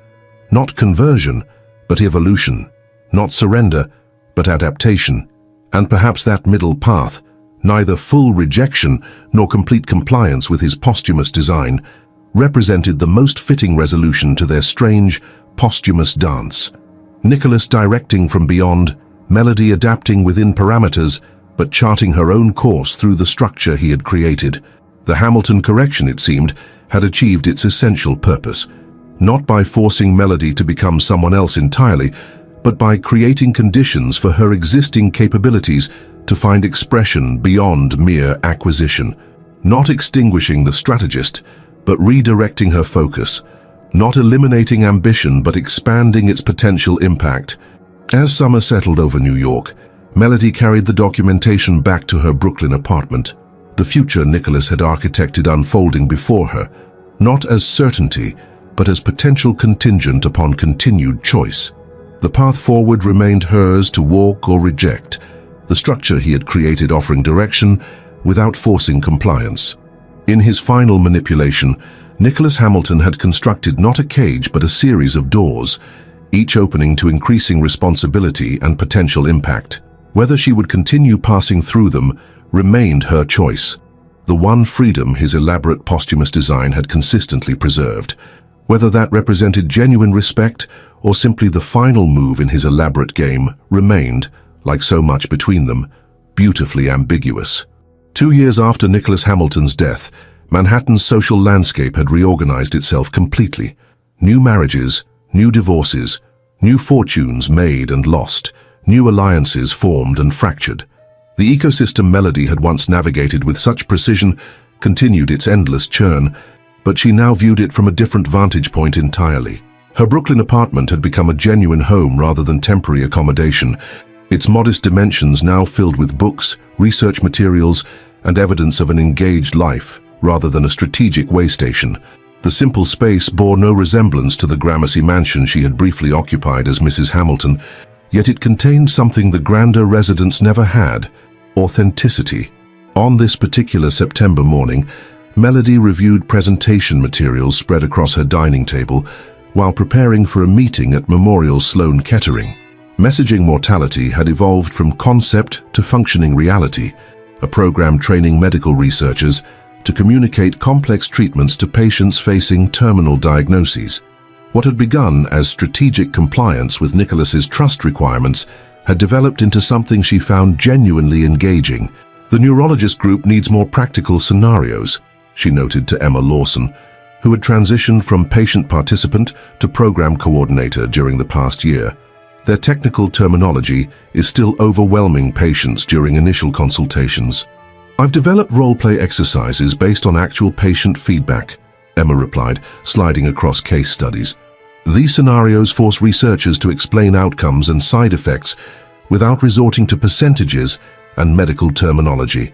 Their working relationship had evolved into an effective partnership, Melody contributing strategic communication expertise, while Emma provided authentic patient perspective.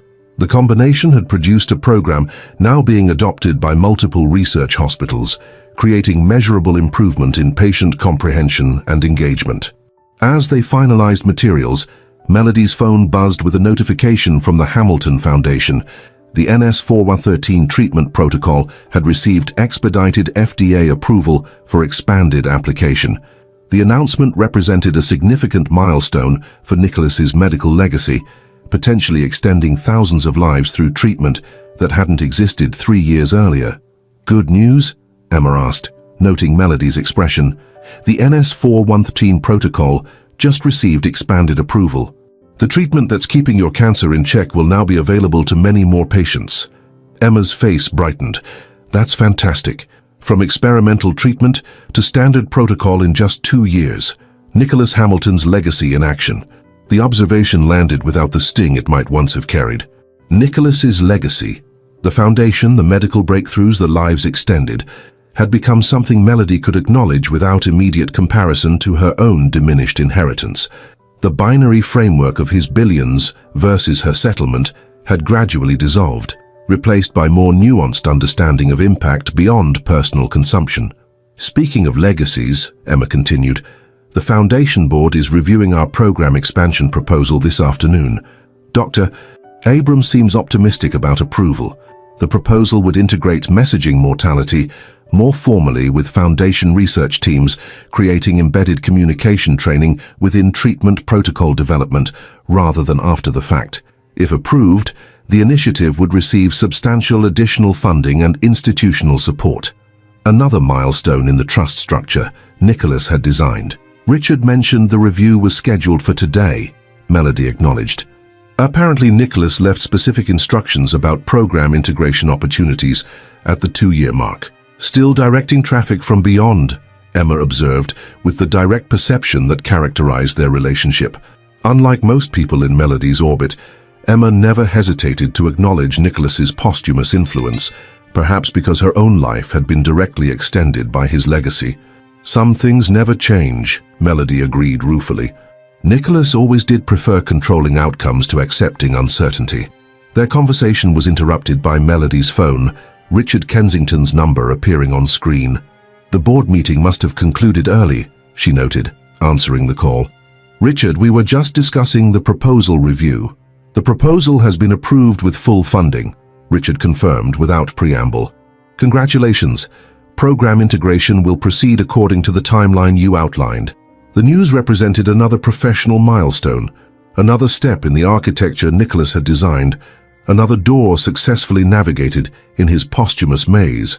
"There's more," Richard continued. "The 2-year trust evaluation has been completed. You've qualified for the next phase provisions." The evaluation had loomed for months, an assessment of her development and initiative impact against metrics Nicholas had established before his death. Always measuring, always evaluating, always directing from beyond. "And what does the next phase entail?" Melody asked, her tone carefully neutral despite the anticipation she couldn't fully suppress. "Substantial. A foundation board position, expanded initiative funding, and access to additional resources Nicholas designated specifically for this juncture." Richard's voice held genuine approval. "The formal documentation will be delivered this afternoon, but I wanted to convey the news personally. Nicholas would be satisfied with your trajectory." After the call ended, Emma studied her with knowing eyes. "More breadcrumbs on Nicholas's posthumous trail? Apparently I've been deemed worthy of the next level of his elaborate game." Melody's attempted irony couldn't fully mask her genuine interest in what the next phase might contain. Board position, additional funding, the usual combination of opportunity and constraint. "You know," Emma said thoughtfully, "from the outside it looks less like a game and more like succession planning. Nicholas, gradually increasing your responsibility and influence as you demonstrate capacity for effective stewardship." The observation was uncomfortably perceptive. The complete trust documentation Melody had accessed a year earlier had indeed revealed something akin to succession architecture, a potential path for her to assume increasing foundation leadership contingent upon demonstrated alignment with its mission. "Perhaps," Melody acknowledged, "though a normal person would simply have discussed succession planning during life rather than creating an elaborate posthumous obstacle course." "Nicholas Hamilton wasn't exactly normal," Emma noted with a smile. "Neither was his relationship with you." The accurate assessment hung between them as they returned to program preparations. Indeed, nothing about Melody's relationship with Nicholas had followed standard patterns. Not their calculated marriage, not his posthumous experiment, not her strategic adaptation to his architectural design. Their strange dance continued even now, 2 years after his physical departure, each responding to the other's moves across the barrier of mortality itself. The Hamilton Foundation headquarters, once Nicholas and Melody's marital home, had been completely transformed in the 2 years since his death. The mansion's grand architecture remained, but its interior now housed efficient research coordination facilities, conference spaces, and administrative offices. Only the library remained as Nicholas had left it, his collection preserved intact, as specified in his posthumous instructions. "The board meeting will begin shortly," Amanda Chen informed Melody as they walked through corridors once designed for social gatherings, now repurposed for medical advancement. "Your official appointment needs formal approval, though that's essentially a formality at this point." Melody nodded, still adjusting to this new relationship with the foundation that had once represented her disinheritance. 2 years of strategic adaptation had transformed adversary to ally, exclusion to inclusion, rejection to gradual acceptance. Whether this represented surrender to Nicholas's design or strategic navigation of available opportunities remained appropriately ambiguous. "Dr. Abrams mentioned the NS-413 protocol is showing promise in pediatric applications," Melody noted, reviewing briefing materials as they walked. "Initial trials are extremely positive," Amanda confirmed. "Potential application for certain childhood brain cancers previously considered untreatable. The research team will present preliminary findings today." The boardroom, once Nicholas's formal dining room, now featured a sleek conference table surrounded by displays tracking research initiatives worldwide. Foundation board members were already assembling. Dr. Abrams, Professor Winters, Judge Harrington, and several research directors Melody had come to know through her program work. Richard arrived last, carrying the formal documentation for her board appointment. His expression contained the measuring assessment she had come to recognize, evaluating her progress against Nicholas's posthumous expectations. "Before we begin," he announced once formalities were complete, "I'd like to acknowledge today's significance. Exactly 2 years ago, Nicholas Hamilton left specific instructions regarding Foundation governance evolution. Today, we implement the next phase of his design with Ms. Carter's appointment to the board." The formal announcement triggered polite applause from assembled members. Melody maintained composed appreciation while internally noting the careful use of Ms. Carter rather than Mrs. Hamilton, a subtle acknowledgement that her identity had shifted back toward her pre-marriage designation, Nicholas's surname gradually falling away from her daily existence. "Nicholas believed strongly in adaptive leadership," Richard continued, in identifying individuals demonstrating alignment with foundation values and gradually integrating them into governance structures. Melody's development over the past 2 years exemplifies this principle. The praise contained the usual combination of genuine acknowledgement and posthumous assessment. Always Nicholas's metrics, Nicholas's expectations, Nicholas's design parameters shaping the boundaries of her progress. As the meeting proceeded through research updates and funding allocations, Melody found herself genuinely engaged rather than strategically performing interest. The Foundation's work, extending lives, reducing suffering, advancing treatment for previously untreatable conditions, resonated beyond calculation. Whether this represented the value shift Nicholas had anticipated or simply expanded understanding of strategic opportunity remained appropriately complex. The messaging mortality integration proposal has been formally approved, Amanda announced when they reached that agenda item. Full funding for expanded implementation across all research teams, with Ms. Carter's leadership team maintaining programmatic direction while coordinating with Foundation priorities. The milestone represented significant professional validation. The initiative Nicholas had required as trust condition, now formally recognized as valuable contribution to Foundation objectives. Strategic compliance had evolved into genuine impact, initial performance into authentic engagement. After the meeting concluded, Richard drew Melody aside, indicating the library where Nicholas's collection remained preserved. There's a private aspect to today's transition, something Nicholas designated for this specific juncture. The library, once Nicholas's most personal space, remained largely unchanged despite the mansion's transformation. Books lined floor-to-ceiling shelves, the leather armchair where he had spent countless hours still positioned by the window overlooking the garden. Only the medical equipment that had occupied one corner during his illness had been removed, the space returning to its pre-disease configuration. Nicholas left specific instructions for this 2-year milestone, Richard explained, removing an envelope from his portfolio. Contingent upon your continued engagement with the trust structure and demonstrated alignment with Foundation objectives. Another breadcrumb, another posthumous message, another step in Nicholas's elaborate dance. The pattern had become familiar over the past 2 years, periodic communications triggered by specific milestones, each revealing another layer of his posthumous design. "Let me guess," Melody said dryly. "Another lecture on my moral development from beyond the grave." "Something more consequential," Richard replied, handing her the envelope. "Nicholas designated today for revelation of the Trust's ultimate structure, assuming continued demonstration of aligned purpose." The envelope contained a single sheet of Nicholas's personal stationery, his precise handwriting covering the page. "Melody, 2 years have passed since my departure. If you're reading this, you've navigated the initial phases of the trust structure with sufficient demonstration of aligned purpose to warrant revelation of its ultimate architecture. The complete Hamilton Legacy Trust, which you accessed on the 1st anniversary, outlined potential integration between your development and Foundation succession.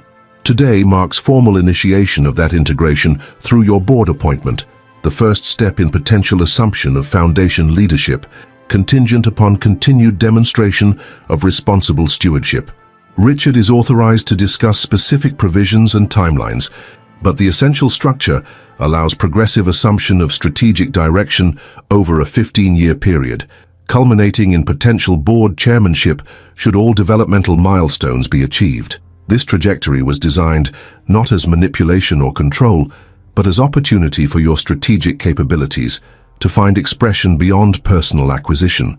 The correction I sought was never punitive, but transformative, redirecting capacities I recognized in you toward creation rather than consumption. Whether this path represents your genuine evolution or merely strategic adaptation to changed circumstances remains appropriately ambiguous. Perhaps the distinction matters less than I once believed. The choice to continue this trajectory remains, as always, yours alone. The structure exists not as obligation, but as possibility, a potential expression of legacy we might, improbably, come to share. Nicholas Melody read the letter twice, absorbing its implications. The ultimate architecture Nicholas had designed wasn't simply personal trust distributions or initiative funding, but potential leadership succession for his entire Foundation. billions in resources potentially under her strategic direction, contingent upon continued demonstration of aligned purpose. "He was preparing me for succession," she said finally, looking up at Richard. "Not just testing or punishing, but actually grooming for potential leadership." "From the beginning," Richard confirmed, "the disinheritance was never the end objective, merely the necessary first phase of potential transformation. Nicholas believed your strategic capabilities, properly directed, could eventually advance Foundation objectives more effectively than conventional leadership." The revelation shifted everything, recasting the past 2 years in new light.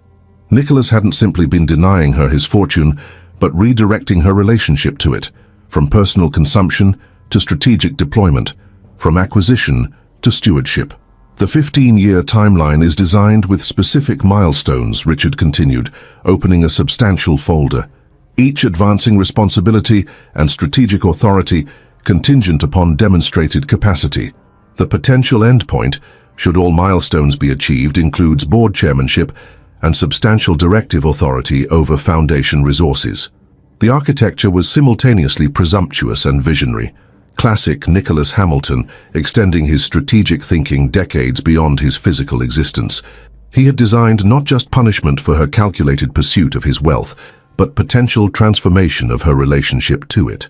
"Why reveal this now?" Melody asked, processing the implications. "Why not earlier or later in the process?" Nicholas believed 2 years represented sufficient time to demonstrate genuine engagement beyond mere strategic compliance, Richard explained. "The initial phases required immediate adaptation to changed circumstances.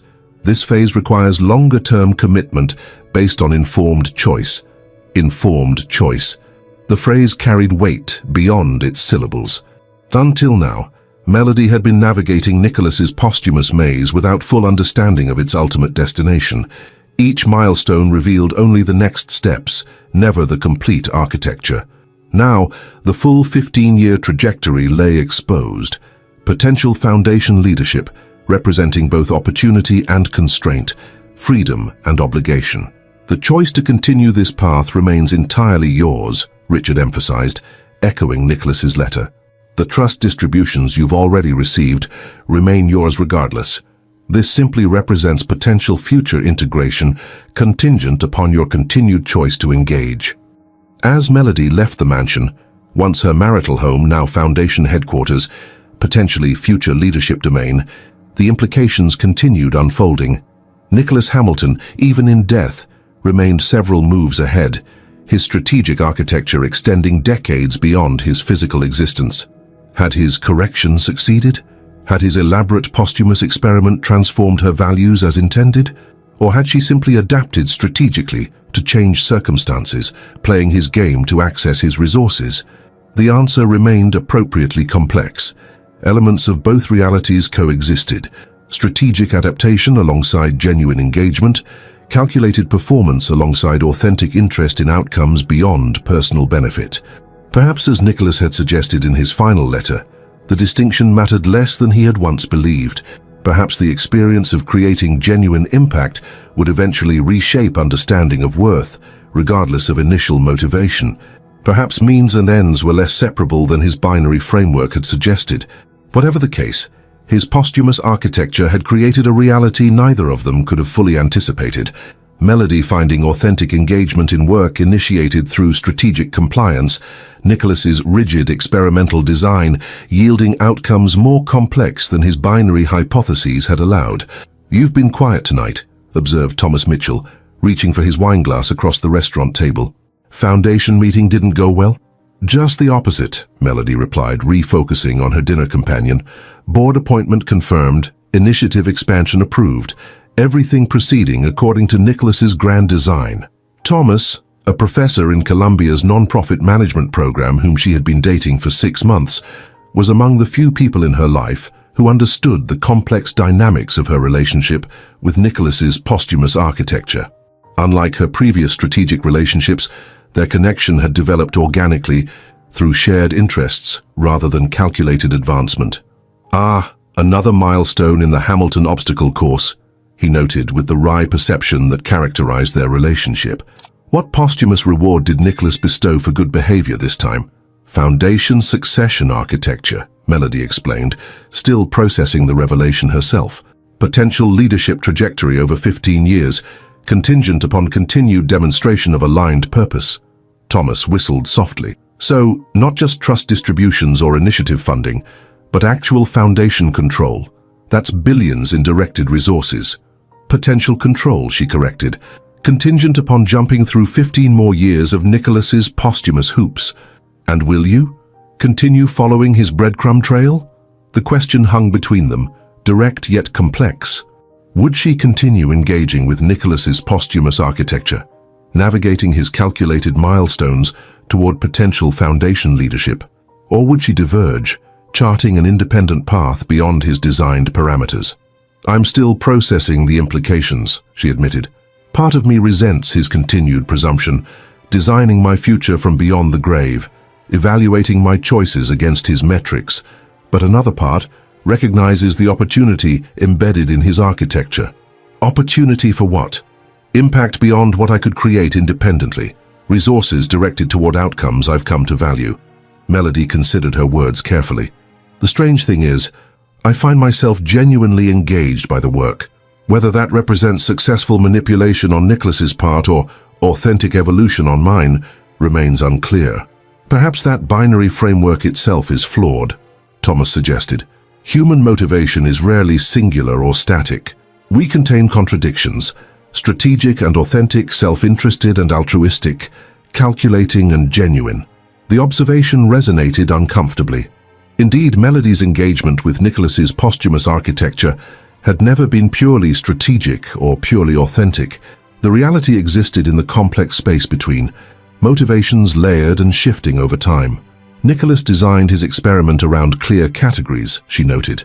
Subject rejects correction, accepts correction without insight, or experiences genuine transformation. No accommodation for messy middle ground. Classic engineer's mindset. Systems with defined inputs and outputs, clear causal relationships. Thomas smiled slightly. Human development tends to be messier, with multiple variables interacting simultaneously.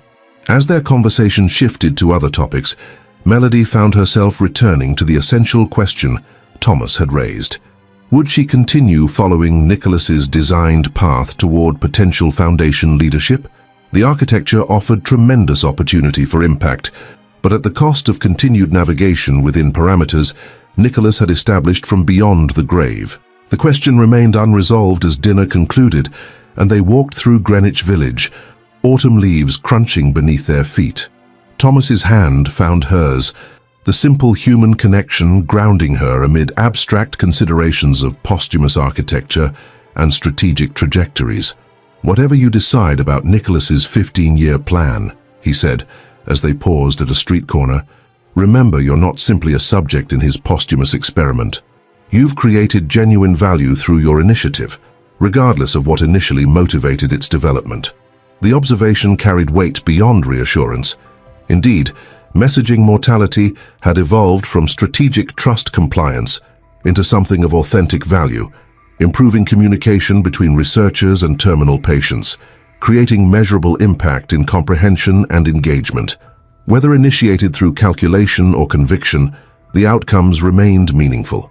Nicholas once wrote that behavior shapes values more often than the reverse, Melody recalled, that actions, whatever their initial motivation, gradually reshape understanding of worth. Smart man, Thomas acknowledged.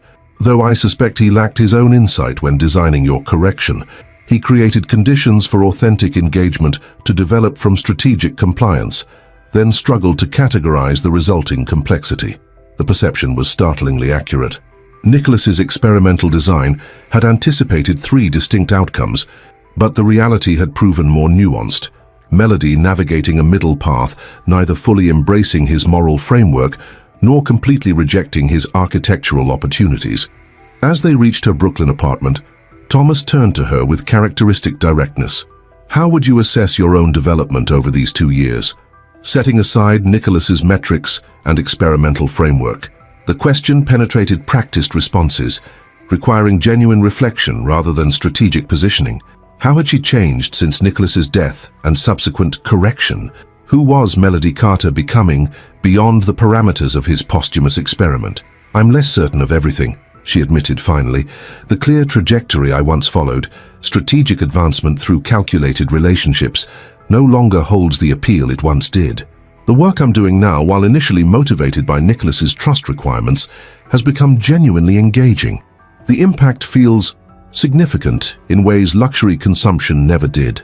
Sounds like genuine development, whether it fits Nicholas's experimental hypotheses or not. Perhaps, Melody considered further, though I sometimes wonder if I'm simply playing a longer, more sophisticated game, adapting to changed circumstances rather than evolving beyond them. Does the distinction matter if the outcomes benefit others regardless? The question lingered as they said goodnight, Thomas returning to his West Village apartment, while Melody climbed the stairs to her Brooklyn home.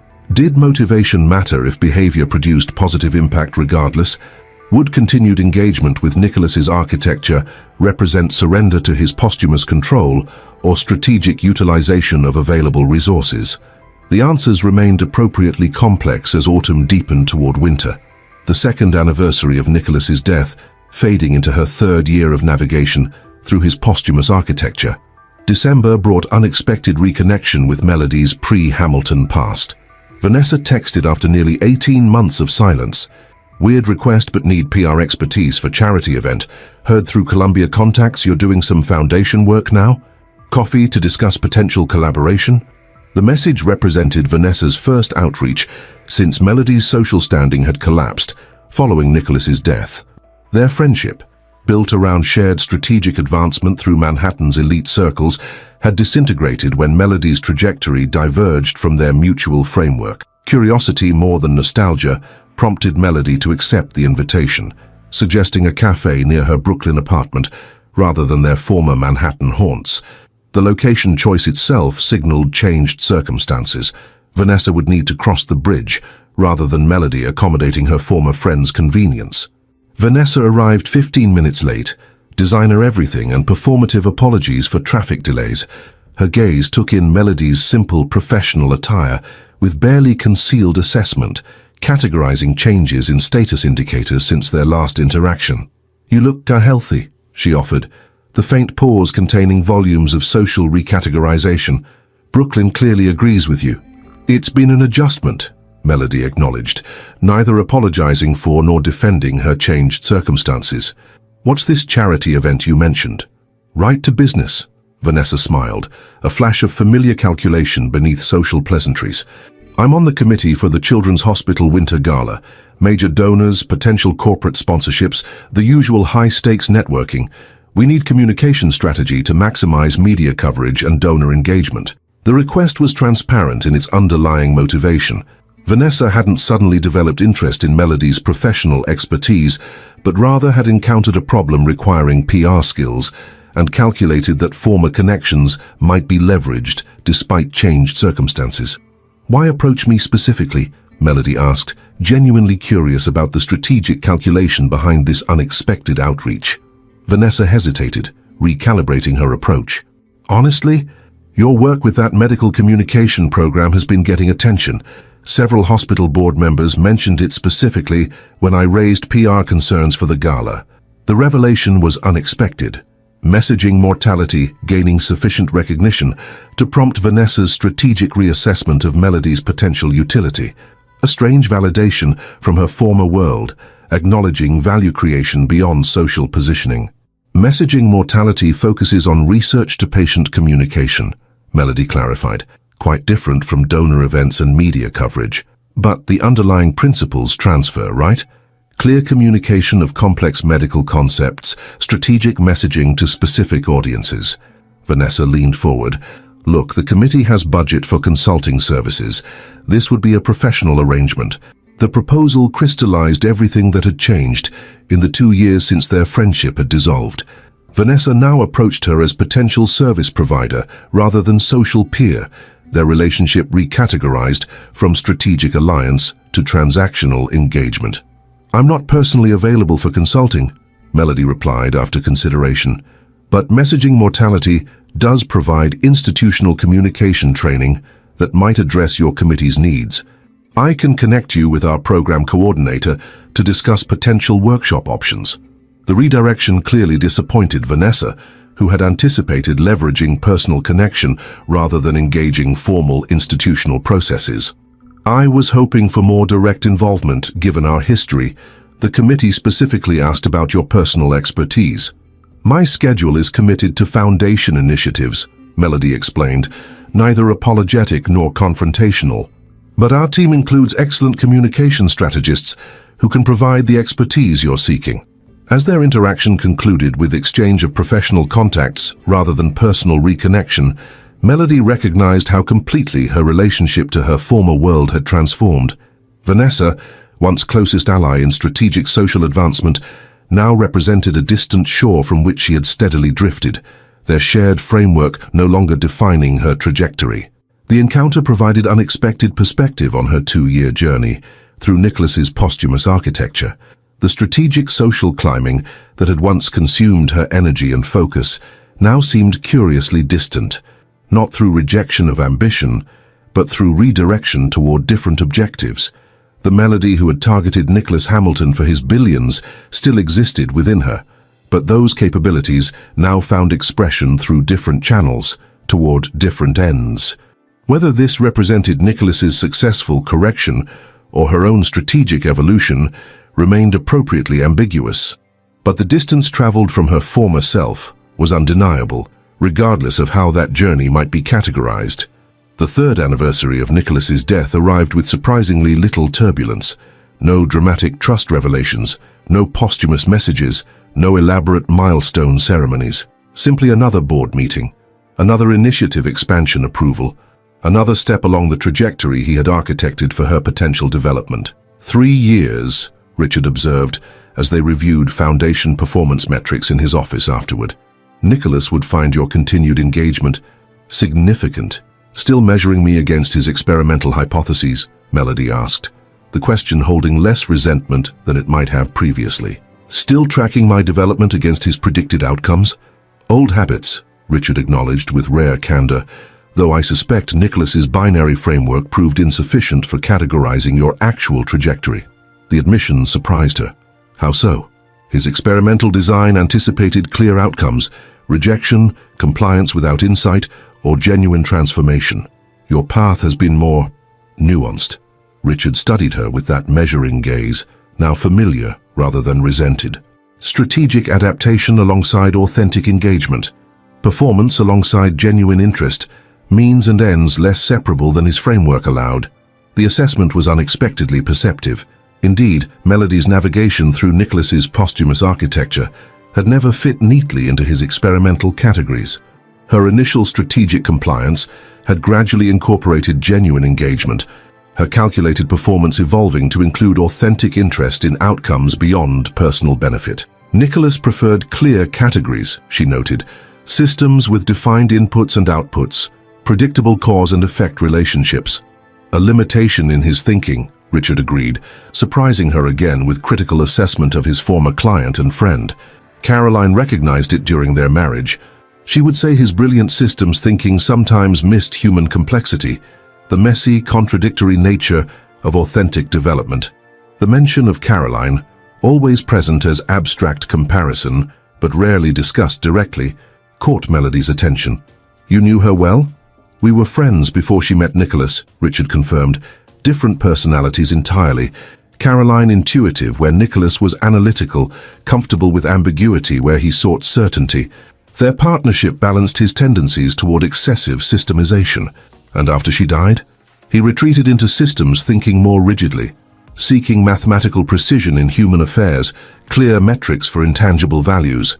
Richard's expression suggested genuine concern rather than professional assessment. "The experimental design he created for you reflected that rigidity. Binary categories, clear causal relationships, defined developmental trajectories." The insight shifted Melody's understanding of Nicholas's posthumous architecture. Perhaps his correction wasn't merely moral judgment or posthumous control, but reflection of his limited framework for understanding human development, seeking systematic certainty in inherently ambiguous territory. Yet he built flexibility into the structure, she observed. Gates rather than cages, as you once described it. Choice preserved at every juncture. Caroline's influence, Richard explained. Even after her death, certain principles she had established remained in his thinking, respect for agency chief among them. As their meeting concluded, Melody found herself contemplating this new dimension of Nicholas's posthumous experiment. Perhaps his elaborate architecture reflected not just calculated moral instruction, but genuine attempt to create conditions for development he himself struggled to fully comprehend. Perhaps the structure's rigidity masked underlying uncertainty about how transformation actually occurred. The insight didn't excuse his manipulative methods or presumptuous judgment, but it added complexity to motivation she had previously categorized as simply controlling or punitive.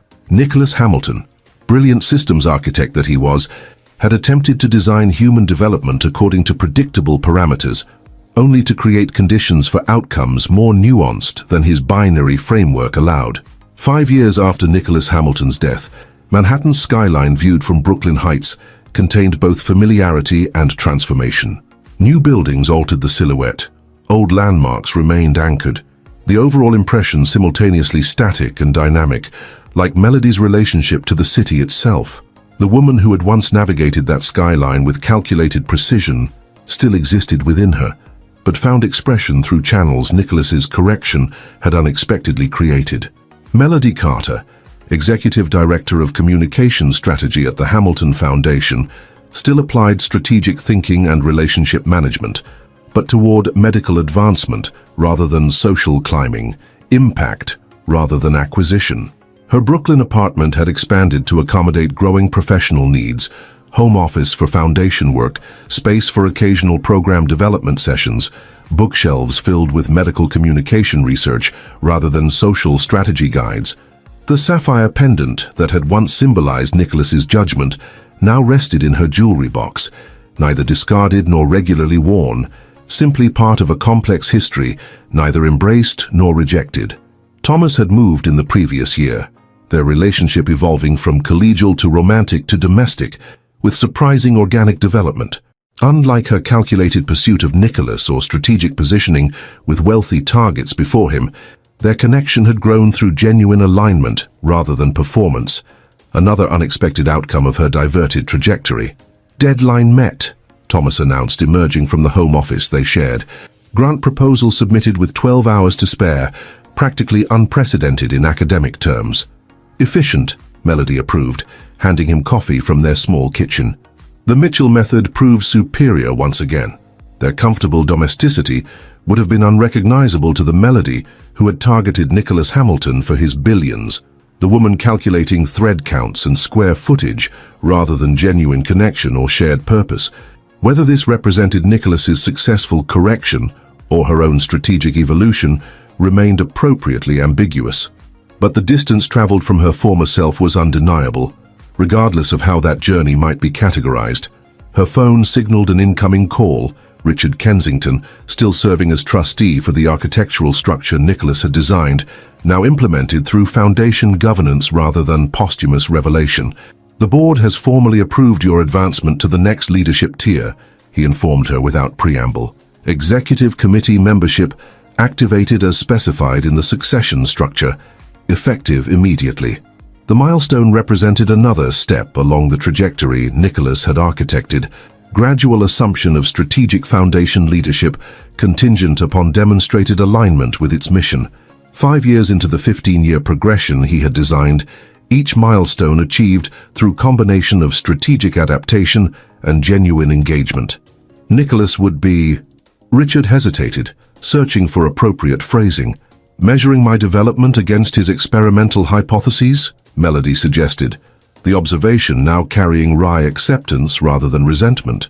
Intrigued by outcomes more complex than his binary framework anticipated, Richard corrected. Your trajectory continues to defy simple categorization, neither rejection nor complete compliance, but something more nuanced between. The assessment captured her journey through Nicholas's posthumous architecture with unexpected precision. Indeed, she had neither fully embraced his moral framework nor completely rejected his structural opportunities, instead navigating a middle path incorporating elements of both strategic adaptation and authentic development. After the call ended, Thomas studied her with perceptive interest. Another milestone in the Hamilton experiment? Executive committee appointment, she confirmed. Another box checked in Nicholas's 15-year plan. And how does that feel? Still resenting his posthumous puppeteering, or recognizing opportunity regardless of its manipulative structure? The question penetrated practiced responses, requiring genuine reflection rather than strategic positioning. How did she now view Nicholas's elaborate posthumous architecture? As controlling manipulation to be resented, or opportunity structure to be strategically utilized? Both, simultaneously, she admitted. His presumption in designing my development from beyond the grave still strikes me as arrogant beyond measure.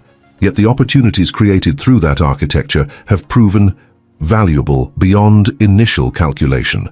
Sounds like authentic complexity, Thomas observed. Human rather than engineered response. The observation lingered as Melody prepared for her executive committee orientation the following day. Indeed, her journey through Nicholas's posthumous architecture had proven messier, more contradictory, and ultimately more human than his systematic experimental design had anticipated. She was neither the pure strategist who had married Nicholas for his billions, nor the transformed philanthropist his correction had theoretically targeted. She existed in the complex territory between strategic capabilities redirected toward different objectives, calculated advancement applied to impact rather than acquisition, ambition channeled through contribution rather than consumption. Nicholas Hamilton's elaborate posthumous experiment had created conditions for outcomes neither of them had fully anticipated.